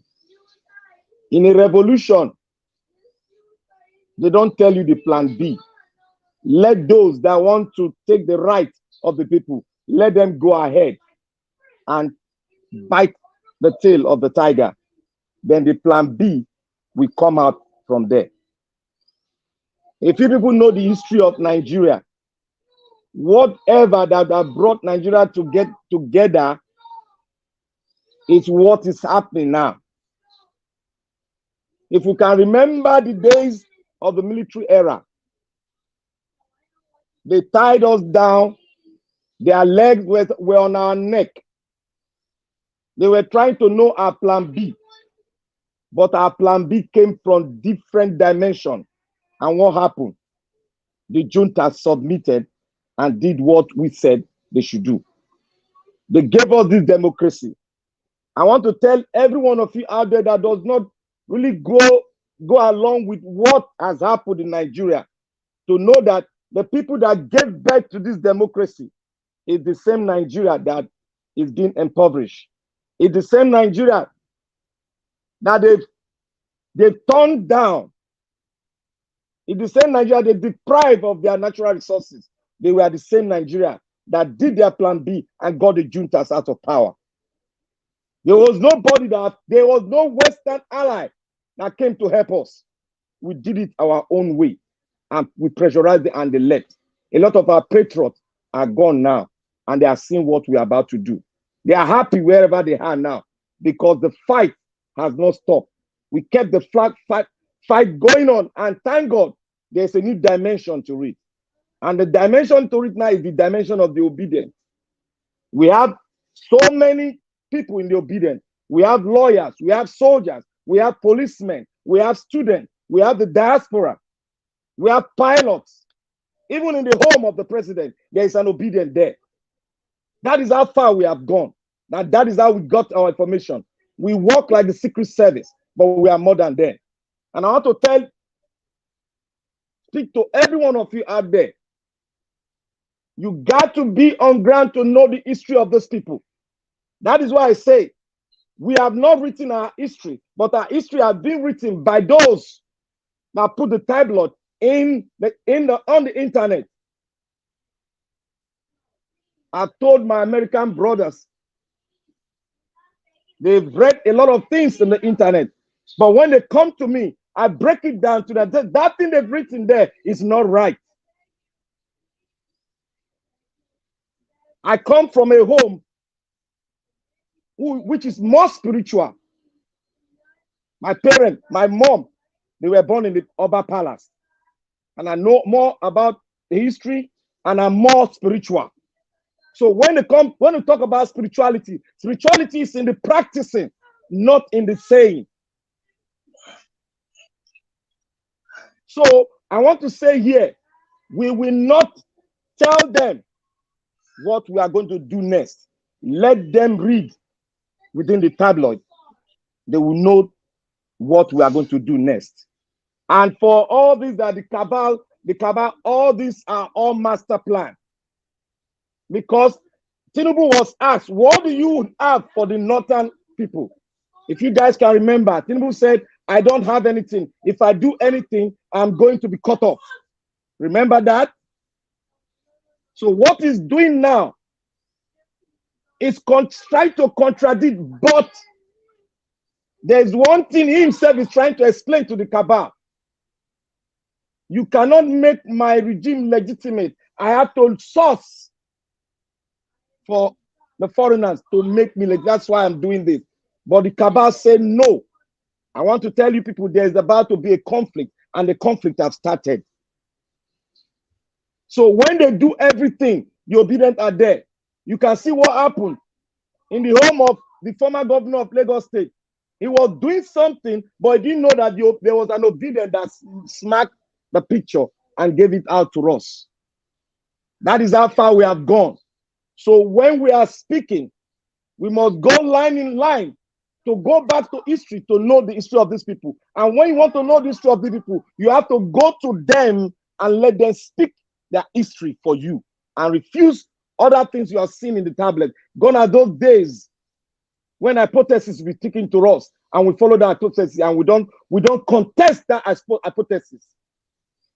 The black man is loaded with wisdom. The black man is loaded with wisdom and knowledge. The black man brought about a lot of things on earth. You cannot be blacker than me, that my skin is black. We all hail from Nigeria. I was there. I was part and parcel of the struggle. And when a man that is part and parcel of the struggle, you come to him and ask him, what is your plan B? He can never tell you the plan B. Because he knew what he went through. He knew how many of his friends that he has lost. Those are the heroes that brought about what we are having today. And we cannot let them down. The principle, all mouth shut. And what we are going to do, it's in us. And we'll do it at the right time. And at the right time, the voice of the people will come out and speak. We are not foolish. To the extent where we go, where they slaughter our patriots. We are the smart one. We are the new generation that do and let's talk. But in our talking, you find out what we are going to do. So it's left for you that is loaded with wisdom to know what we are going to do. But we ain't going to tell you. Thank you, Mr. Niger Watch. All right, Black Panther, God bless you, sir. Thanks for your submission, your final submission, rather. Thank you very much, my people. I appreciate you all right there. Thank you. I want to appreciate those of you that have liked, that have shared, and those of you that are just listening to us. If you're new here, please remember to subscribe with us. If you've done so, thank you very much. God bless you. You're in the right place. We are here fighting for our future. You know, how we can have a better Nigeria. That's why we are here. Thank you very much. Hit the notification bell to be notified whenever we are here. Please join our membership program. It's right there. Click on the join and join us. Hit on the $sign, support what we are doing here, you know, and share and like our videos. You know, thank you very much, my people. I'd like to pick this call quickly before I'll come to the next person. You know, Amoye, whenever you are ready, you will indicate yourself that you're ready, you know. Madam Lady Deborah, you called in. I'm trying to call you back now. You're not picking. That's the problem. Are you there? Hello, good evening, Niger Watch. Thank you. Thank you, madam. Talk to us. Good evening to you. You have 2 minutes. 2 minutes. To all the panelists and the commenters. Let me just quickly make a short contribution to the broadcast. For me, I feel that the judiciary is, I think they are close to making a decision. And I strongly believe that they are trying to shift all they're trying to put it in a situation whereby they will shift all the blame on INEC. I don't think they are going to come up with a clear verdict to say who really win the election. I think they want to shift it on the on INEC. And if they do that, they are giving INEC like they want INEC to be the ones to decide what to do. And the truth of the matter is that if anything like a rerun is even going to happen, Tinubu, there's no way Tinubu can be on that. I don't see any reason why we allow that to happen, because obviously Tinubu is not even qualified to be on the ballot in the first place. So if they are not going to disqualify him, I don't know what INEC would try to come up with. But that's more strongly the direction I'm seeing, that the judiciary might just want, so that they don't take responsibility for anything. They might just shift it on INEC, and INEC will say, okay, we want to rerun, we want to do the election all over again.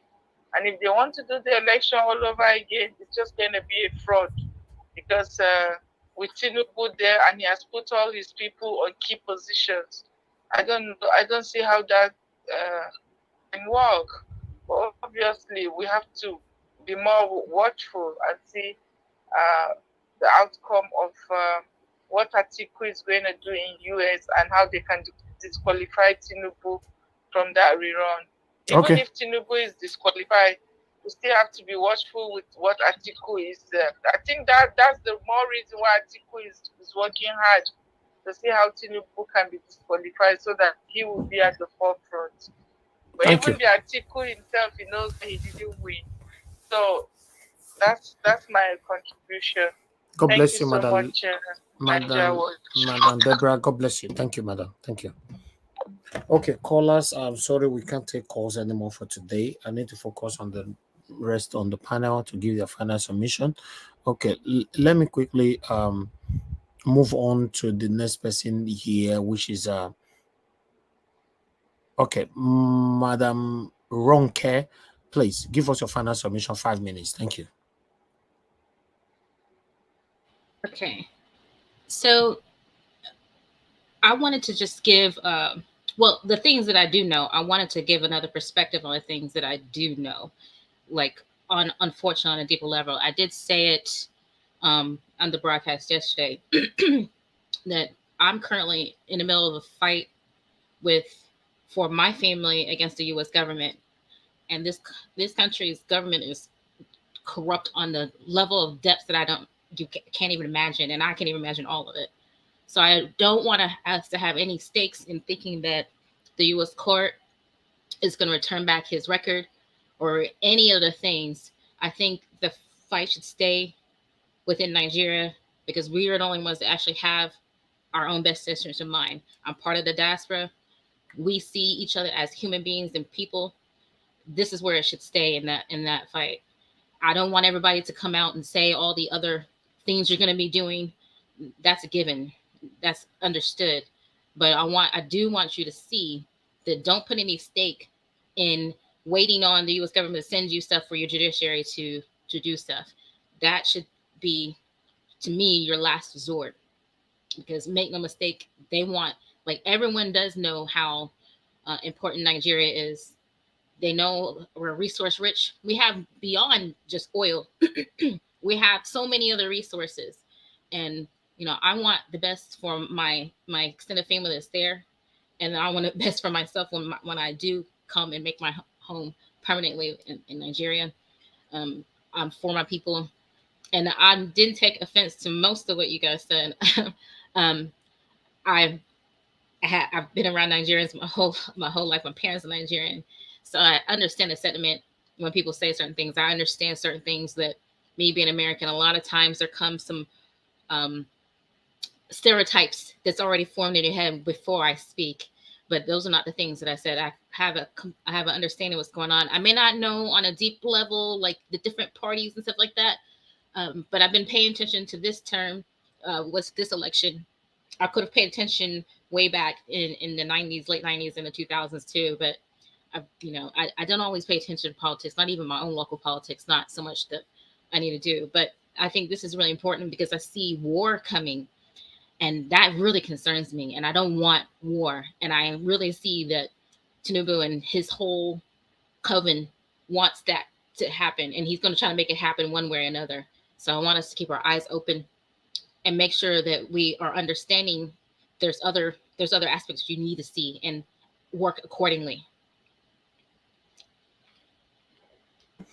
All right, thank you very much, Madam Ronke, for your final submission. All right, my people, we're moving on gradually. Let me move on to the next person quickly. According to the platform. Okay, Madam Ahmed, thank you very much, man. Please, your 5 minutes, final submission. Yeah, thank you. Good evening. Let me come back again. If we really have to think about all these things, according to my fellow panelists, their submission about Atiku, I will continue to start thinking about Atiku. Now, at the beginning, I was suspecting that maybe Atiku is also fighting for his own mandate because he was being accused by Atiku that he has run the election 5 times. He didn't make it. He should just go by the side. Just also trying to downgrade him as he was doing to Peter Obi. Now I begin to suspect the way he's moving deep, go up to Chicago, traveling to Chicago University to find out about Tinubu certificate. What is he really up to? According to one of our sisters, what is he really up to? Because I can still remember the same Tinubu also said it that time.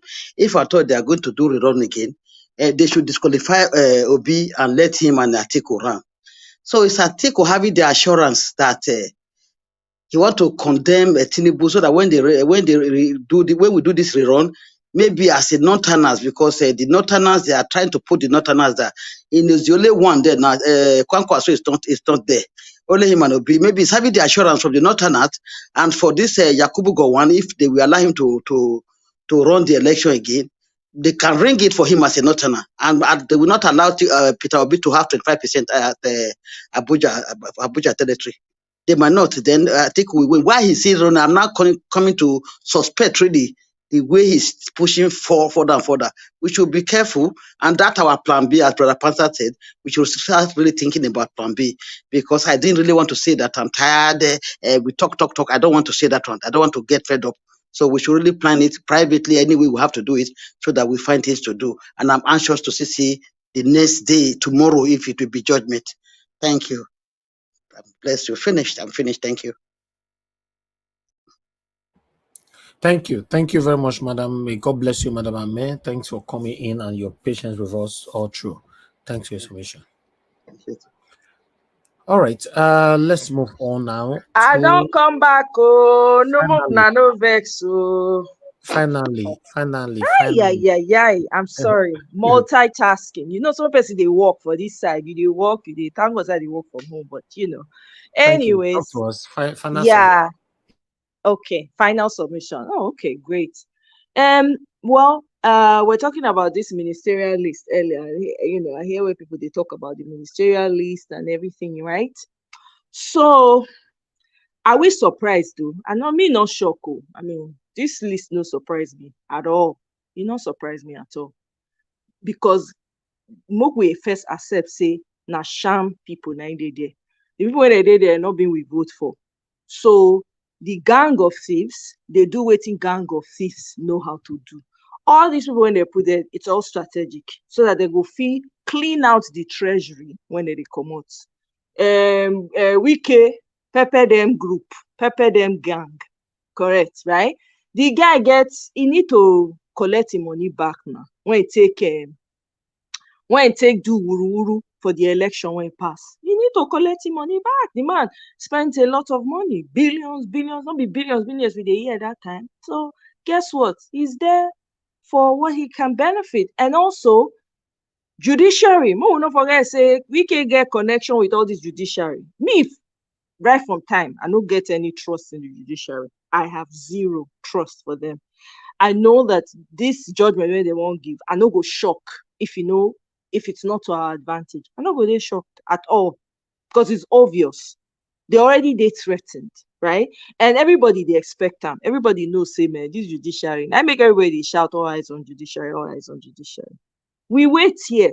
The only thing when they keep everybody calm now, Peter Obi. Maybe they thank God for Peter Obi. Honestly, maybe they thank God for that man, because the truth be say, if to say Peter Obi not talk some all of us gentle, I don't know.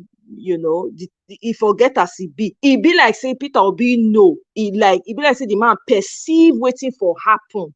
Now make can they tell everybody say make they chill, make we just go the route of peace. So kudos to Peter Obi. My own be say I don't get any interest in waiting this government they do, because nobody them supposed they there in the first place. They be fake people. Agbado, even they stay for Aso Rock. Agbado is not in Aso Rock because say not being get am. And even when they give am, when they thief the thing, give am for middle of night, around 3 a.m. or 4 a.m. What did he talk?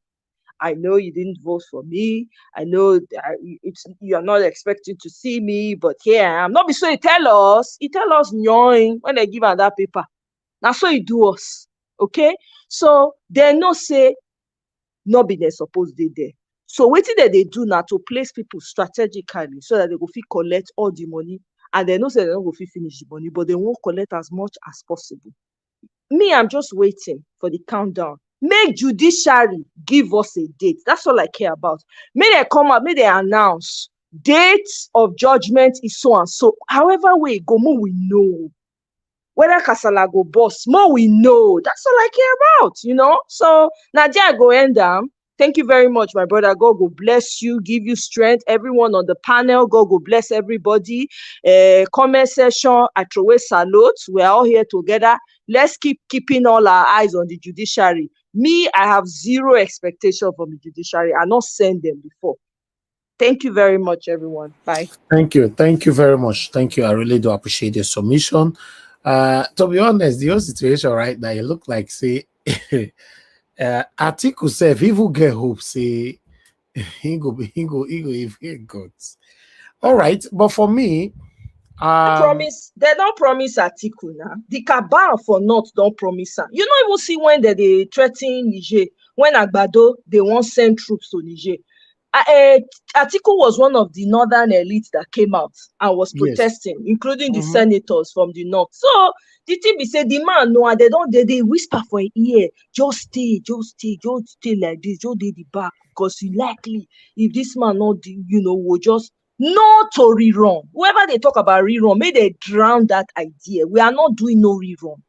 If the country, if everything want make it just cook, Mama will not say we they start from scratch because we are tired. Thank you. Oh, wow. All right. Let's just see how it goes. To be honest, man. Let me call on the next person. Thank you very much, Amoye, once again. I would like to come to the last. We still have last two to go. Oga Felix is not there, so I'll just assume we have the last person, which is Oga CM. So as you all know, I always like to give Oga CM enough time. So Oga CM, you are the one to end the broadcast with us. Please talk to us, sir. You have opportunity to analyze so many things. You have more than 10 minutes. Talk to us. Okay, thank you, Niger Watch. Actually, we know the season we are in now, and we know the expectations of the people. Sometimes it is really not what people had in mind might be much more important than what you perceive them to be saying. By that, I'm trying to say they've removed the billboards or posters or saying all eyes on the judiciary. But it's in their mind now. Even if when 10 people are on the street, all of them are all eyes on the judiciary. We know. So you can't erase it from the mind, and they had better do quick. Because from all indications, like I said before, all these people, the appointed ministers, they won't throw party because all their eyes are also on the judiciary. They know the meaning. So no love lost, and moreover, they are not the best we can produce. However, they are illegal because the person who appointed them is also there illegally. They are not legitimate. They know it, but it's only that they can put a brave face, maybe take some few days salary when they've been in office. So having said that, the thing is that what we're doing, to be honest with you, we are measured, and I feel that we are going with the pace we should go. Remember, Peter will be like Omoyo observed, was of this very benign human being. So he believes a process person. He's waiting on, just like all of us are waiting. He already knows he won, but he doesn't want to make a bone of it and then to charge the system. After all, he will tell you, why should I even make people to lose their life, when they voted for me and they are waiting for me to help them. So to that extent, all of us are just, keeping faith with him, and then in the sense that not that we can be able to explode. I mean, if NSAS, whatever it is that brought about NSAS, is even 1% of what we make Nigeria, what happened on 25th February, because these are some people's opinion. Imagine somebody voting and then they change everything and then give it to somebody who is ill, just a criminal. What are they trying to do? And in this case, both home and abroad, even the white people, everybody is the whole world knows that the guy is a criminal. INEC messed up, saying it all over the European capitals and then in Washington too. They all know. So there is really nothing to, our case is made. It's only that, to me, something is telling me that maybe INEC is even afraid. That is what I'm trying to, afraid in the sense that they felt that maybe they've never had this type of experience in their life. So what are they waiting for? I mean, if the idea is just to see the way people will perceive it, I think they've gotten more than enough evidence. Since over a month or so, we've been keeping eye on them, and they've had all manner of evidence, both anecdotal, oral, and then a documentary. They've seen everything. So I do not see why not.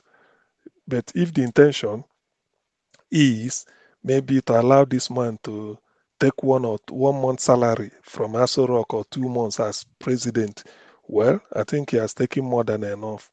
We shouldn't lose sleep, nor neither should we lose hope. Not at all. Justice is on our side. It is just like what this Irish writer, what is the name? Frederick Forsyth, one of his books he called The Devil's Alternative. There's no alternative. It's either they say it and then Tinubu goes away in ignominy and then faces whatever the future holds for him, which I know it won't be easy. Or then they that whatever INEC want to mess up with the people, they will see the other side of the people. More so now when people are even, unlike when the election was held, people can afford to, there were hold up all over Lagos because people can afford to buy petrol or maybe visit their friends. Now, like I was told, there's no more hold up on the road because most people are now trekking. So that alone will also increase the stress level. And what that means is that any shenanigan from INEC, well, it will be met with equal and how do they say it? I mean, they can't escape it, but in any way, I'm not trying to make light of a serious situation. The thing is, Nigerians have suffered enough. They invested a lot of emotional capital on this on P2B. It's like P2B saying that he doesn't want again. So many people will just buy themselves and go. Instant, I wouldn't wait. In fact, anyway, he dare not. He knows it now. A lot of people invested so much on him. Not really because he told them to invest, because they see him as somebody coming from, just like somebody coming from the moon. Somebody is running for an election and no position from an unknown, a small party. Yet, not in 8 years, you can never find any fault with him in terms of stealing money, embezzling money, or having a personal scandal, family scandal. Nothing. It's as if he's not living in Nigeria, and he's lived all his life in Nigeria, except for the few years he spent in UK. Yet in the UK, he still make it.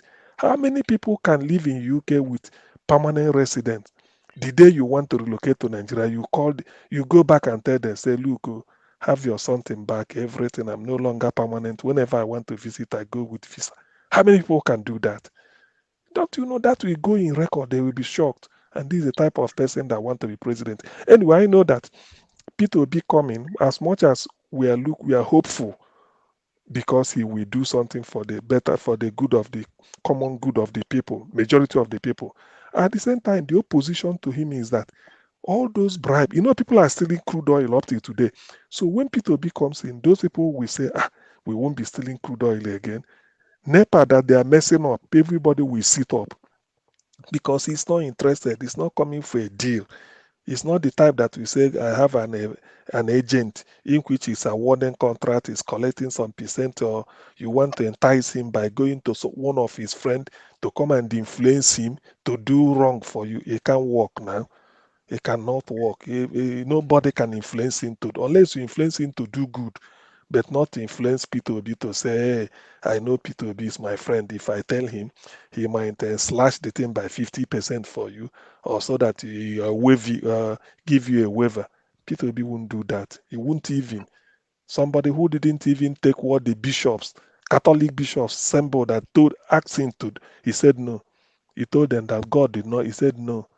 He won the election, not in Giga. Therefore, there's nothing like it's the wish of God. Imagine bishops, yet he prevailed. So who is a human being? So that's why the prospect, what we are doing, I will tell people not to lose hope. Niger Watch, you know it. Whatever it is, even if you are having 10% headache, 50, and I say you are 80% fit or 50% off, please try and come out.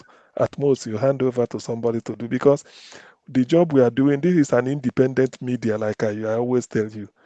No politician sponsors you. Nobody. You are not answerable to anybody except to yourself. Unlike Arrives News, you don't know the headline, who they will vet. Do you come? Who is coming for interview? They have to look at your, what is it called? Your background, your public pronouncements in the past.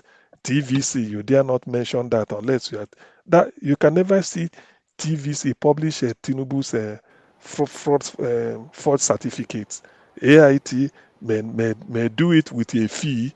If you can pay them, then channels, that one is anywhere belly face. So yeah, but TVC is owned by Tinubu now. It's not possible now. That's why that is to tell you now. No, I'm trying to put them visa relative to your own. Your own is that you don't even know who will appear.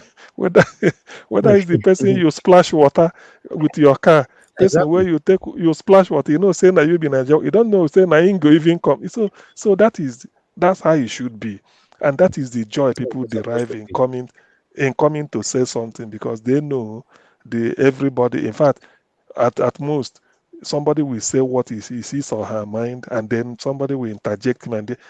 You don't pay money to appear here. Let's just put it that way. We don't. That's why politicians, even for politicians to come, say, if you have to ask your panel, we vet the people, say, for this kind of person to come here, what is he coming for?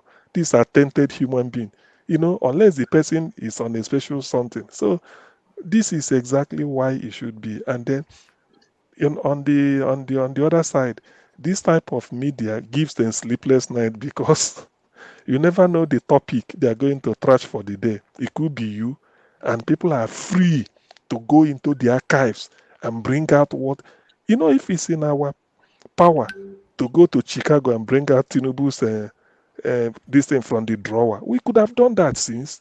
Publish it here, say, look at it from Chicago. All you need is just for them to certify and stamp it in case of going to court. So something like this is what gives people the faith. That's what gives people the hope that tomorrow it will be better. So I thank everybody for coming, and then No, I'm still coming back to you. Because we have two people that joined us now. Who is it? We have two Niger with us. We have Joseph Wansu. I would like to go to Joseph Wansu. Thanks very much, sir, for joining us. Where are you joining us from? Yeah, I'm calling from Houston, Texas. Ooh. Thank you very much, sir. Please, I'd like you to talk to us. You have 5 minutes. Please, I'm not abreast with the topic of the day, but I'm just listening to governance to store my information before I talk. Can you pass it on to someone else, please? Okay, you are listening. Okay, that's fine.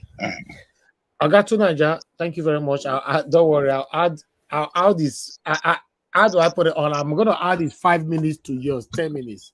So Niger, talk to us. Good evening, sister. Yeah, greetings, Niger Watch, and thank you for having me on. And greetings to everyone on the panel, the chat, and to the viewers. Yeah, I think eventually they release their top secret list of portfolios as if something that should be part of the nomination and screening process in the first place. Man, I don't know where to start. These people, what kind of people are these? I don't understand. But what kind of human beings are these people? Why do they govern this country like this? Other nations, even before they even elect people, they know the people that are going to even fill the positions already. They keep us in the dark for how many months, and you release this list now. It tells you that this guy is not ready to make any serious change in the country. Look at the people he appointed for this security. I don't see any name there that is going to make any difference in that of our security. And if security doesn't change, it tells you that this man is not serious about anything. Every single thing they've done before now, it's just shambles. It's just wrecking. It's like he came in, talk smart, and he's just coming to wreck the economy. What kind of, you're coming to wreck the country on top of it too? It's like you remove subsidy, cost goes up, and now you're saying you're going to cap the subsidy again. So you're going to be paying some subsidy into the subsidy that you already removed, then cost has already gone up. And what is the plan to ever bring the price down? Or cost of living down in Nigeria? No plan so far. They go on, they talk about we are going to start using CNG gas for cars and for generators. Which kind of country uses that as a source of energy for everyday stuff? I don't know. Somebody tell me which country uses gas for driving cars. It means that what they are telling you is that they've given up on refineries. What kind of people are these? They don't want refinery. Sorry, they don't want the refinery. They want to cripple the economy and make dollars skyrocket. That is what they want. And that's what they bargain for with the Western world. What kind of people are these that don't want anything to work in the country? This is why a real problem now. They are a real problem. They don't have any sense of trying to fix the nation. They want to wreck us, and they don't tell us what is wrong with our refineries. They tell us that, oh, Dangote has its challenges. What are the challenges? What is stopping a refinery from getting built? What is stopping our national refineries from? They keep telling us challenges. What are the challenges? You don't tell us. I know journalists is pushing them. What is going on here? What is going on is that Agbado, aka Amoda Adekunle, is a puppet for the West, and he's doing the bidding of the West. What we have in the so-called government, in quote, is for the West, by the West, and for the Westerners. That is what it's about. It's a sham. I don't even know why we're giving credence to them. Person when thief something, when thief person when not being how you want to use and when. There's no idea. He's devoid of any ideas or visions. He's not African.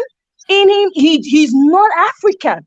That man, they say for America here, they'll say all skin folk ain't king folk. Agbado is not king folk. The man is there for his master's interest. You are coming here. And you see, that's the thing. I've always called them caretaker governments for their masters. They've never really governed for us.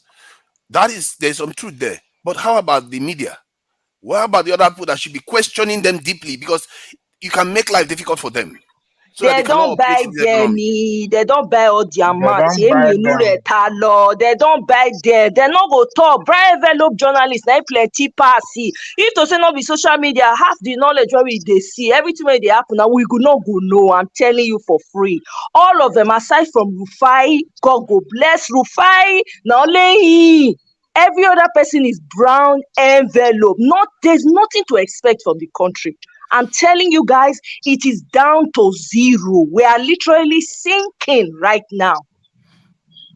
Everything he has done is not to benefit Nigerians, it's benefited foreigners. He's cheaped Nigeria for people to buy whatever they want from Nigeria, because now the currency of Nigeria is devalued. When they devalue your currency, it basically means they are devaluing the country. That's what it basically means. Other people's currency can buy stuff inside your country more easily. He just came in. It's the so-called unification of the exchange rate that should be a good thing. It's a negative. I don't know how this man decided in his own economy. He unified something and both sides went up. Like, you devalue the currency when you are supposed to be fixing. I thought when you are fixing something, things get less difficult, not more difficult. It's like you go to a doctor and the doctor says they want to treat you for this thing, a headache, and he gives you cancer. What kind of rubbish situation? What kind of people are these? And the whole thing is, I think somewhere, one way or the other, the diaspora need to step into this, because maybe the Nigerian people, like you said, many of them have been bought, but there has to be an organized group of people that mean to do the right thing, fighting these people back.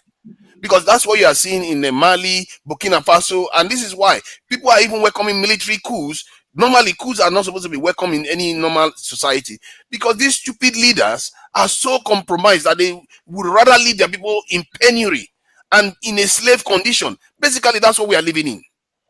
They leave our countries completely underdeveloped. Exactly. That's the whole plan.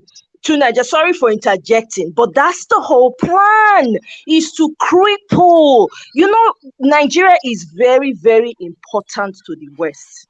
It's so important. The truth is, they want to be able to cripple Nigeria. That is why they brought in their puppets. Okay, look at what's happening in Francophone countries. They're realizing, and they're having military coups, whatever. They're banding together and making the necessary alliances so that they do not come and take advantage of their people. Look at what the so-called Agbado that was installed, Emilio Kon. Look at what he's doing to Nigeria. Nigeria is supposed to take center position in the unification. Guess what? It has been taken from us because Emilio Cons imposed this non-entity on us by their Western masters. That's what's going on. So they don't care about you. They don't care about the people. It's all about their interest and money that they can take, so that when the ship finally sail, they go come out. Simple. That is good for nothing spokesman, man. That guy annoys me to no end. When he came on and said, people think when they fix the refinery, the petrol price is going to come down. It's like that is where he started his own this thing from. That's where he started his argument when they asked him about the Nigerian refineries. Like, it's not going to come down, no. Then he went on to start explaining why the petrol price is going to come down. Oh, you're not going to have to be shipping free transportation costs. You're going to have to you're going to be able to get the petrol at cost price and all those things. That's what's going to bring the petrol prices down. That is the path to getting out of this mess that we are in. What is the point of removing subsidy? There is no point if you don't have any plan to reduce the cost of petrol. There is no point. It's just made life difficult for Nigerians for no reason. Because now the money that they got from it, it's not even the money is going to be used to pay for the high cost of things again. What is the point? These people, it's like, even in short, we all know now, these were compromised one way or the other. Either we change them democratically, and I bet them, they like it or not, they will remove them. There's going to be a problem in Nigeria, just like you are seeing in many African countries, because young people and the middle-aged people, they can't have this nonsense. Excuse me, can I come in now? You want to interject or come in? I want to interject. I just want to give an information, that's all. Yeah, if you want to interject, you have 1 minute, sir. Okay. What is happening today in the Francophone countries is the same thing, the same purpose that the obedience are trying to accomplish: push away bad governance and then institute a true workable government in the area. But unfortunately, now the people that are championing to put boots on the ground are the so-called African leaders that should have protected the interest of the people. Like in Niger, the people are very happy that the military has interjected. But our own ECOWAS community want to put boots on the ground to stop them to do the bidding of their masters. That is very wrong. And Tinubu happens to be the chairman or the president of the ECOWAS presidential, whatever you call it. Didn't think about it, just made pronouncements, sanction, cut off the lights. The people are suffering. Who is going to benefit, even if the boots are on ground and they defeat Niger? Who is going to benefit? It's not Nigerians. The people that will benefit from it are the French citizens or the Western countries. So what we're doing today is to see if we can push out Tinubu and his cronies and the so-called cabals out of the governance and then institute a workable government in that part of the world, this part of the world. So another thing that we should be mindful of is it is going to work. Just hold steady fast to your inclinations and encouragement, and then let's see what happens. It's going to eventually happen. But if we do not give up this at this material time, that means we have a future ahead of us. That's all I have to say. Thank you, sir. Okay, I just want to quickly slide in. Sorry, to Niger. Sorry, okay. Mr. Elvis. I just want to quickly slide in. Algeria is giving free electricity, free lights to Niger. So can you imagine? To hell with the electricity from Nigeria. You see, my sister, wait till you talk. So this is what I was talking about. In any position you are in life, and you think without you somebody cannot live, in fact, you just disgraced yourself. I said it. The day Nigeria cut their power off, I said it on this media, that Nigeria, what they did, they just pushed Niger. In fact, they gave them opportunity to look somewhere else. You see now, Nigeria, how far no mega my foot. Oh, please round up 2 minutes. Yeah, and then that Nigerian leader and Benin Republic, all these countries that keep bringing foreign military bases here, I'm telling you, there are people, should really have all those people. I don't want to say very graphic things. Some of these people, the treachery these leaders and these people have done to our people is unbelievable. And Tinubu, maybe we should wish he had gone into that list, because the problem he would have brought, the problem would have cascaded into Nigeria and cascaded into all of West Africa, because people are fed up of these useless leaders coming into office and not doing anything. And this Bazoum guy, just a couple of years ago, invited German troops into his country, and while he keeps his own people not defending the country itself. These people are conspirators of the highest kind. I've never seen anything like that. And most of the world keeps quiet because they know we are the ones being exploited. They don't tell us the truth of our situation. When I noticed that our people are the most underdefended, the first video I made was about that. Our people were the most underdefended. That tells you something. That these leaders have sold us out. Even the ones that talk tough, they are not doing anything. They are not really making any change to really take charge of their country. I'm even concerned about the so-called military regimes in Mali, Burkina Faso, because they have not really made the move. Yes, they have Russians there. They are kicking the French out, but they've not really gone ahead to take over their country like the way people normally take over their country. They just double the size of their military. Not enough. You have no. To Niger, on that, I have to say, Niger has been making all those people that have had military coups, they've been making a lot of moves. If you Burkina Faso right now is currently building a massive energy plant, couple of them. Then Niger and all these other francophone countries, they are all demanding for all the military bases to be moved. But the US is stalling. They are insisting that they are going to remain there. Here, Egbami. House will not be your own. You want to stay inside. I don't understand. So that's what there's a back and forth. And guess what?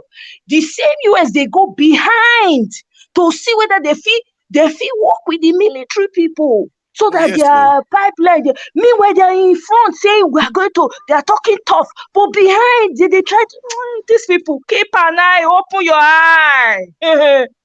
God bless you, Sister The game they are playing is deep. I've seen that the Mali and Burkina Faso, they are making some moves, but not. I'm telling you, not sufficient, not on the scale. When you see some people that have their eyes on, because you don't want to replace the West with the Russians. Yes, the Russians are a little bit better condition, but you have to put your people first.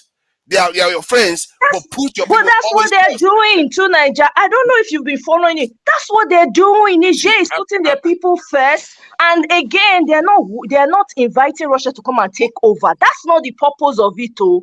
No, I'm talking about Mali and Burkina Faso, not Niger. They are not putting Russia first. The reason why they are partnering, Black Panther. The reason why they are partnering with them is because remember, say West get all the bish, all the equipment. When they go feel you, imagine all the military bases when they're there around us for Africa for there. So not only Russia and the other guy, North Korea, because that one they don't go talk diplomatically with that one, so that they go give them some bish, so that in case Kasala boss then go ready, because we need, whether we like them or not, we not get now. Where the security? Not be you the shock say you shout say we not get security, we not secure. We not get at all. If the West, let me tell you, if to say they're not partner with Russia and North Korea, I tell you for free. Not be waiting with the talk now, not before they talk. Kasala for everywhere for those scatter. Oh yes, that's true. I like the let me give you one information. Yes, let me give you one information. So that you straighten on that one. You see what the West normally do? If you remember what happened to Sankara was going on that trajectory you just said now, but Sankara did not know that the West are going to use one of their puppets who is very close to him, who the father trained, take over and revert and be under the West again. That is why you see Mali and other countries, they are trying to sign a relationship with the West enemy, not to come and stay in their land, but to come and assist them to push these people out. Because they don't have the force that will push them out, because you don't want to go into war with the West with arms. But the people that will threaten them to move out is their own enemy, which they are using. They are beginning to use sense to fight the war. Okay, you see, I hear what you are saying, but let me give you an example. Mali and Syria are practically the same sized country. Syria has an alliance with Russia. Guess the size of the Syrian military? Over 200 to 300,000. But that of Mali is still 40,000. That is what I'm talking about. Our people don't take charge. That is what you need to do. This is Syria we're talking about, not this in any European or Asian country. Syria. We need to start taking charge of our nations, and we need to start watching in numbers. That tells you whether you are independent. Do you know that Americans tried to remove Syrian government? They failed because they had the power to do that. They even went in there, bombed. They couldn't take him out like they did with Gaddafi because he was very, very strong. So that is the kind of stuff you want for African countries. We need to be able to endure so that we are not at the mercy of Russia or anybody. Sorry to interject you. The Syrian president had to form alliance with Russia. That is why they cannot take on that guy again. Exactly. What history? That's why they cannot take it on and install their puppet. You need somebody strong to push them. That is what you also have to take charge of your country. Your country itself. I'm telling you, Syria has almost 10 times more soldiers than that of Mali. That is what I'm talking about. You need to take charge of your own environment too. I want to Go help ahead. you with this. I want to help you with this for Sankara. So you're completely correct, because Sankara, he got taken out by his own best friend. But he what the U.S. government does and other European nations, they will use a more semi-private, like the CIA, to come in and secretly have your own people infiltrate you. But the weapons, they're giving them weapons, but the weapons we're getting from Russia is not directly from Russia. It's going to be coming from their private group, militia, and that's given to them by the U.S. and other nations. And so they'll give it to the insurgency. That's how they end up from Ukraine. They come to Nigeria. So you need to band together as countries, because we actually, like, so Russia's the only one, but France, they don't have any actual wealth in their land. We have uranium, we have oil, we have rubber plant, we have all these other resources, and we can trade those things. We have gold and silver. We can trade those things amongst each other, because they will make no mention. Russia will use that against us later. And they were a colonial power. I don't know if everyone thinks that they weren't a colonial power. They were a colonial power too as well. They were in the Congo as well too. So they are much colonial power, and they're not going to interested in really helping us. What they want is our resources too as well. So yeah, we have to within each other help one another, because we actually have the resources that they lack. And if you keep on having them to come in, they will destroy you. But if you work with each other and fish out those who are against you, your people who are against you, then you will be strong. You have to govern yourself. That's what I keep on saying. You, like, as you said too, you have to govern yourself and not having these foreign powers who are not within Africa to help you. That is true. You have to take. That's what I mean. This is an opportunity we have. Even Tinubu has an opportunity too. But instead of him trying to use the opportunity on favor of Africans, he's using it to favor other people. You know what he has now? Because without this American military base in Niger, and the pipeline going through Niger to Europe, the Western powers are going to suffer a lot of reverse. If they kick the French people out of there, they are going to suffer a lot of reverse. If they remove their access to uranium, they are going to suffer a lot of reverse. Why are you not using that to negotiate a lot of advantage? Look at what India got from this in America a month and a half ago. They are cooperating in space program. They are cooperating in advanced technology. They are building their jet fighter engines in India. They are working with India so all those things. Why is Tinubu not negotiating all those deals for Nigeria? Instead, he's willing to just go and spill our blood. I'm telling you, in short, he knows he cannot do that. If he did that, the consequences will be his own government. He will fall. They will give him the Agui Rosy treatment, and all the problem is going to go all through Africa. He knows better, and I don't think he's going to go into that war. Thank you. Thank you. And Thank you, they're easy to go into outer space because they get the cobalt from the Congo. So half of these people don't even have any of these resources. They're getting resources for other African countries. How come we can't have a partnership with each other and create our own stuff? As I mind you, in India and US, we have a whole slew of people who are computer scientists, who are also space scientists. How come you can't and we work for the other nations. We work for them doing those things. How come that brain trust can't come back to our country and build those things for ourselves as well too? Thank you, my sister. That is what I've been preaching here. Africa for themselves. Africa should have a system that works from them, that comes from them, and be processed by them. That is what I've been preaching, but people say, thank God I have you. That's not accurate, Mr. Black Panther. Everybody understands that we have to work together. But given what's at play right now, with the limited equipment to resist that we have, how do you figure we fight these people if we don't partner? I don't trust any palm-colored person, whether not from the east, whether not from the west. I don't get zero trust. Even some of my own people, when it be black people, because some people black, but inside them they're not black. I no trust. Our point be say, who we feel when we get the equipment for us to resist prior to us building. If Nigeria was in a strategic place to partner with Niger, especially in this instance, and so that the rest of West Africa, because West Africa, not be Nigeria, they do ECOWAS chairman. Now they carry the whole load now. If Nigeria do what they're supposed to do as the giants in the mud that we are witnessing right now, all this conversation we they get for not they get them because Nigeria for partner with Niger say no, you not fit touch my younger brother now. My younger brother, my backyard will be the same people. We they marry each other, we they do market with each other. You know, if you just show up, Ghana go enter. Or Benin go enter, Togo go enter. By the time we band together like that, all the English speaking and French speaking countries, it would have been game over. But unfortunately, we've been saddled with people like Agbado and Adama Barrow in Gambia and Liberia president. You understand? And a few of them like that. Now, Ghana president say no, they send in troops. Not only recently, come a Kotoka because people put pressure on them. So that's why. So nobody is against us not getting me for anything. Everybody wants us to be able to get it right and have our own thing. That's all we care about. But prior to that, right now, as we speak in 2023, do we have the equipment to resist? The answer is no.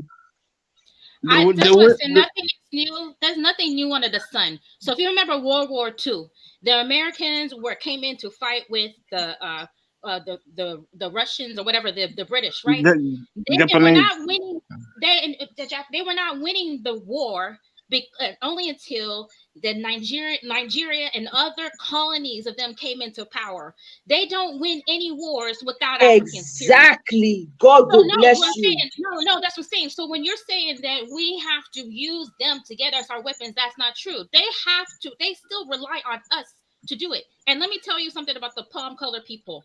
When they can be mortal enemies, and I see this by living with them, growing up with them, they will be mortal enemies, but they will unite together against any black person. They won't even know them from Todd, Dick, and Harry. It would be a white person they never knew, but they can know you from birth. But if they see another white person and they can get a position, they will still support them, even though they know you.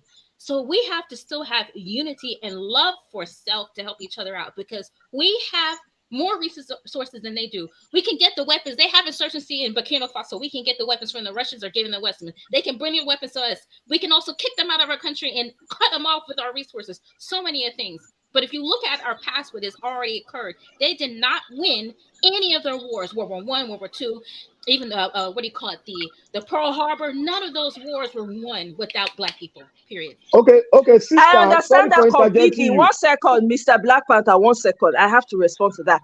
Okay. I understand exactly what you're saying, Ronke. My point is this: in 2023, as we speak, with all the equipment that these people have, and I don't want to use the word, everybody understands what I'm saying, right? With all the equipment that these people have right now, what the Francophone countries are doing, because none of the Western African countries have joined yet, is saying we want you to deliver some of this your equipment to us so that we can fight back. They are not saying come and come and govern over us. That's not the intention, because the Francophone people are tired. They don't want to see palm-colored people. The only reason why they are even having this conversation with is because these people have said, fine, we are going to give you the equipment that you need in order for you to resist. We definitely have to get to a point where and Madam Roque, let me sorry for cutting you. The Wagner Group is the one that is giving the weapons, and that's a private industry. And those weapons are coming from Ukraine, which is coming from the United States of America. And that's coming from black people. So they're not going to give us weapons. Yes. Sister Ronke, they already have the weapons. Ronke, they already have the equipment. Anyway, Sister Omoye, we are on the same line of Africa doing their thing. But one thing, Sister Ronke, you said that I agree with you. I also agree with Omoye, is that you still made mention of partnership. When you partner, I am not against partnership, but when you partner and you dictate the partnership because you have the resources, then we can do something on our own. But when you allow them to dictate to you and have a home in your ground, then there's a clause there and a red flag there. So all of us are on the point now. But they still use our people. What I'm saying is they still use our people. Okay, for instance, with a lot of those weapons, and this goes to a little bit of my specialty, a lot of those weapons are software based. And so it will be some foreigner. It's not the palm color people in the US, it's black people and Indian people who are using those systems, and they'll be not in the US, they're a whole other country to do those drones and everything. They're piloting it. We have talented Nigerians who know how to do software. They can do that and get those weapons. Once you can cut them off at the military base, you can get those weapons and then reconstruct it together. But it's still, those weapons are not given to Burkina Faso or Mali by the Russian government. They're given to them that is literally coming from our corruption in the U.S. from the private industry, and then they use their NGOs, they use their missionaries, they use all of them to help supply, to put those in there. So it's not even like the government is going to be like the Russian government. Even Vladimir Putin said he doesn't want no part in it. So you go backhand and use a thing like the CIA, which is the U.S., to do those things. So we can actually do that. They cannot even launch a missile without getting the uranium from all the other African countries. They cannot even use their computer systems without subjugating the Congo children to come mine their stuff. That you are right there. That is why I said Africa is the jewel of the world.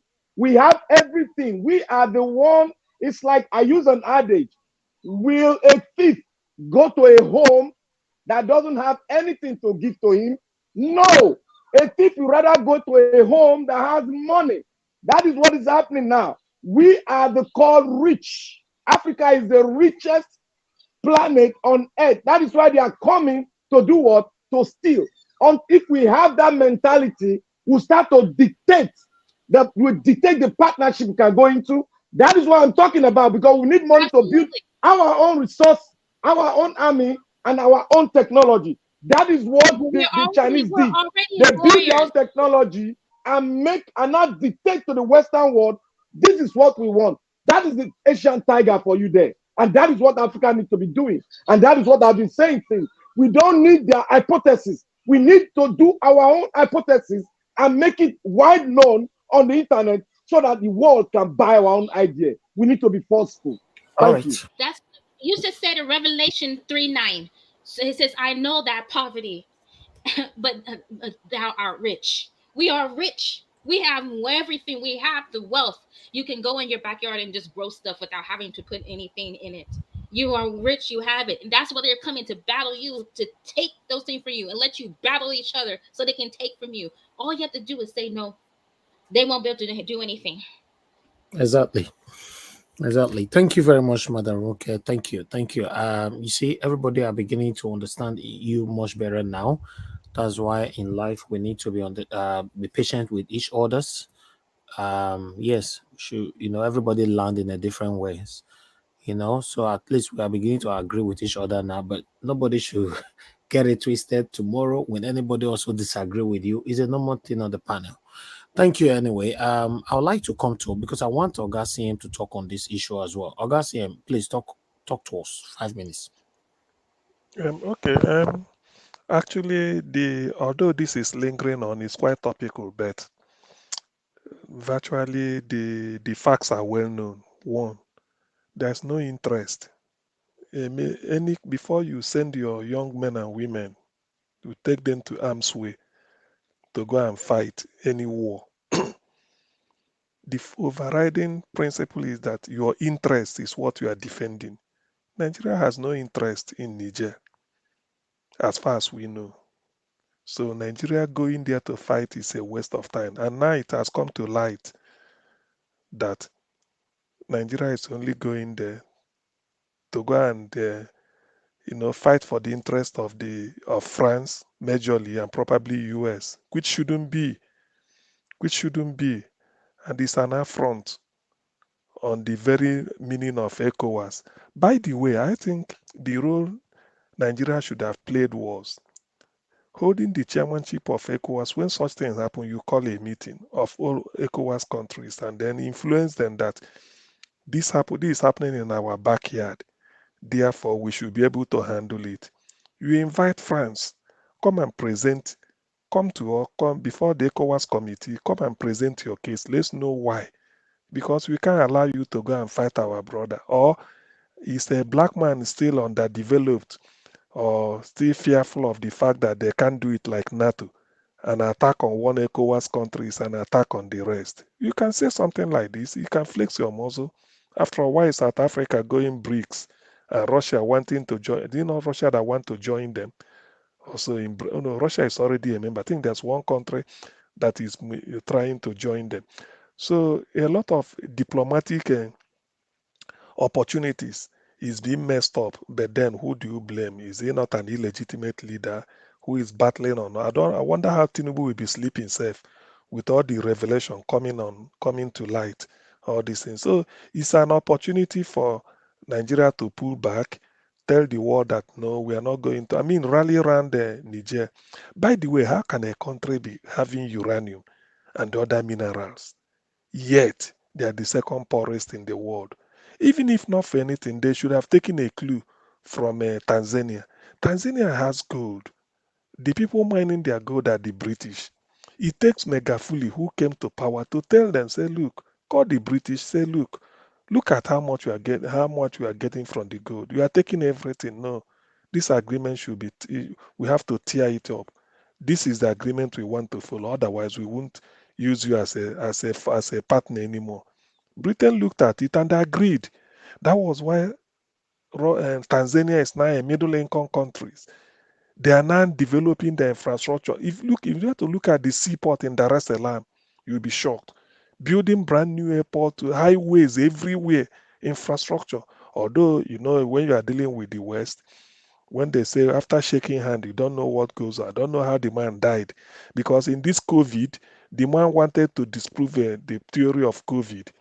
He was saying that I think what he did was he brought either something that is unrelated to human sample, send it to the lab, and they say it's positive.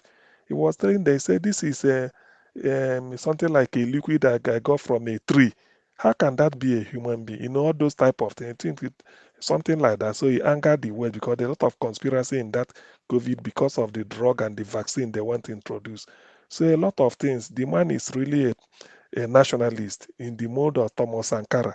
So I know the people of Burkina Faso, if somebody like me should know all Niger Republic, if somebody like me should know all this, I know the military people there, they've taken so much, they can't endure it anymore. Like somebody earmarked, I believe they are not just bringing in the Russia to come and put boots on the ground and fight for them. Probably the Russia should supply them the wherewithal they need, and then to help them, or the upsurge in what they need to do, so that they can withstand the American and French aggression. But beyond that,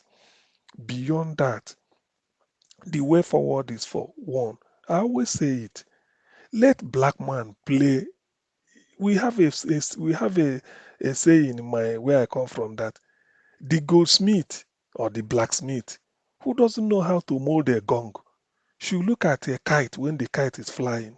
The way the express is feeder. That is the shape. So what I'm trying to say in effect is that hasn't Africa come of age to the extent that they will play the Oyibo politics? I mean, play them. Because I said it one time that I learned George Bush when this issue of climate change was raving there. Climate change, polluter, this carbon credit card, they should tax so many people. They invited George Bush Jr., who handed over to Obama. He said that we never sign any agreement that will keep Americans out of job. So in other words, he's not even interested in the climate, whether it is polluted. He said what he's talking was American job. So why can't we black people say, look, we cannot go, because the idea will be if we allow war in Niger, it will spill over to Nigeria, and we don't have enough to cope. So you don't want refugee in African soil. In other words, America won't like a refugee coming in their country, just like France. So we don't want a refugee here. You put African interests first, or you will say going to war, we deplete they were not going. Whatever it is, we use diplomatically, we solve it diplomatically. That is the way it is. Why is it that something like, let me throw this in. There was a time Sam Nujoma of Namibia challenged Tony Blair. He said, you want everything, we bring it to Commonwealth so that you will preside. When it concerns you, Britain, you don't bring it to Commonwealth. You go and discuss with America. Why not bring it to Commonwealth? Are we not member of Commonwealth nation? Tony Blair couldn't answer it. It was one of the same conference they had in South Africa at the time of Mugabe and the white farmland. So this opportunity of Niger gives us a good diplomatic resource for Nigeria to for Africans, West Africa to recalibrate. We cannot be pandering to them. Play their politics when it is time, because the ball is in our court now. We just make it known to them that, look, our economy, we can't support a military aggression behind us. Whatever it is, you tell France, ECOWAS is inviting France and Burkina Faso, Niger, because that is what they should do. Say, let me not know why France wouldn't show up. In that case, you then say, look, what is it? We want a diplomat, we want a dialogue. That's what you say, because America will tell you dialogue when they are readying their arms. You call dialogue anywhere, Israel will go, but their military is in standby. So what you do is that you tell France, come for dialogue. Meanwhile, Burkina Faso, ready what you want.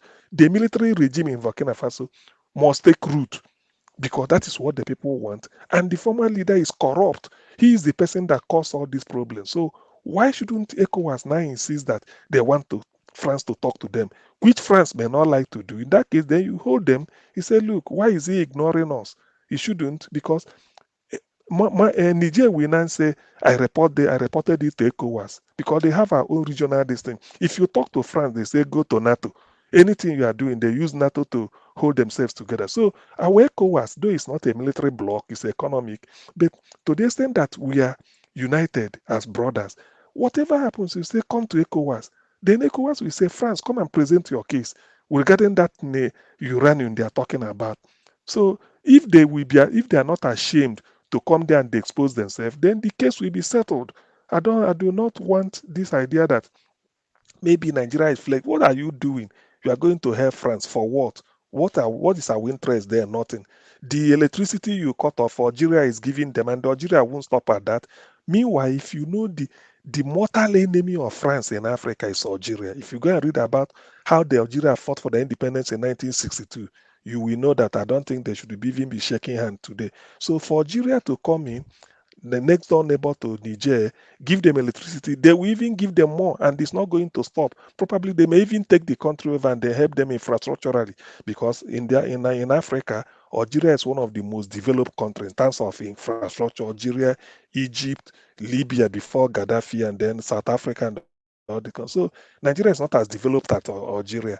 So all these things, the thing is that because we have an illegitimate government, probably people are even afraid to give advice, or I don't know what is really happening in Aso Rock.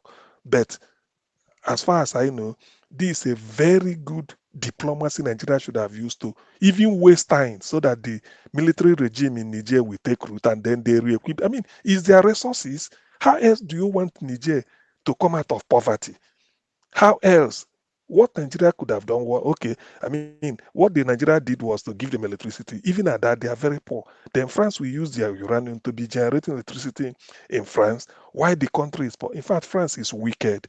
It shouldn't have been like this. At a time, Germany is giving money, just like free to Namibia, telling them that they apologize for what they did to them, that they deserve more, just like paying reparation out of their own willingness. Then France is still holding people down.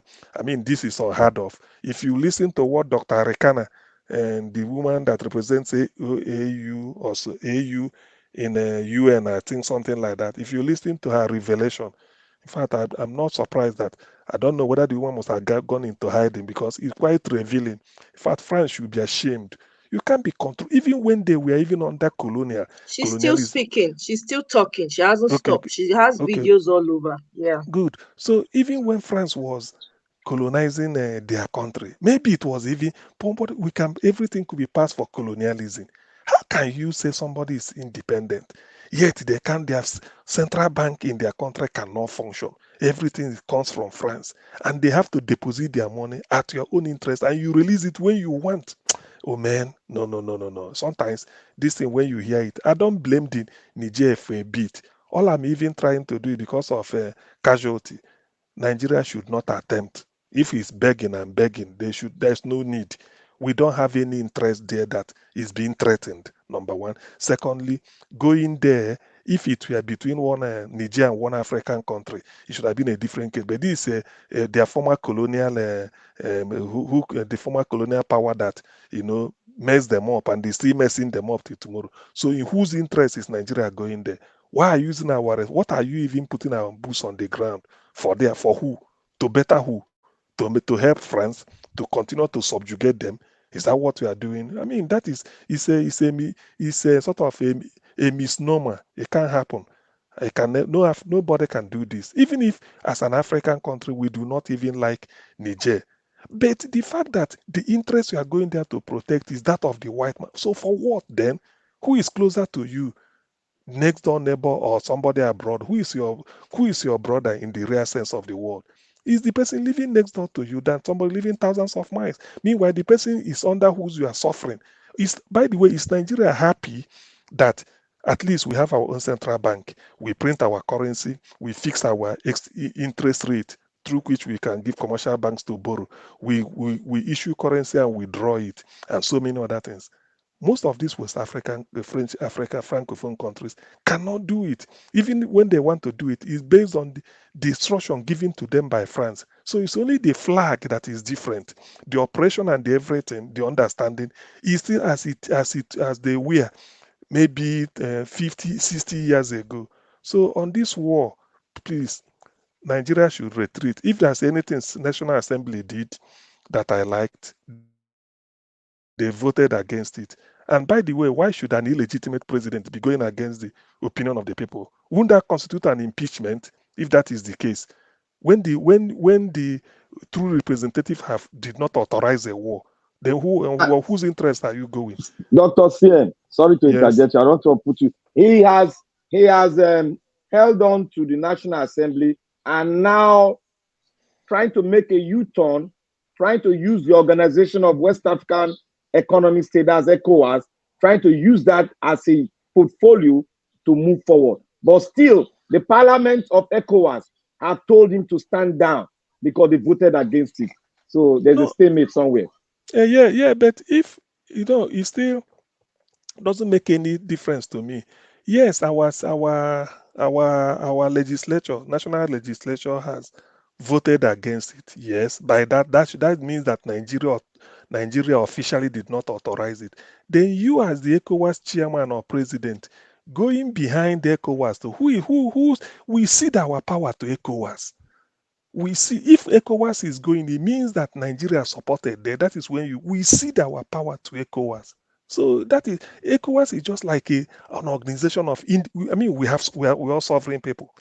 We are sovereign countries. Our sovereignty belongs to us. Whatever we decide they are going to do, nobody can come and tell us. Insofar that it is in our own interest. But in this case, it is not in our own interest to go there. It is not. It's quite clear. Apart from the fact that, due to tribal affiliation, most of the people living in the north, I think 53% of Niger population are Hausas. And then Hausa, look at Kano, Sokoto, all those things. So it's like Nigeria going to fight Benin Republic from Badagry. It's the same Yoruba and the Southwest. So it makes nothing. It makes no meaning. Dr. CM, sorry, I want to make a statement. I want to make a comment. While you were talking, there was something that you said that made me remember something, right? So, the likes of Agbado, right, that we have right now, that has been imposed on us, we have to understand that all these politicians are not African in their mind. They don't even know who they are. They have that colonial mentality. So they put the interests of the West first before that of themselves. That's what's playing out right now. That's what we're seeing play out. These people are not thinking to them. Some of those people still think it's better for them to have the West interfere in our affairs than for us to do it ourselves. That's the fact. That's what's going on. When you have people who are politicians who don't even know who they are, who don't even understand what it means to be an African. What do you expect them to do? They're gonna play with these people. Anything they say, anything they say, do. They will say, if they say jump, they will say how high. That's what's happening now. Their clothes, their shoes, their houses, when they build, when they won't buy all the things, when they want to equip the house, what they do? Not be to import from Oyibo land. How many of them get properties all over the place? That is the problem we have. Another thing that came to mind is when somebody is an illegitimate president, I think it means that when he's booted out, whatever decision he takes can easily be reversed. It's no longer binding.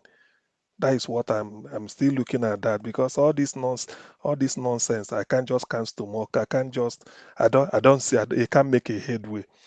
Yes, they're afraid. Most of them are afraid to confront the West, particularly the one in Aso Rock, because of all his scandal. So even if he's clean, maybe it could have been a different thing if it's somebody who is clean. But because of his compromise, now what you are going there to do, you are even bringing enmity between Nigeria and Niger, because the people you are going to, the interest you want to serve is that of France, and France has been suppressing them. So on what basis are you now telling ECOWAS to come and they want to put through for what? All you need to do is you bring France. You say you call it. But at a point like this, I feel I wish I'm a diplomat. This is you play Oyibo their game. Host a meeting in one corner of Liberia. From there, you rise and say the resolution this. Another time, you fly into Mali. Invite France, come and present, because we found that we had a case where maybe you are having a fallout with Niger Republic, and Niger is part of ECOWAS. So Niger made it known to us, and we are inviting you to come and present your case. That's all. You use diplomacy on them. This is what you say. You rule out military incursion because it won't solve the matter. You cite the case of Ukraine, cite the case of Syria, and the other things like that. Look at Libya. If Gaddafi has been alive or there was no military incursion in Libya, probably I don't think Africa will be the way it is now. So there are a lot of things to do. But what surprises me is that why is it that our people are yet to our people are yet to play the white man's diplomacy or politics with them? This opportunity, you don't need to do anything. You take it easy, say, look, we are not going to war for reasons of so and so, and then all you want is a roundtable dialogue. At most, you invite one UN and say, come and be an observer, but you know that it won't work, and that is what they do. They do to Africans. So you do it to them. Before you know it, a year has gone, the military regime has taken root, and then they start implementing their program very fast. Before you know it, everything will be nullified. Thank you. Thank you. Thank you very much, Augustine. Thank you. All right, guys. Everybody have contributed. We need to end this broadcast right now. But I want to give 2 minutes to everybody for final submission. Not so we don't give final submission. This one now they call final submission. 2 minutes. I would like to go to Black Panther. Black Panther, your 2 minutes, please. Yeah, Niger Watch, thank you for your consistency, and thank you for your ruggedity in standing despite all the forces that are against you, despite the way the country is going through. You're standing, you are in the ground, and you are knowing what is happening in the ground. I just want to say thank you and thank you. It's only God that can pay you, and we are praying for you to succeed in any area of your endeavor. And I also want to thank our sister, Starunke. As you were told, this place, we can agree. We are all thick skin. We have thick skin. So it's not that we are against anybody. But when you come with your own postulate, somebody is there to change that postulate, and that postulate cannot work for us. Thereby, we now go on different things, but at the end of it all, we are all focused on one thing: for the emancipation of the black race. And Nigeria is the trigger point. If you see the map of Nigeria and Africa, you know that Nigeria is the hand is on the trigger. So anything that works in Nigeria, it will spread. That is why you are seeing the obedient movement and its ideal is spreading around. Africa is about, they are waking up, and we know it's not going to come just in the twinkling of an eye, but it's going to come gradually, and we're going to send that message to their thick skin, and they are going to read it, and they're going to study it. And if they refuse, we are going to go the second way. And the second way might not be palatable. That's the way of revolution, and that is what we are standing for. And to everybody out there, all eyes on judiciary.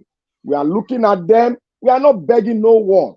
Let them go their way. But what we are telling them, allow justice to reign. Don't toy on justice. Rather, deliver justice, because the judiciary is the last hope of the man, of the common man. I wouldn't call it common man, but a man in Africa. So I beseech you all eyes should be on judiciary. No matter what, it's in our heart. It's not on the billboard. Right. It's in our heart. They can't take that word from our heart. All eyes on the judiciary. Thank you. Thank you. God bless you, Oga Black Panther. All right. You called me before, not vessel. No, I never call you. I'll call you after Madam Ronke. Madam Ronke, your 2 minutes. Final. Thank you.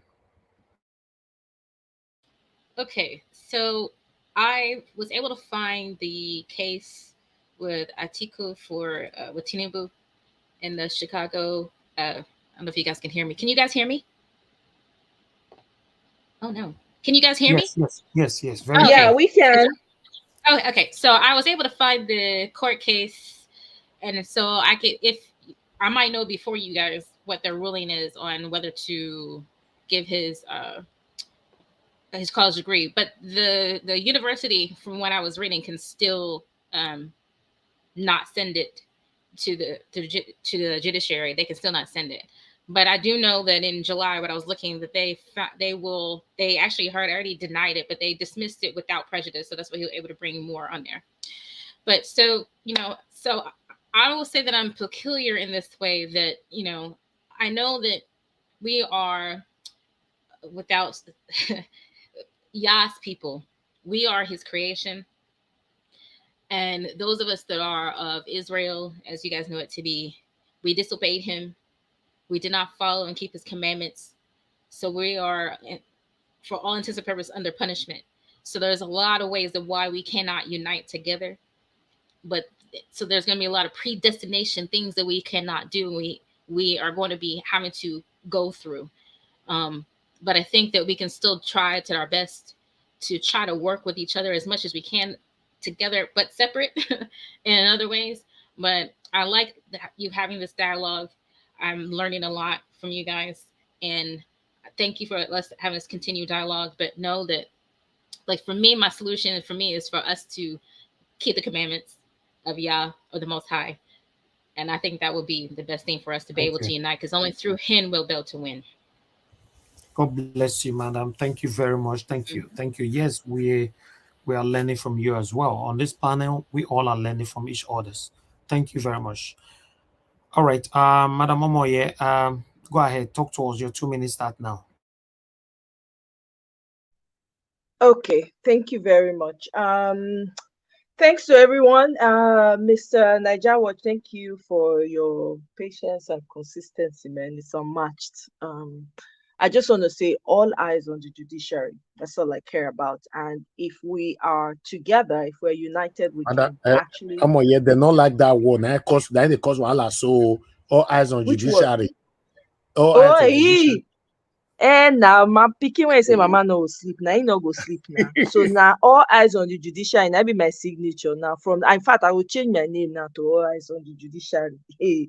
We day here, we pin here. So to be honest, I don't know who write down for my topic. Not be me write down. I know it just fly come. Me self see him as he not be you write down. We see him. He fly by himself. Come there, come bold. Make everybody see him. He can't even be like I self. True.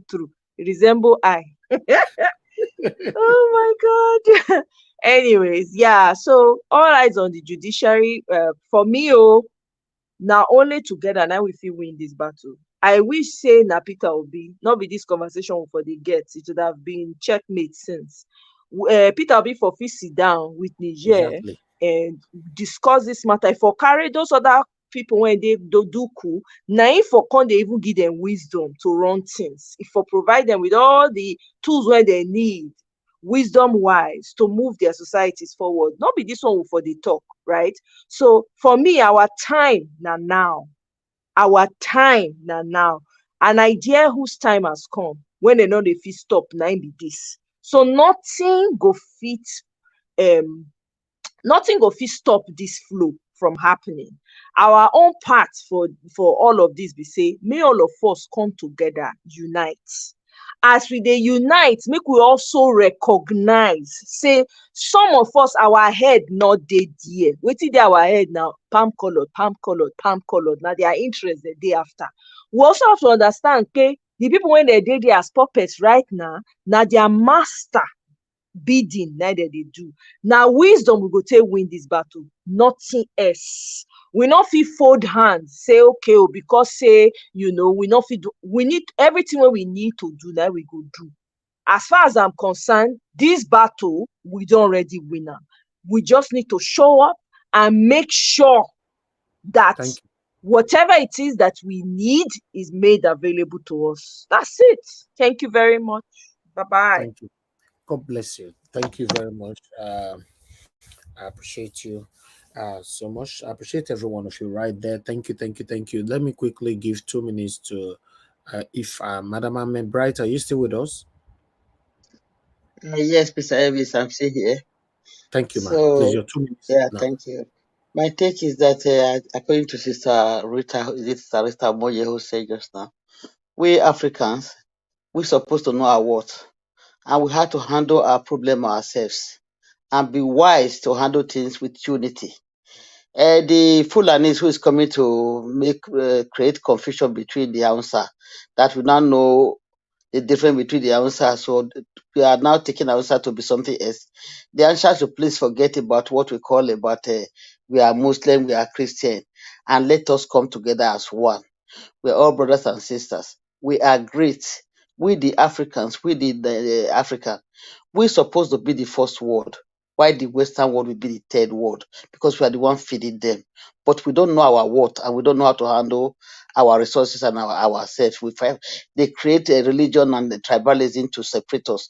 We should all come together. If we come together and try to teach one another, we should now bring back history to our children, which we, the past one, we don't really get right.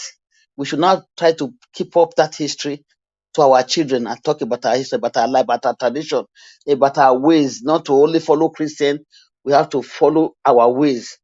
So we have our law. If possible, we have our currency. Let us unite together. The love will be there, both north, south, west, so that we will be able to face this Westerner. If they are ready to face us with love and make deal with us, we are ready to. If they are not, we have to build ourselves, try to have weapon for ourselves, develop ourselves, unite with any of the other, whether China or Russia, who want to support us, but not to dictate for us. Then we will be strong. Thank you, my brother. Sorry. Thank you Okay, very much, thank Madam. Thank you for the super chat earlier on as well. God bless you, Madam. All right, Tunaja, your 2 minutes now, sir. Thank you, Niger Watch, and for having me. Security, transparency, and technological revolution, and none of these Tinubu is currently doing, and it means they are just keeping us steady, not moving us forward as a people. And even all the other nations you see kicking the French out right now, they've not really made a key this movement in this direction enough.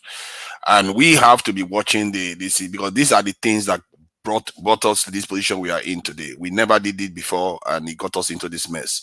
And that's why I'm always focused on them. If they listen from the context of what we just discussed this today, if Tinubu decides that he wants to change our fate, and the people push him for it, you are going to find that he's going to negotiate the French removing their boots from the neck of African countries. He's going to say, you know what, if you want me to back you on this, you have to stop these policies that you are doing on the continent. And the military bases you are putting everywhere, you need to empower us too. If you don't want to empower us, then you get out. Because if they don't give them access to these countries, they are not going to be able to fly over to come into Nigeria. They have a military base in Niger that they can fly to Abuja within an hour or so. The same thing from Benin Republic, Cameroon. It's ridiculous. If you want to, if they say they want our help, then they need to negotiate all this away. We have to negotiate all these chains that they put around us that ensures that we never grow as a people. This is why we are where we are. And this is an opportunity. These times are an opportunity. The first video I made was about being underdefended. We are the most underdefended people on the face of the earth. The second one was about the opportunity that is arriving in this age that we are in. And this is one of those key fulcrum points. But what is Tinubu doing? Nothing about it. He's just sitting there, wasting it like we wasted it in the 60s and 70s again. Leaders that intend to change things for the country, they need to be coming out now. These are the times that you can make those changes. And if Tinubu doesn't want to make it, leaders should come and change it. I'm always with the Tinubu, this in the P2B and this in the struggle that has been going on. Even whether I'm here, I'm not here. Know that there are people that support these things, and we go to other channels to talk about all these issues that P2B has raised in the country. The reason why I support P2B is because when you hear him talk, he talks always about putting us first. Exactly. You never hear any other thing. Even when he's in London, he say, why are we not doing these things in Nigeria? Why are we not partying in Nigeria instead of partying in London? These are the kind of people you want. People that think about their home first. Thank you. Thank you. Thank you too, Niger. I appreciate you. Thank you very much. In fact, I really appreciate you coming in this evening because your submission means a lot to us right now, especially at this particular time. I'm beginning to appreciate every one of you that is seeing that these satanic APC people, and they don't mean well for us. Rather, they are there recycling themselves to impoverish the people. Thank you very much, my people. I appreciate you all. Augustine, please give us your final 2 minutes. Okay, my final 2 minutes will be. I wish I'm a top diplomat now. I say this with every sense of responsibility and happiness. Do you know why? Because that is when the white people will know that we understudy them. The only thing you need to do is you shuttle just one place, one jet, carry you from Abuja straight. You land in one area in Liberia. Talk to George where you schedule a meeting. Say you are doing shuttle diplomacy around. So before you know it, you invite France. He said we are sending a formal invitation to France that he should come and address the economic community of West African states, that we are interested because of what is going. You see what it means? So when you now do all this, by the time you know it, you put another meeting in 2 weeks' time. Before you know it, another one in 2 months. Maybe from the next meeting will now be somewhere in Gambia. From Gambia, you now go to one rural area, one city in Burkina Faso. After that, you end up in Ghana. This is what you keep doing. And then you are doing it. The hotel, you are going to be hosting the meeting. It will be economy. It will boom because France will bring. You have to put them now. So there are a lot of things the way to do it. Before you know it, Burkina Faso, Niger representative will always be coming and be presenting their case, indicting France. Of course, we know. So before you know all these things, time is going. Then you schedule another one because the first beginning is that you don't want arms. That every side will de-escalate tension. That you don't want tension. You tell the French chap, tell your people, nothing. So when you are doing all this, you are buying time. Diplomacy means to buy time. As you are taking it, the people of Niger, everything is in line within them, and they are now getting what they want. You might even tell Russia as a part of diplomacy, Russia, we don't want any arms, we don't want anything, we don't want any violence. This is a dialogue, we get to the end. But meanwhile, Niger Republic, keep an eye on your territorial integrity. That is it. And then you can tell Niger that if it's an African, maybe between. Oh, sorry, my time is up. Your 2 minutes is up. I'm already acting as a diplomat. So this is what I will be doing because this is how to do it. You play them their game.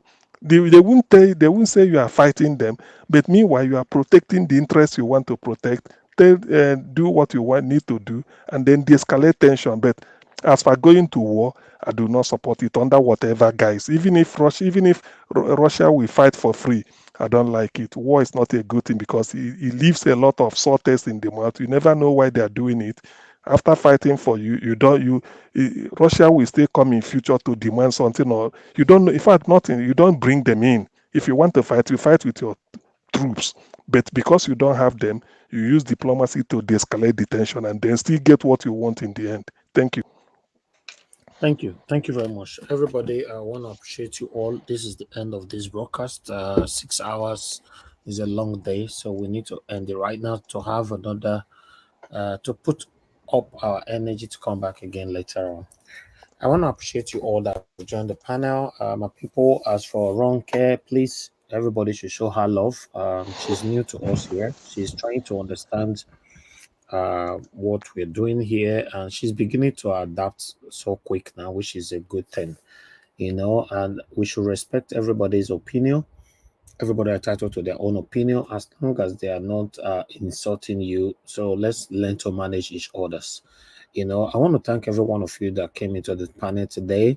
The people that are still here with us, Black Panther, thank you very much. Ronke, thank you. CM, Madam Ahmed, thank you very much.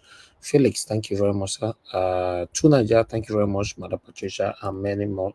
Amoyes Corner, and many more. Then people that financially supported us today as well. I want to thank Peggy Modi, Amaka Fojabi, Mr. Joseph O.J. Dolai Wash, Bella Naomi, Josh Blueshell. May God bless every one of you. Dr. Alexander Gomez, Hyacinth Edoga, Michael and Amaro, Amazing Grace USA, Charity Kuku. May God bless you all, my wonderful people. Martin Benjamin, thank you. Ame Bright, Elizabeth Sarumi. Thank you, my people. I appreciate you all. For the people in the comment section, mother of all, Mommy Diaspora, thank you very much, Mommy, for all you do for us. We appreciate you always. Thank you very much, everyone that's been there for us. Mother Bella, Naomi, and many, many more. I can see a guy at one is right there with us. Michael and Amaro. Look Up is with us as well. I can see Ronke right there on the comment section. She's been active in both sections. I'm a bright. Thank you very much, madam. I appreciate every one of you. Thank you, Madam Rita. We can see right there as well. Thank you. Now God bless you now. Then we have Madam Origin. Thank you. Cost Time, and many, many more. Guys, press on the like button. All our spectators right there. Thank you very much for your time. Both those that doesn't like what we're doing and those that like what we're doing. We want to let everyone know that we love you all. You should know that we stand for only one thing. We want to better Nigeria because we know we can't continue like this. You might not like it because obviously we know that there's a lot of people benefiting from the pains that we are facing. A lot of people are benefiting from the suffering that is currently going on in Nigeria. But we stand for the right thing. I will continue to stand for the right thing. By the special grace of Almighty God, we will have a new Nigeria in our time. Thank you very much, my people. Now, I will draw the curtain. Have a good night, my people. Please share and like, copy the link, take with you, drop in other platforms where you belong. Press on the like button if you have not done so as we end this broadcast right now. Join me again by 6 p.m. tomorrow by the special grace of God. Keep alert, stay close to your gadgets because the judgment will happen anytime soon. Take care and bye for now, everyone. Good night and bye for now.